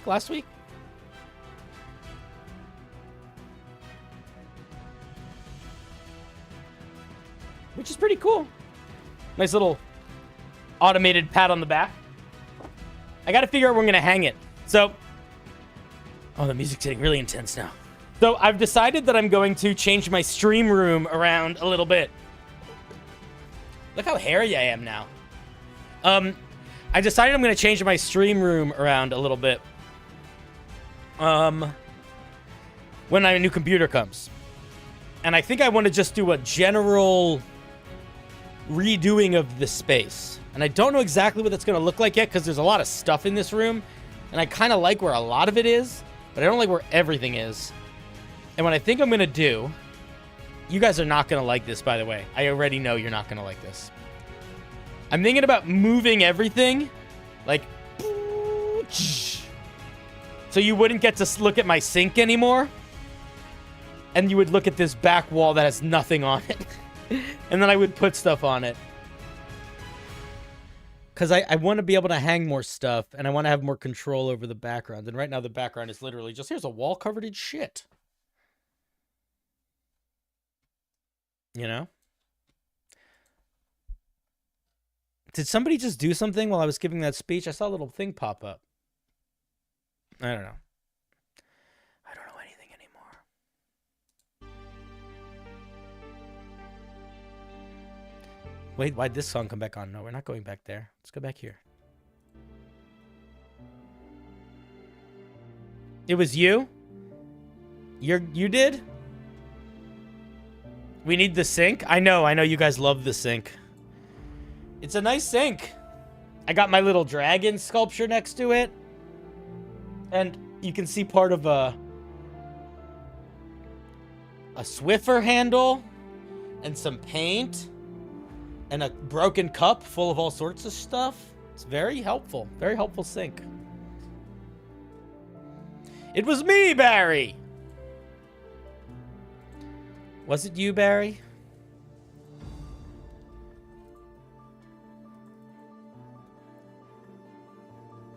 Boom.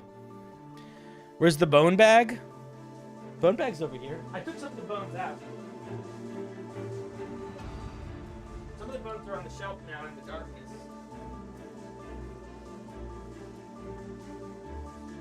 This is my bone bag. Here, listen.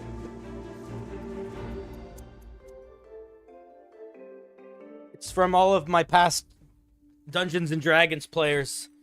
You want to see some of my bones? People think I don't have a bone bag. Here it is. I'll keep it. Here, I'll even try to, like, show you that I'm not even joking. Here you go. A bone.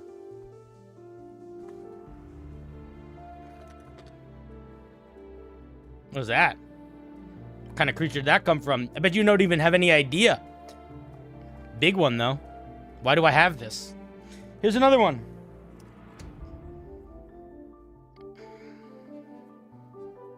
I see you!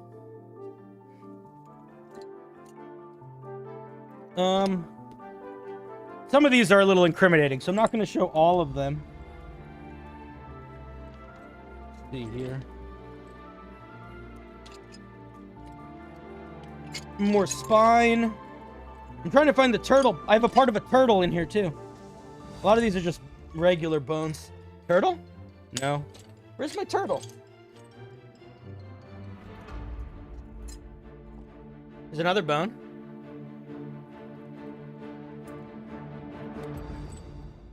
Oh.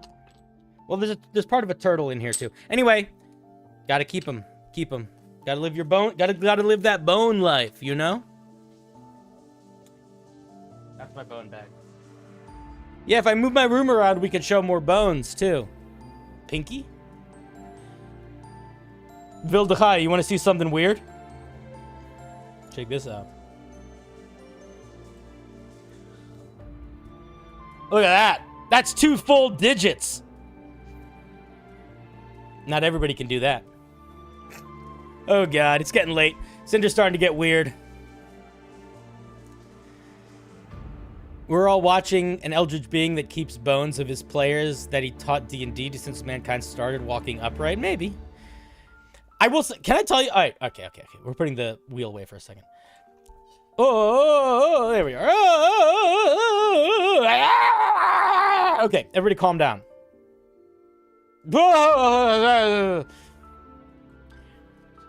There have been, on a few occasions, people that have made guesses as to the lore. And there have been a lot of close things and a lot of off things. But there, one person at one point was like, is Cinder? And then they said a sentence. And I did not respond to that sentence because it was too accurate. One of you have, on one occasion, hypothesized something that I genuinely don't want any of you to learn. Because I will lose quite a bit of power. Not that much. But, you know, one of my secrets. Something I want to keep for endgame. You know, sometimes you have a really cool idea of who the final boss is going to be. And you want to make that reveal really good. That's kind of where I'm at. But at least one of you is 100% correct.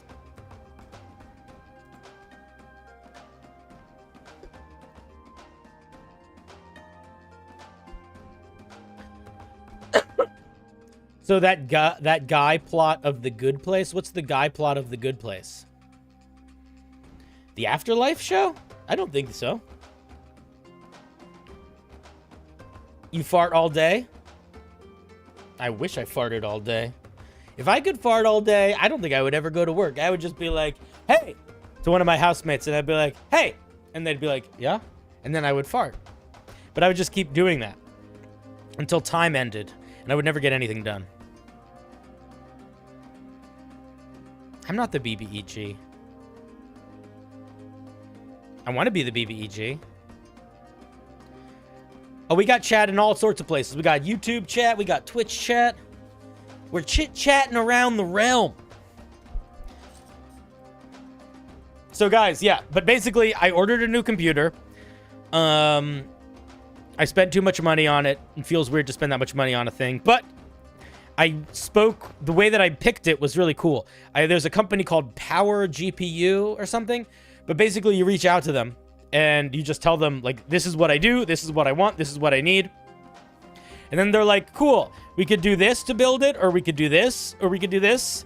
And then you're like, I don't know the difference between those, tell them to me. And then they do. And then you pick a thing, and then they make it for you. And you don't have to spend that much money, and then, well, it's still a lot of money to buy the parts, but they build it for you. And they build it for you with, like, what you need it to be. So that's what I did. And I don't know when it'll come, because it takes a while for a computer when you have it built for you by a company.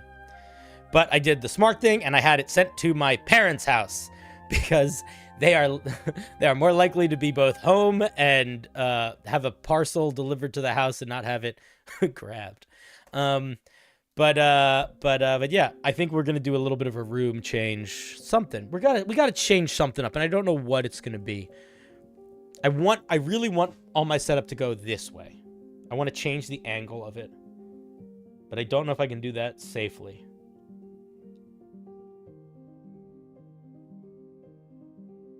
I think I can.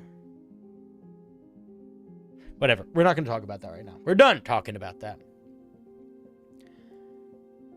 It's okay, Bad Matter. I know you exist. You think I'm a Hexblood Gulak? Too many inappropriate jokes just came into my head. Boo!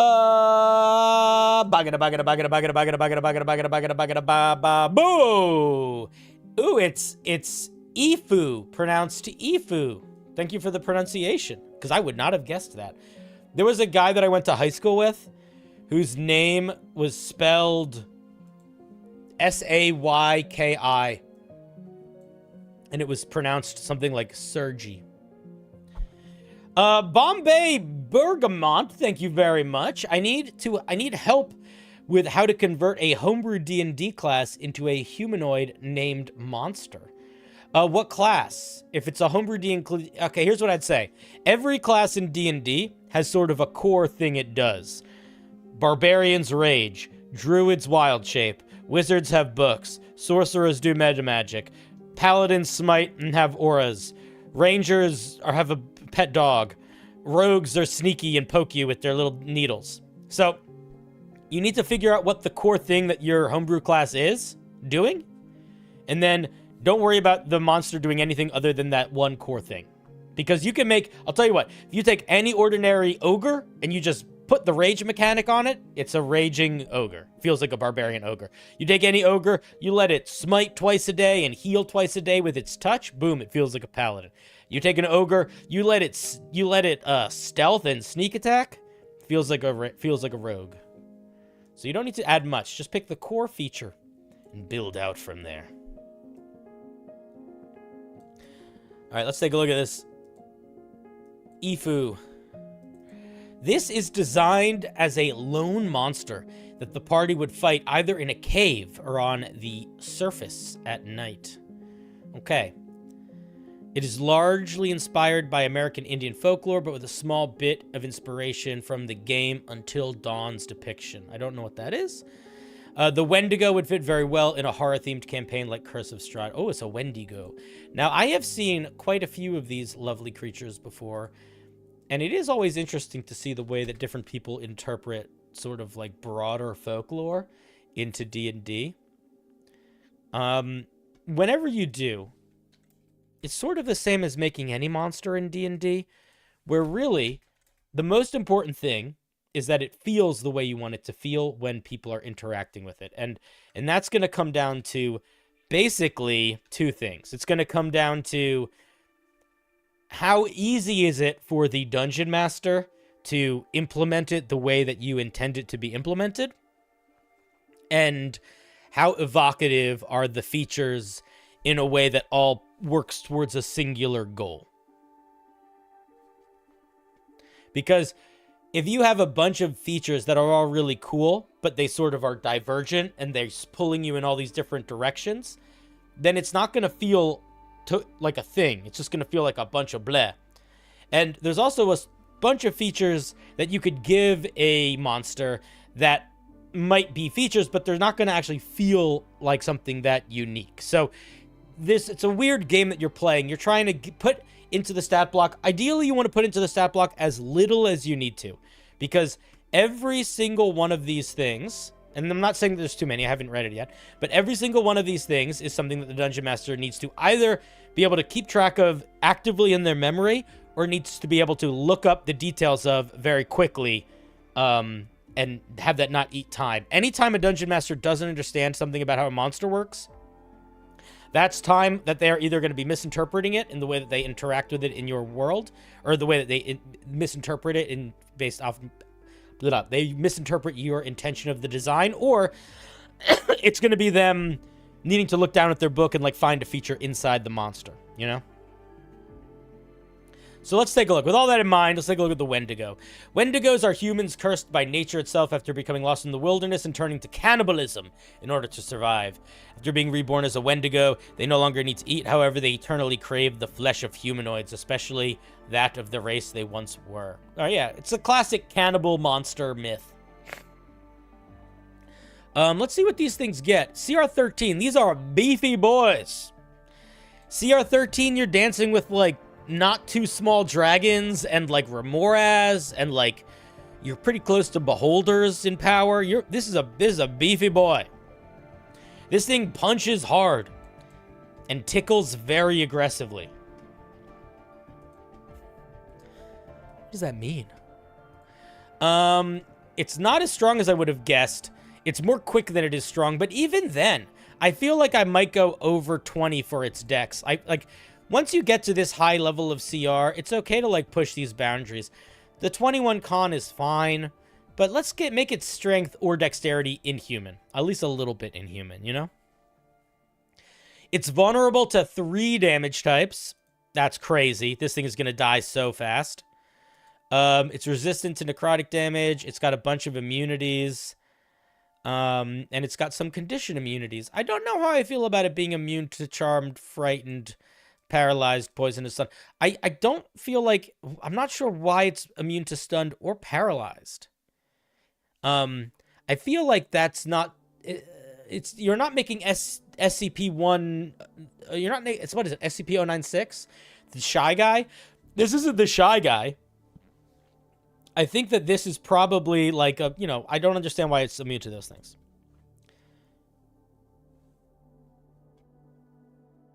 Let's see here. My name is slightly different here, but I am the one who was submitted this. I look forward to your feedback. Ah, cool. Welcome, Goddess Aif. Aoife. Wait, what did you say your name was pronounced as? I'm sorry. Ifu. Sorry.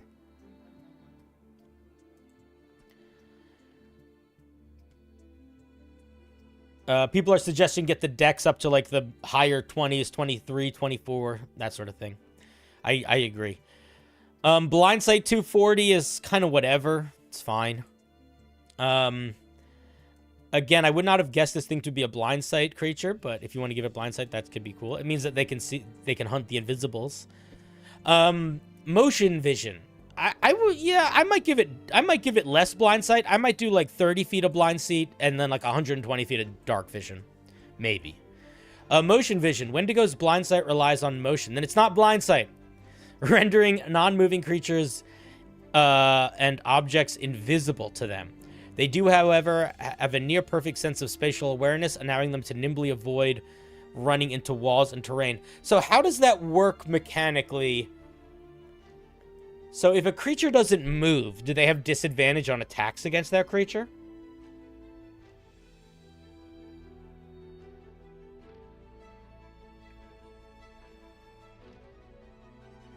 Ifa, not Ifu. Okay, I'm sorry. But anyway, you got this is a really cool idea. This needs mechanical clarification.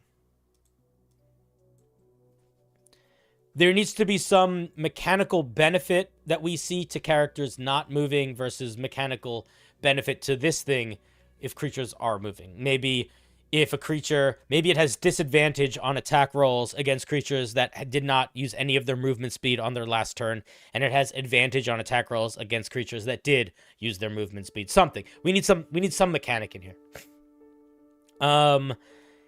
It gets good sense of smell. Strength of the dark. While not in sunlight or magical light created by a spell of 3rd level or higher, the Wendigo strength increases to 26. This is annoying to have to take care of. I don't want to have to recalculate. I don't want to have to do these recalculations in the middle of a session. If you want to do something like this, I think it's fine. I would probably... I mean, you have the little bonus at the end, but I would make this bonus maybe the only thing that I mentioned. I also think you could just give it a strength 26 all the time. Probably it'd be fine too. Yeah, I don't know, man. I might ask myself, like, what is this doing? It's making it more powerful in the darkness. Then I might ask myself, what could I do to make it more powerful in the darkness that isn't this? That isn't its stat changing? And then I would just give it that thing. You know, so instead of having its stat change, maybe have its normal stats like 23, and then in the darkness, its attacks all deal an extra damage die or something. But I think that I would strongly encourage you not to deal with its stats changing depending on where it's in darkness. If you're imagining that a creature would need to intentionally stand still, otherwise they would be seen by it. Yeah, no, you got that out there. But again, like, but what does that mean mechanically? Like, if you are explaining this thing mechanically, what does that mean? How does that impact the game mechanically? Is the Wendigo not able to target them? Does the Wendigo treat them as invisible, where it has attacks at disadvantage against them? Like, what does it actually mean? You need to explain what is happening in the mechanics. That's what I was getting at. Just because it's the kind of thing that, like, this will come up mid-combat. This will come up mid-combat more than it'll come up anything else. Also, like, what does moving mean? You know? Am I moving if I make a weapon attack? Because I didn't use any of my movement. What if I cast a spell? What if I cast a spell that doesn't have any verbal or somatic components? So all of that stuff, I just don't know what it means. It just needs clarification.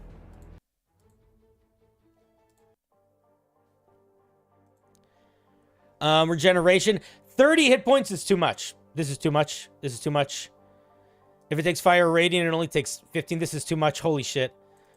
You can't... I'll tell you what. If it regained 15 hit points, I would still think that was maybe too much. And if that 15 hit points... Okay, so 1, 30 hit point regen every round, cartoonishly too much. Half of that, still potentially too much. They definitely should not be able to recover half of that if they take damage. I would just turn it off. I would just have it turn off. This mechanic, maybe what you're thinking is, this is maybe where your head is at. Maybe your head is at, okay, I'm going to give them a bunch of damage vulnerabilities so they can really take damage, but then I'm going to balance that by giving them a crazy regen to sort of balance out that damage vulnerability. That's going to be counterintuitive. That's counterintuitively going to not help.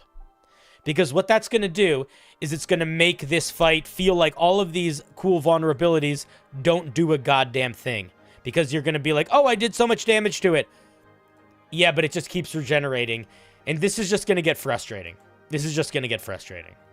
I don't think the vulnerabilities are balanced out nicely by the regeneration. And Blindsight ignores the disadvantage of invisibility. That's true. That's true. Blindsight does ignore the disadvantage of invisibility. So I think the issue is here. You don't give them Blindsight. I mean, you basically could give them Tremor Sense. Isn't that kind of what Tremor Sense does? Isn't Tremor Sense just you feel creatures moving? Would Tremor Sense maybe just be the solution here?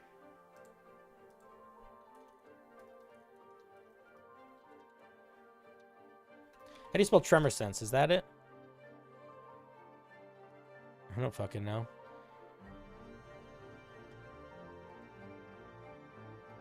Tremor Sense. A monster with... No, that's True Sight. A monster with Tremor Sense can detect and pinpoint the vibrations, radius... I mean, Tremor Sense is basically what you're going for here.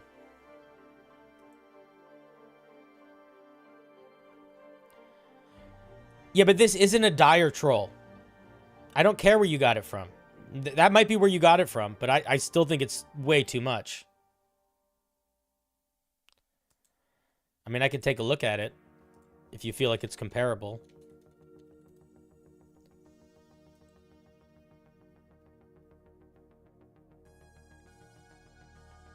Dude, you did not take it from the dire troll. The dire troll regains 10 hit points, and then it only gets 5 back. Yours does fucking 30. And it's the same CR. How much is this just largely based on the dire troll? A lot of these stats. No, it's not. Okay, I just was gonna check. Oh my god, and it's so fucking fast. I didn't realize it had a speed of 80 feet.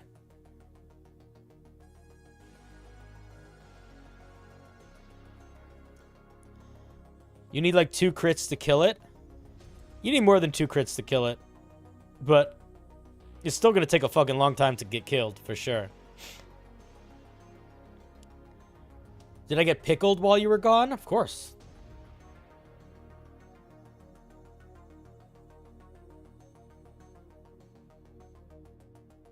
Yeah. The regen is cartoonishly too high. Eternal Hunger. Wendigo have been warped by their hunger, and controlled by it. When a creature falls unconscious or dies near the Wendigo, it automatically succeeds on passive perception checks to locate them. The Wendigo will immediately will mindlessly move to any unconscious or dead creatures and consume them. I don't think you need to do this weird rigmarole with the perception, motion sense thing for the unconscious. Just say they just can tell where they are. I don't think you need to have them automatically succeed on their perception check to locate them. I think you can just have them be like, when a creature dies or falls unconscious within 100 feet of the Wendigo, it knows their exact location.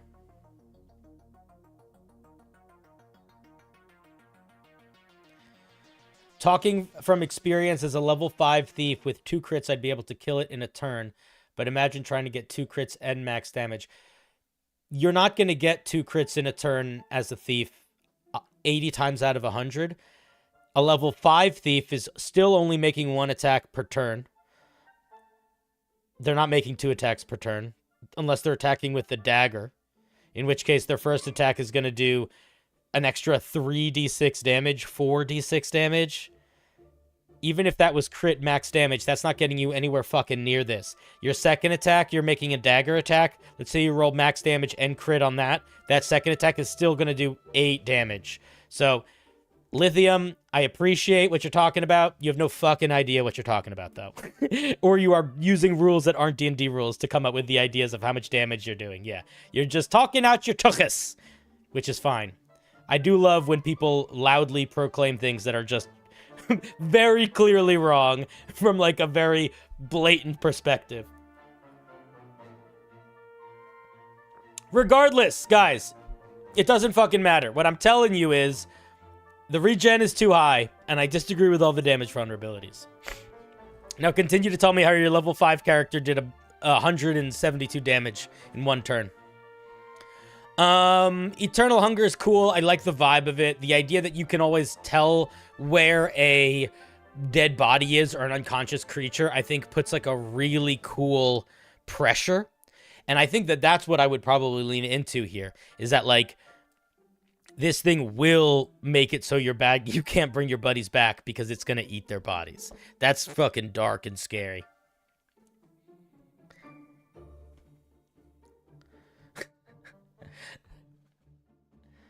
Okay. Oh, they were talking about Pathfinder. That makes sense. Listen, if I'm ever playing basketball, I really should be using the same strategies that baseball teams use. Because listen, I know how far people can throw baseballs. So it's probably around how far as you can throw a basketball. Right? Because I mean, baseball players and basketball players, they're basically the same. It's basically the same game. It's not that different. They both use balls. Yeah, 30 HP is 17% of the monster's health every turn. Yeah, no, it's too much. It's way too much. It's way too much. It's way too much. We all disagree with the hit with the regen amount. We're moving on. We don't need to agree. We agree to disagree with it.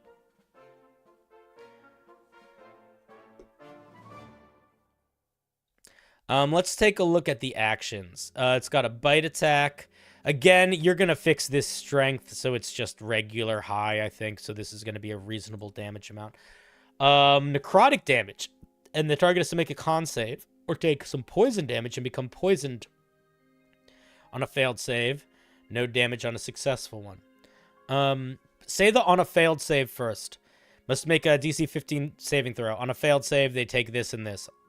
Make sure that that's first. Also, I think the poisoning them is fine. I would make the ongoing damage necrotic, though, not poison, just because the initial damage is necrotic.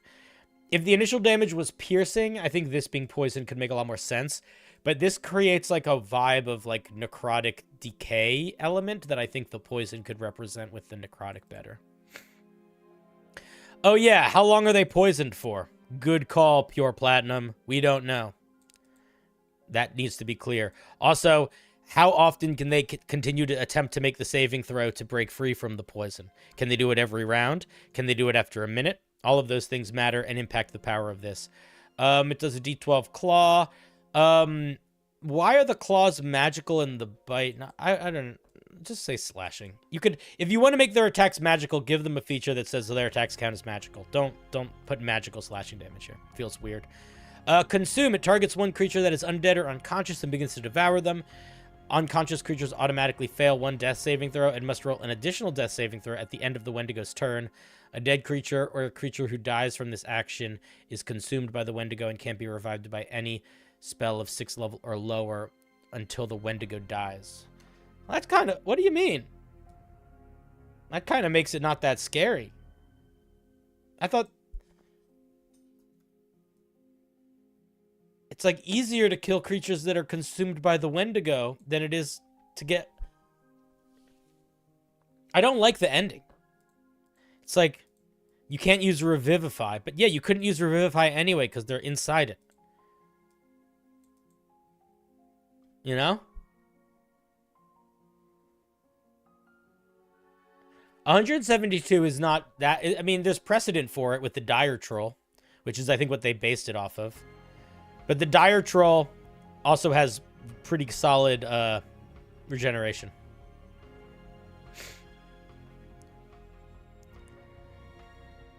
This thing also gets a lot more immunities than the Dire Troll gets. I think it's more of a Devour Soul situation. If that's the case, I would not call it Consume, and I would not talk about it as eating the creature. I would use language that implies that it's not literally eating the creature, but it's like eating the soul out of the creature.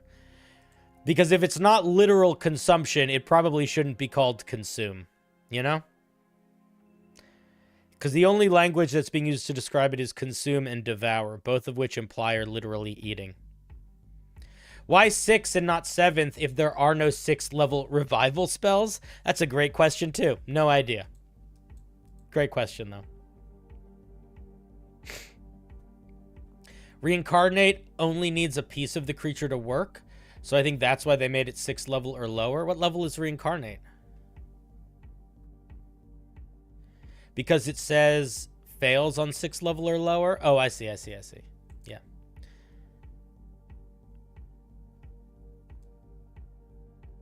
That makes sense. Can you upcast Revivify? You can upcast anything. It doesn't always have a bigger effect, but you can upcast anything. Fade into the Shadows. Reincarnate is 5. Okay, so then it could be 5th level or lower. Because right now Reincarnate is included in here. So, Josh, what are you talking about? Josh, who are you arguing with? What's the point you're trying to make? Josh, you just pointed out that Reincarnate is a 5th level spell and then said 6th level or lower. So, but then that's not a reason for it to be 6th level or lower. That's a reason that it should be 5th level or lower. I don't understand what you're trying to say. You're confusing me. Fading into... You're not trying to argue. I didn't think you were trying to argue, but it seems like you were like trying to make a point, but you made the point for and against yourself in the same sentence as far as I understood it. Fade into shadow. While not in sunlight or magical light, the Wendigo can turn invisible. This lasts until the Wendigo enters sunlight or magical light, or if it loses concentration as if concentrating on a spell. It's a neat idea, but I think that for me, I think you got to figure out the consume. All of the numbers seem weird. I think a big part of this is all your numbers seem funky. The hits don't feel hard enough. The healing feels way too high. The speed feels weird. The AC feels weird. Motion vision needs more clarity. Strength in the dark, I think, just needs to change into something that's less. You're changing a whole monster. You're changing all the numbers. I think it needs to hit harder. I think consume needs to be a lot more clear as to what is actually happening. And I think fade into shadow is fine. It's a neat idea. I don't know if I don't know what I feel about it.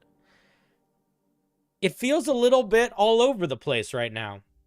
I'm wondering if because you based some of it on the Dire Troll, it's just like I feel like this would be so much better if it had no regeneration, and you sort of I would pull away from the troll stuff. I don't think this makes sense to have regeneration.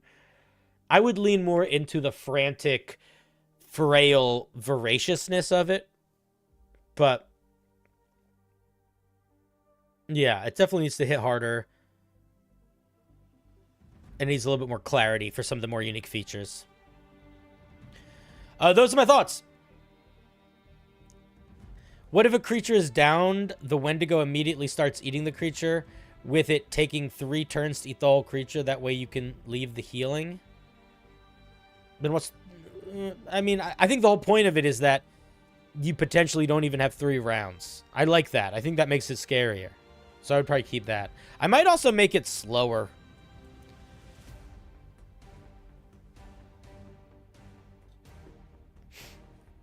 Oh, yeah, that's kind of a neat idea. Maybe in some forms of light it regenerates, and in darkness it doesn't, or invisible or whatever. Yeah. Holy shit, bro is fast? Yeah. 80 feet. Really fast. Yep, really fast. So I think all your numbers need some adjusting, and I think that either in up or down. And then I think, yeah, I would lower that. But I also think that you got to figure out what is literally happening with this thing and simplify the mechanic expressing that. It's a cool idea. I like it. I like monsters that change vibes in light and dark. I like the idea that it knows where dead things are. I think that's cool. Those be my thoughts. When a creature is downed, it gets a failed death save and has to roll 2 death saves per round. That's plenty scary for a downed player. Yes, but you need to explain that and make that more clear, because Goddess, and I mean this from the bottom of my heart, the sentence you just said explaining the mechanic in the Twitch chat is more clear than the way that you wrote the feature. So I think you need to clarify the feature a little bit more. But also, is it eating them or not? Like, can somebody touch them? Are they restrained? Are they total cover? Are they inside it? Like, there is a mechanic for creatures swallowing other creatures in D&D. I would look to things like the purple worm, or any other creature that eats things, any of the big frogs. Then you need all of that language. You need all of that language for any of the creatures that have a swallow or engulf feature. Because right now it's unclear. Froghemoth.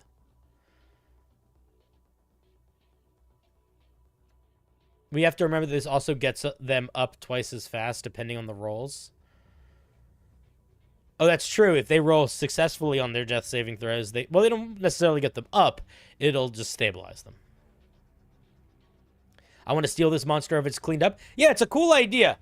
There's definitely some cool stuff in here. It just needs a lot of work from a balance perspective, and we need clarity in the way that these features express themselves.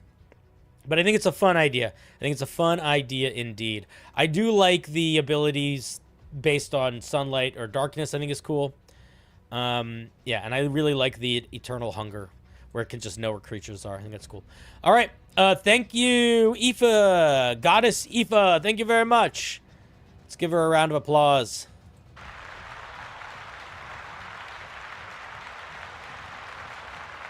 Very cool. The Wendigo. The Wendigo who? The Wendigo where?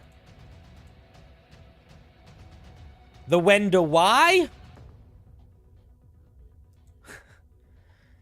Oh God, I'm so stupid. You're not stupid, Cinder. You're great. You're the greatest man in the world. You're the most powerful creature in the whole universe. The only creature is more powerful than you. They haven't even found yet. But they will. They will. Alrighty. 1 second.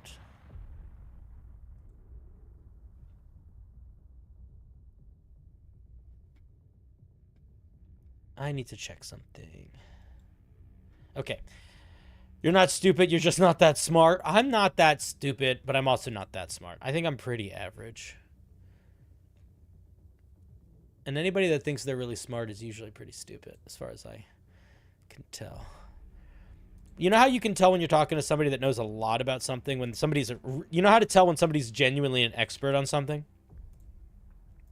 When you ask them if they're an expert on it, and they say, eh. When they're, like, hesitant. Or when you say, like, you know a lot about this, right? And they're like, yeah, I know a little. I don't know that much. Then they probably know more about it. This is especially true for languages. If you think someone is fluent in a language and they say I'm not, and they say I can speak it, but I'm not like fluent. That means they understand the language pretty well, because they understand the language well enough to know that they can speak it, but where their limitations are. It's the people that are like, yeah, I'm fluent, where you're like, okay, you're not fluent. You're silly.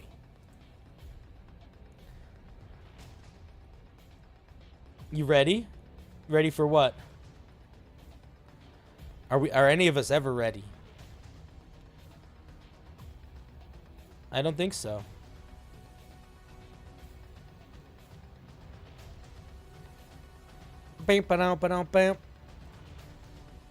Spin the wheel.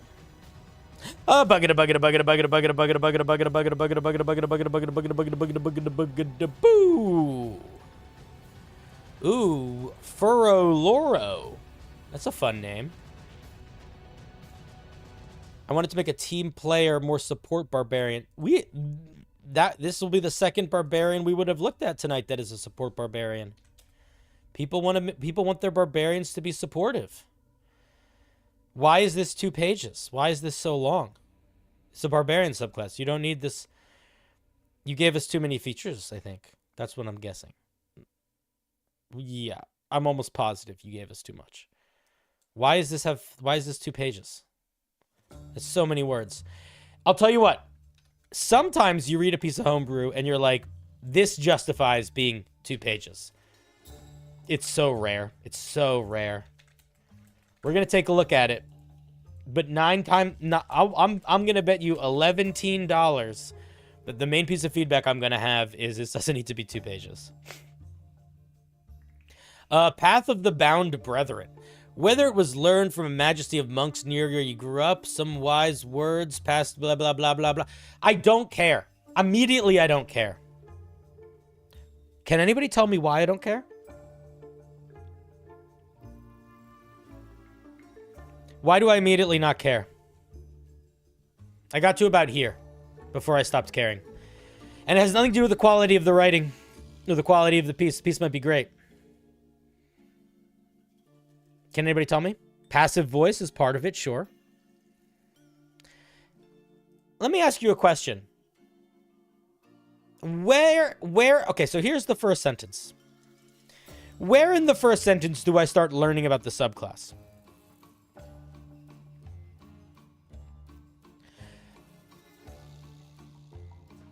I can tell you where I think I learned where you first start learning about the subclass.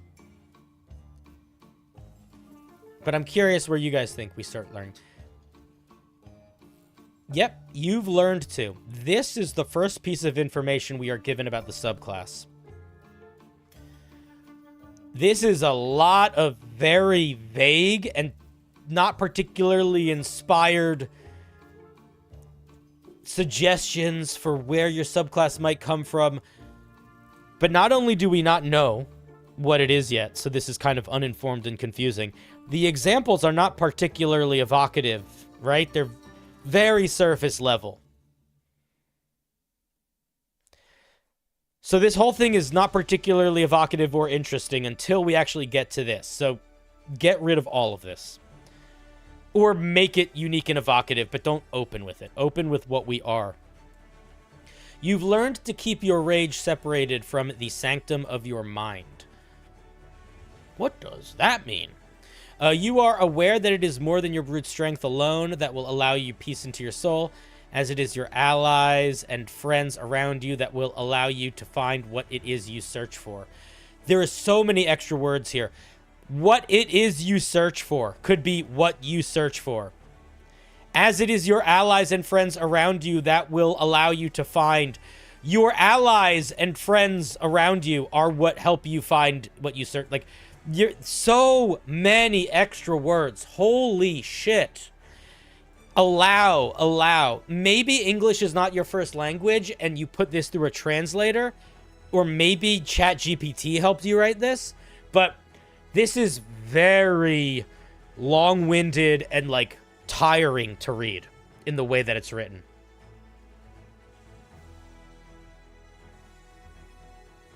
Yeah. And it does feel bad to read. I agree. And it doesn't mean you're a bad writer, but literally it feels bad to read because it's written in the passive voice. It's long-winded and it's really not particularly like specific.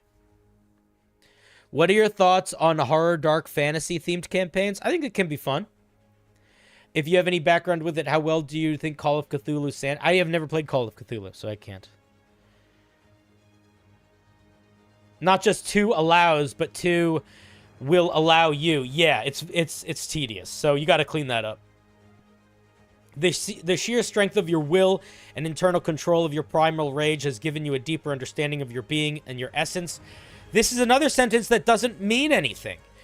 The whole first thing you're saying here is that you have a deeper understanding so you can chill from your rage. But is it the chilling from our rage, from our deeper understanding? Or is the chiller rage what gives us a deeper understanding? Is it... You're sort of saying the opposites, right? Your very soul is also not a sentence. Through the grasping of this concept... Through the grasping of this concept. What's going on here?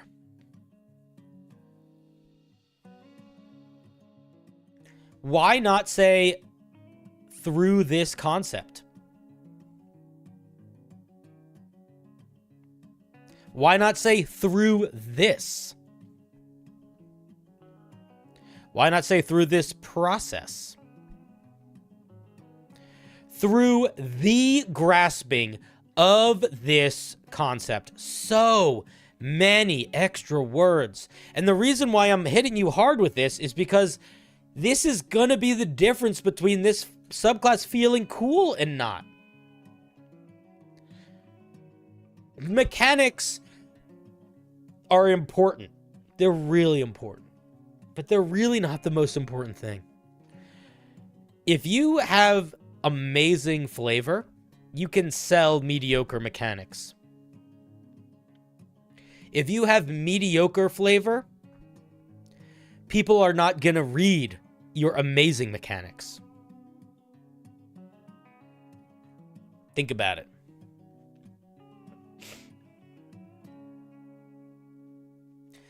I've spoken to the players. I mean, keeping them in mind. I gave them a false Hydra arc that was written okay, and they enjoyed it. I keep that in mind. Oh, you're talking about some false Hydra shit.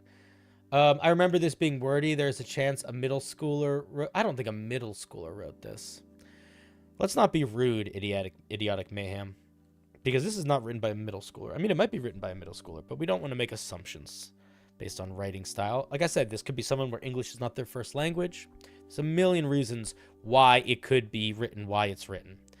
The most important thing, though, is just addressing the things that are slowing us down and making sure the person who wrote this knows that they are an issue that they can address if they want to. But whatever got them to writing like this is not really ours to judge. We're not judging the people that are writing this. We're judging the writing. The only time it's really okay to judge the writer on my show is if the piece that they put out is like genuinely offensive, or if they are being an asshole. If they're not being an asshole and the piece they put out isn't offended, we're not really judging them, because I don't think that's fair. But yes, this is a lot of words to say very simple ideas. Okay, let's see what we're getting at third level. We get two things at third level. Calm within, fury without. Starting at third level, you have learned to separate the physical rage from your emotional state. Yep. Your body is a storm, your mind and soul are a hurricane. Again, we don't need 2 sentences of flavor text before we get to the mechanics. Let's just get into the mechanics. While raging, you have resistance to psychic damage and advantage on wisdom saving throws. Okay, that's pretty fucking strong. Let's see what else we get. This is very strong. This is okay strong. Advantage on wisdom saving throws on a barbarian is very good. I might push this back to a higher level. Also, starting at third level, at the start of initiative, before rolling, pick one ally within 120 feet to create a bond between your souls.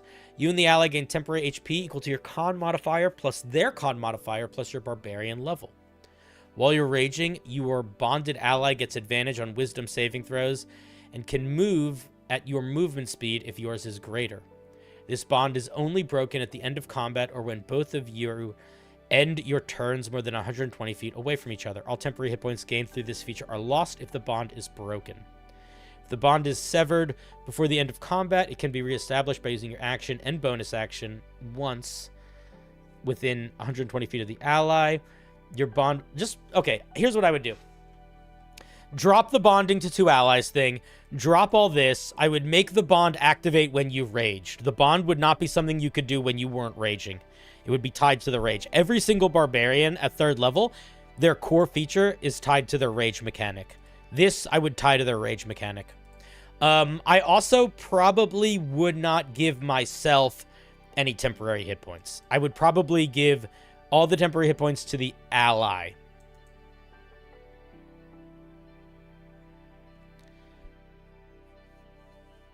Temporary hit points on a barbarian's rage automatically is pretty strong. It's not crazy strong, but it's strong enough that I think it's worth thinking about a little bit. Or maybe if you don't want to do that, lowering the amount of temporary hit points that everybody gets. But also, like, what does this feature even do?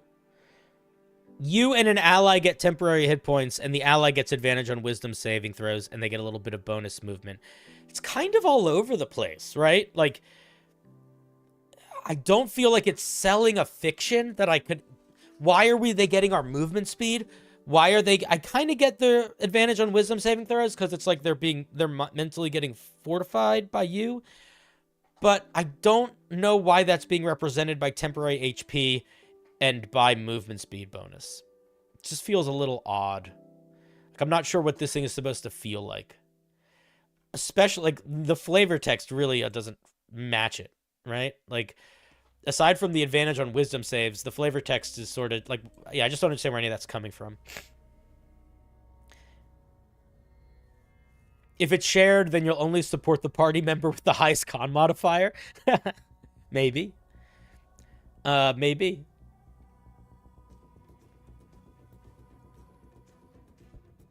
Bum, bum, bum. Music's getting too scary. Calm down. There is another barbarian that has a way to get a bunch of temporary hit points. It's the Battle Rager, and they get a thing at 6th level where whenever they reckless attack, they can gain some small amount of temporary hit points, which actually I think is a really cool mechanic. Yeah, I don't know, man. What is this thing selling at 3rd level? Guys, how do you feel about this? It's like an alternative. Basically, what we're getting here is an alternative warding bond. And I think doing an alternative warding bond as your rage mechanic is a neat idea. I just don't know if I feel like the temp HP wisdom saves movement is the thing I would do. Yeah, I'm not sure. Could it be that you can use a reaction to make an attack against the creature makes an attack against your bonded ally? That's going in a very different direction, but that's a direction that could be interesting.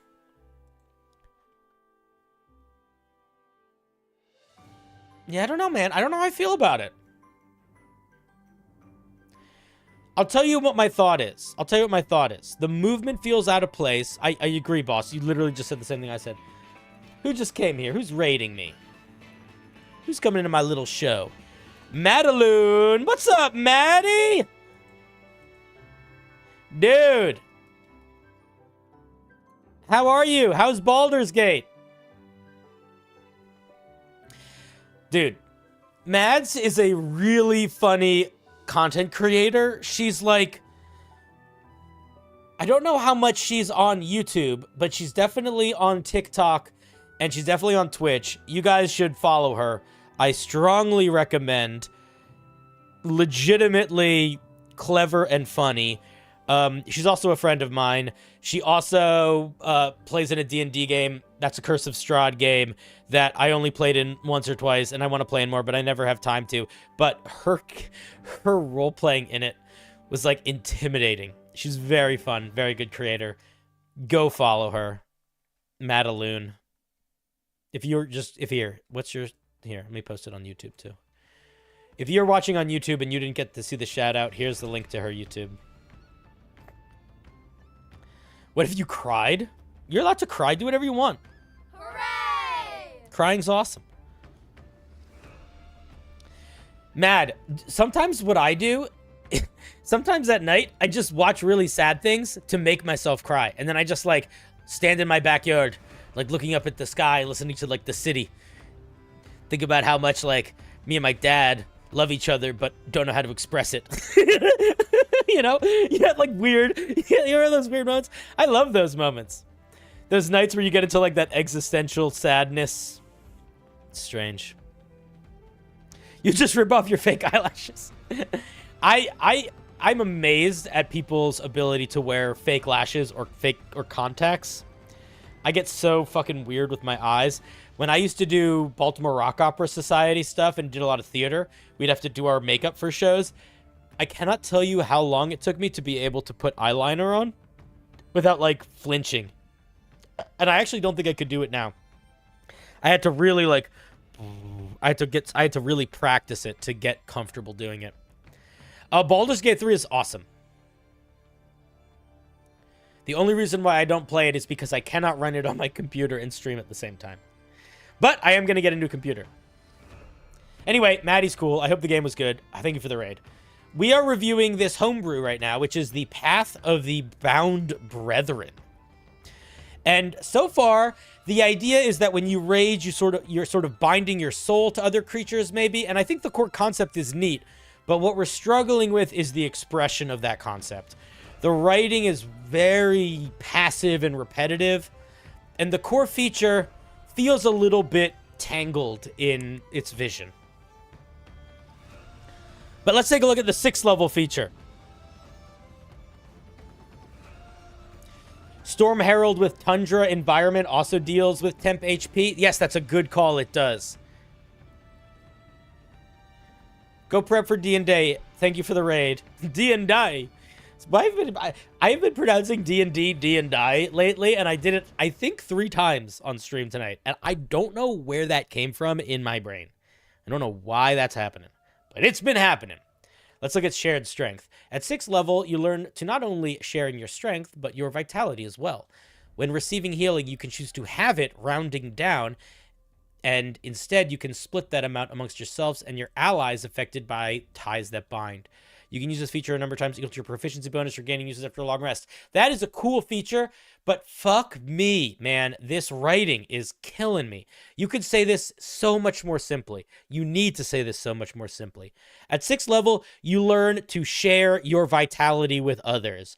Period. Whenever you receive healing, such as from a healing potion or a spell, you can choose to only receive half of that rounded down. Period. You then can give the rest of the healing, then you can then give that same amount to a creature that you are bound to, or to a creature of your choice within 10 feet of you, or something like that. But you gotta get these sentences less convoluted. You gots to.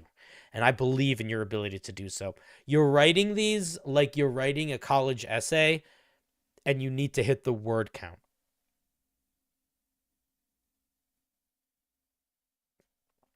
It's not immortal because you're limited. You can only do this proficiency bonus times per long rest. That being said, I do think there are 2 things I would change about it to make it feel more reasonable. 1, I would not make any healing do this. I would make it only work on healing magic. That way, it might not be your resource that's getting depleted, but it is someone's resource that's getting depleted. So you basically have to be healed through something that is using a spell slot in order to activate this feature. That's one way you could balance it. The other thing, and I think I would do both, is I would not give you this proficiency bonus times per day. If anything, I would give it to you constitution modifier times per day, but I could also see you getting it once per short rest. I think that both of those would be reasonable. I think once per short rest would probably be too weak. So I think keeping it something more regular would be fine, but just making it so the healing has to come from a leveled spell, I think will do you wonders in terms of actually balancing this thing out a little bit better. The music ended. The music returns. What happens if I just do this music?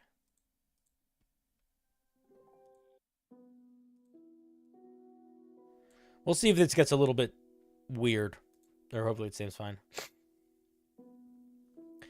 Do you even need to specify having? Couldn't you just say distribute the health with allies? Oh, that's true. You could do that. It could just be, instead of, you can just split the healing up as you see fit between yourself and the bonded ally. That would make it a lot more powerful. But I think that would also be okay. I think that would be cool. Can you be bonded to an ally that's been downed? I would assume so. I would assume so. The way that I would do it is it would be that you could bind yourself to a creature when you rolled initiative, not when you rolled initiative, when you started your rage. And then maybe as a capstone feature, I would allow you to use your bonus action to switch what creatures you are bonded with. But that only really works if you drop the temp HP things and you make it more of like a creature gets a passive benefit feature when you're bonded with them. If anything happens like on the activation, I don't think that works.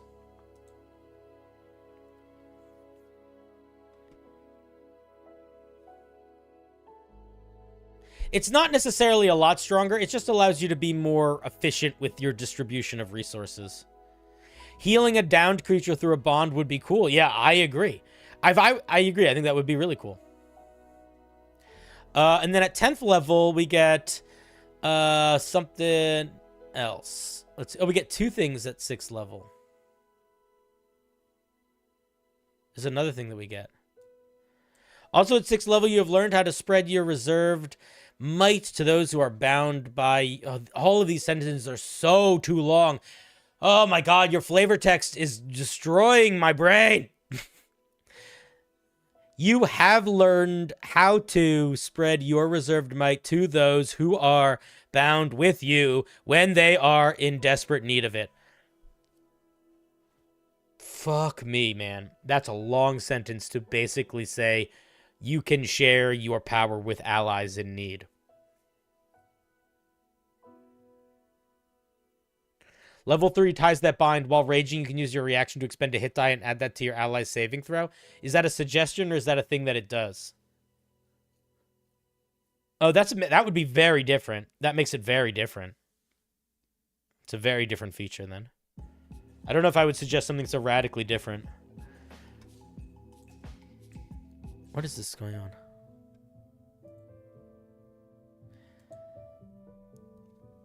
Yeah, I mean, if you, that's a suggestion that they could listen to maybe if they want, but I'm not trying to suggest stuff that's so radically different. I'm more just looking at it the what's handed to me.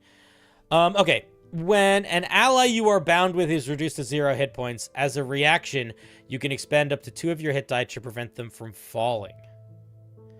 What? What does that mean? Prevent them from falling. You roll the hit die and add your con modifier. Your allies resort to 1 hit point and gains temporary hit points equal to the numbers you rolled. This is much too strong. Like, this alone is enough for a 6th level feature. I would just get rid of this whole thing. I would just cut this whole thing out. It's also, they're kind of doing the same thing. Like, this is healing the guy you're bound with. This is healing the guy you're bound with. It's basically the same feature. This is doing something radically different in what it's doing, but the end is very similar. So I would just cut this whole thing out. You don't need it. Not only is it not selling any unique flavor, it is overpowering something that already was kind of overpowered. Soul Shaking Strike. At 10th level, your involvement with souls and their workings gives you brief glimpses into the axis of otherworldly plane. All right, I genuinely am just going to skip ahead to the features because this flavor text is so long-winded. Okay. When landing a critical hit, you can force the target to make a wisdom saving throw. On a failed save, your strike slips into the ethereal plane as your blow shakes... Okay, where is the fucking mechanics? Stop this. This is too much flavor text. I appreciate that you like writing flavor text. It's too much. Especially with how many words you use to say it. Your damage rolls, including your brutal critical damage, is dealt as psychic for this attack. Like, do you know what this... genuinely, do you know what would be better here? On a failed save, the damage from your attacks becomes psychic. That would be so much better. Just as evocative, honestly. Because you don't need more than this flavor text up here. The target suffers disadvantage on wisdom or con, ability checks and saving throws, your choice, involving you or your bonded allies for a number of rounds. Equals your proficiency. This is such a long sentence. Once the creature has recovered from this effect... Okay. If you want to keep this feature, this is what I would do. When you roll a critical hit on an attack roll against a creature, you can force that creature to make a wisdom saving throw.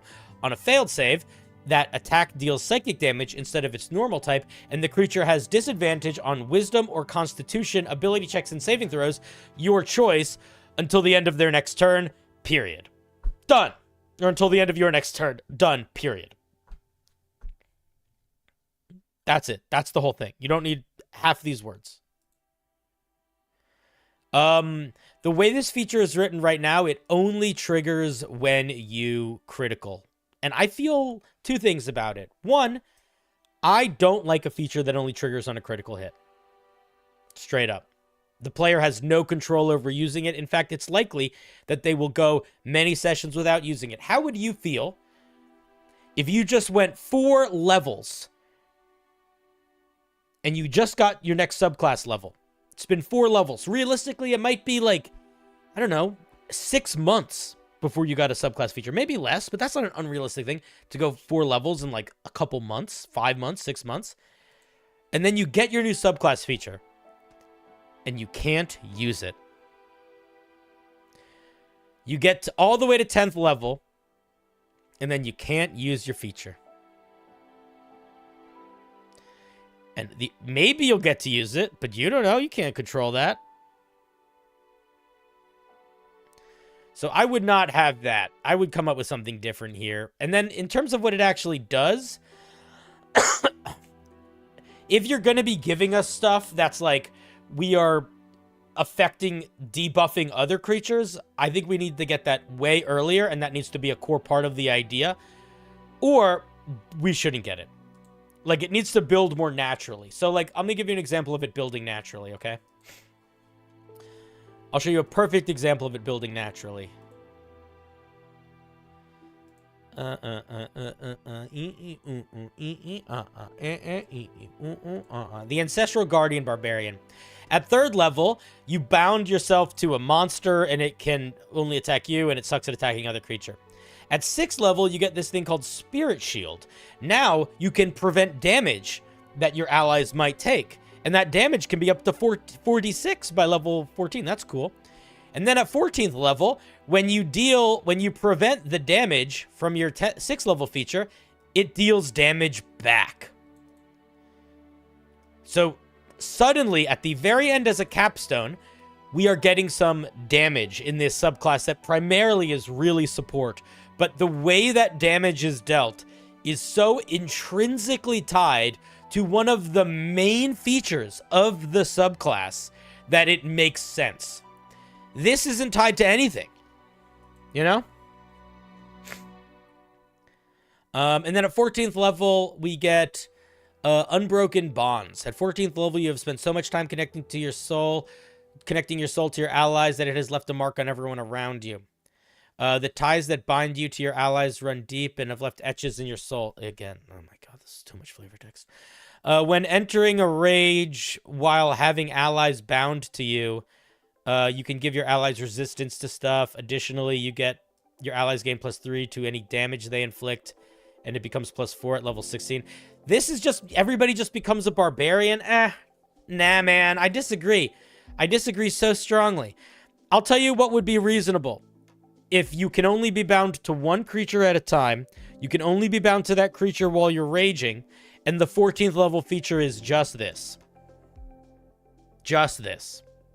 Everything else I would drop. I think this part is reasonable and kind of neat. It's sort of, I will say, this dances very closely to one of the least popular subclasses in all of D&D, though. I just want to point that out.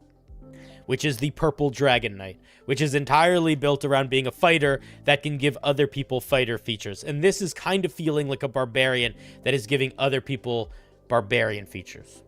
Yeah, bludgeoning, piercing, slashing resistance is huge, which is why I think being able to do it once, one rage per day to one ally and nothing else is totally reasonable. Everything else is just overkill, and then this extra thing is just like a silly amount of overkill. I don't think we need to worry about the extra damage stacking with spells because it should not be kept. But I would say if the extra damage was kept, it should definitely not stack with spells. It should be attacks and single target attacks. Weapon attacks, I would specify.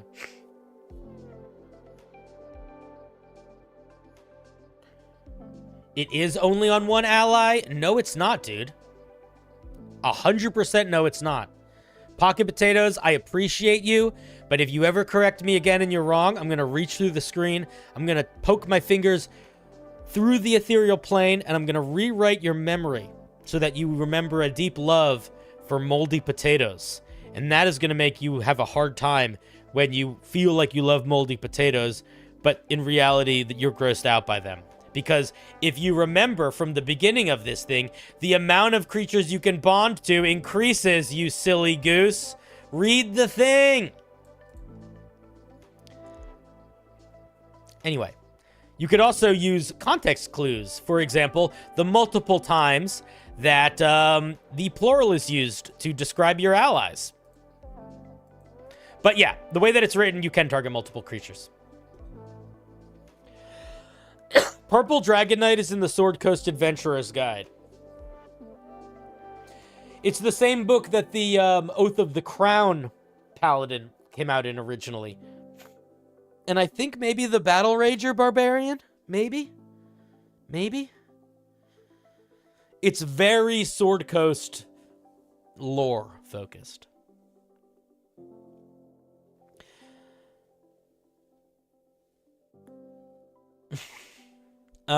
Okay, so main thoughts. I think you are way too in the weeds with your flavor text. And it is an issue that's not just up at the top, it is throughout the piece.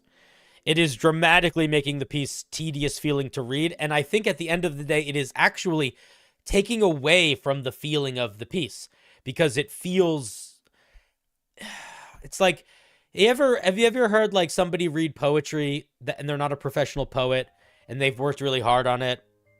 It's like that. It's like, you're like, okay, you're not taking me on a journey. Yeah, there's a lot of phrases, but you need to take me on a journey, you know?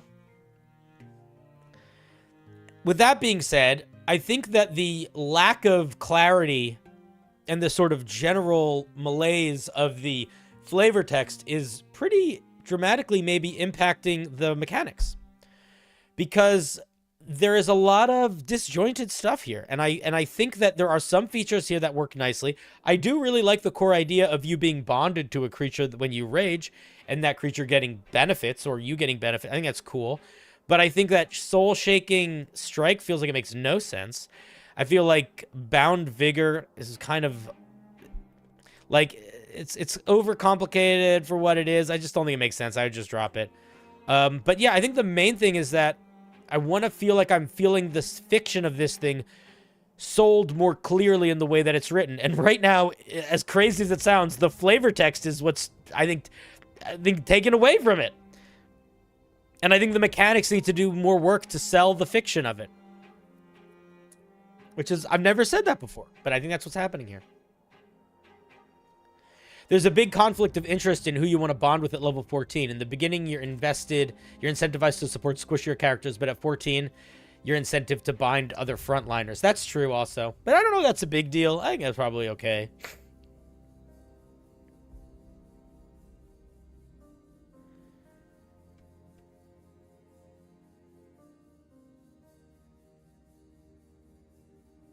Yeah, you should definitely not write Homebrew before you learn how to play D&D.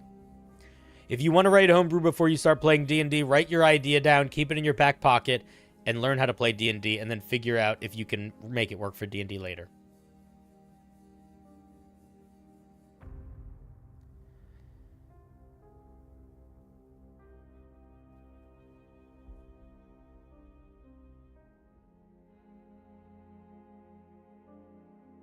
Some of these might be new players. I don't know. But basically what we do on this channel is people send me their D&D homebrew that they've written and they've polished and they've worked on, and they're ready for some pretty critical feedback. And I give critical feedback. So for example, this person's piece, genuinely the most important thing for them is to shortening their sentences. This thing is going to go up 16 times in quality when they figure out what from the flavor text to eliminate and how to express the ideas in more action-oriented language. The next thing I think they need to work on is a combination of balance and focusing features. And then I think it's going to be in a much stronger place. All right. Thank you for sharing. Feroluro. Let's give them a round of applause.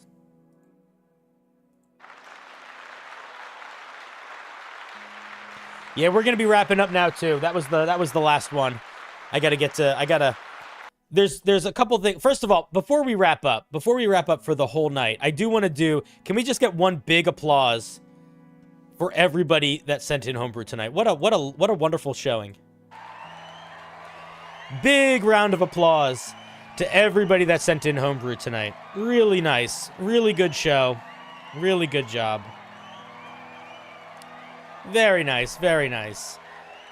And as a reminder, if you are a subscriber on Twitch or a Prime member on Twitch, including if you got gifted a sub, Calico, thank you for subscribing.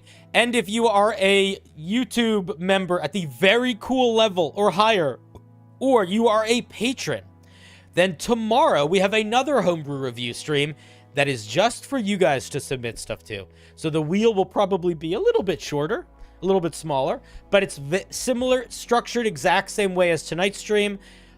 Basically, no prompt. You could just send in whatever you want, and we'll take a look at it. So if you are any of those things, if you're a member, a patron, or a sub, that is going to be what we're doing tomorrow. And if you're not any of those things, you can still join us tomorrow and explore some homebrew with me, and we'll go through some neat ideas, and we'll figure some shenanigans out. Yeah, should be a good time. Should be a good time. I think it will be a good time. All right, friends, but it is time to start saying goodbye. I've decided that I'm going to be... Chaos Stripe, did I say thank you for becoming a member? I don't know. Chaos Stripe, thank you for becoming a member. I appreciate it very much. The announcement came in late. I saw it, and I was like, wait, why didn't I get the announcement? And it just popped up. Okay. What was I going to say? Oh, I remember what I was going to say. I have decided to make an intentional choice to end stream when I'm ready to be done doing reviews instead of forcing myself to go through them, because I feel like I stop giving good reviews at a certain point.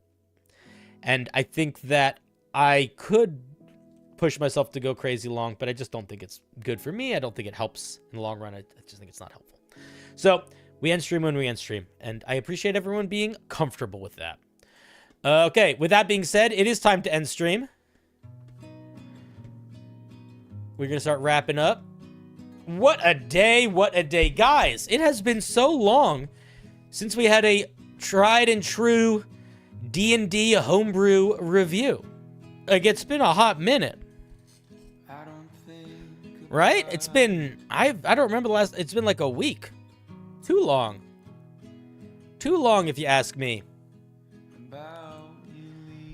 So, let's raid someone. Who should we raid today? I don't know. Who do you want me to raid, chat? Anyone have any ideas? Also, Bildo killed 1,000 bugs for Super Earth. Let's raid somebody that I haven't raided before. We could raid Maisie Lynn. That's kind of a fun person to raid. What is she doing? Maisie Lynn is a wonderful content creator. She is a character. Let's see what she's doing. She's playing The Sims. These guys are like deep into a session. All right, let's go. Yeah, we'll raid Maisie Lynn. We'll go say hi to Maisie. Maisie, it looks like Maisie is in the middle of doing character creation in The Sims, which I think will be a fun thing to join in on, probably. Unless it's done? Is she not streaming anymore? I'm gonna say the gray one. Maybe it scares you like it scares me. Unclear. What do we do? What is going on with my stream? Oh god, my internet. I fucking hate my computer sometimes. Okay, that's not gonna work. Let's see. Oh, Iceball gift and subs. Thank you very much. All right, we're gonna try to raid Maisie. We'll see if it works.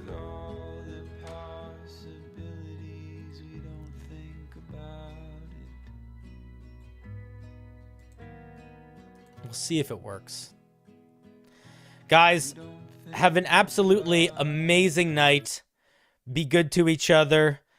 Tell Maisie we say hey. I'll throw the link up in the YouTube in a second, but we're going to go over to Maisie right now. Go. Hooray! Go raid. Oh.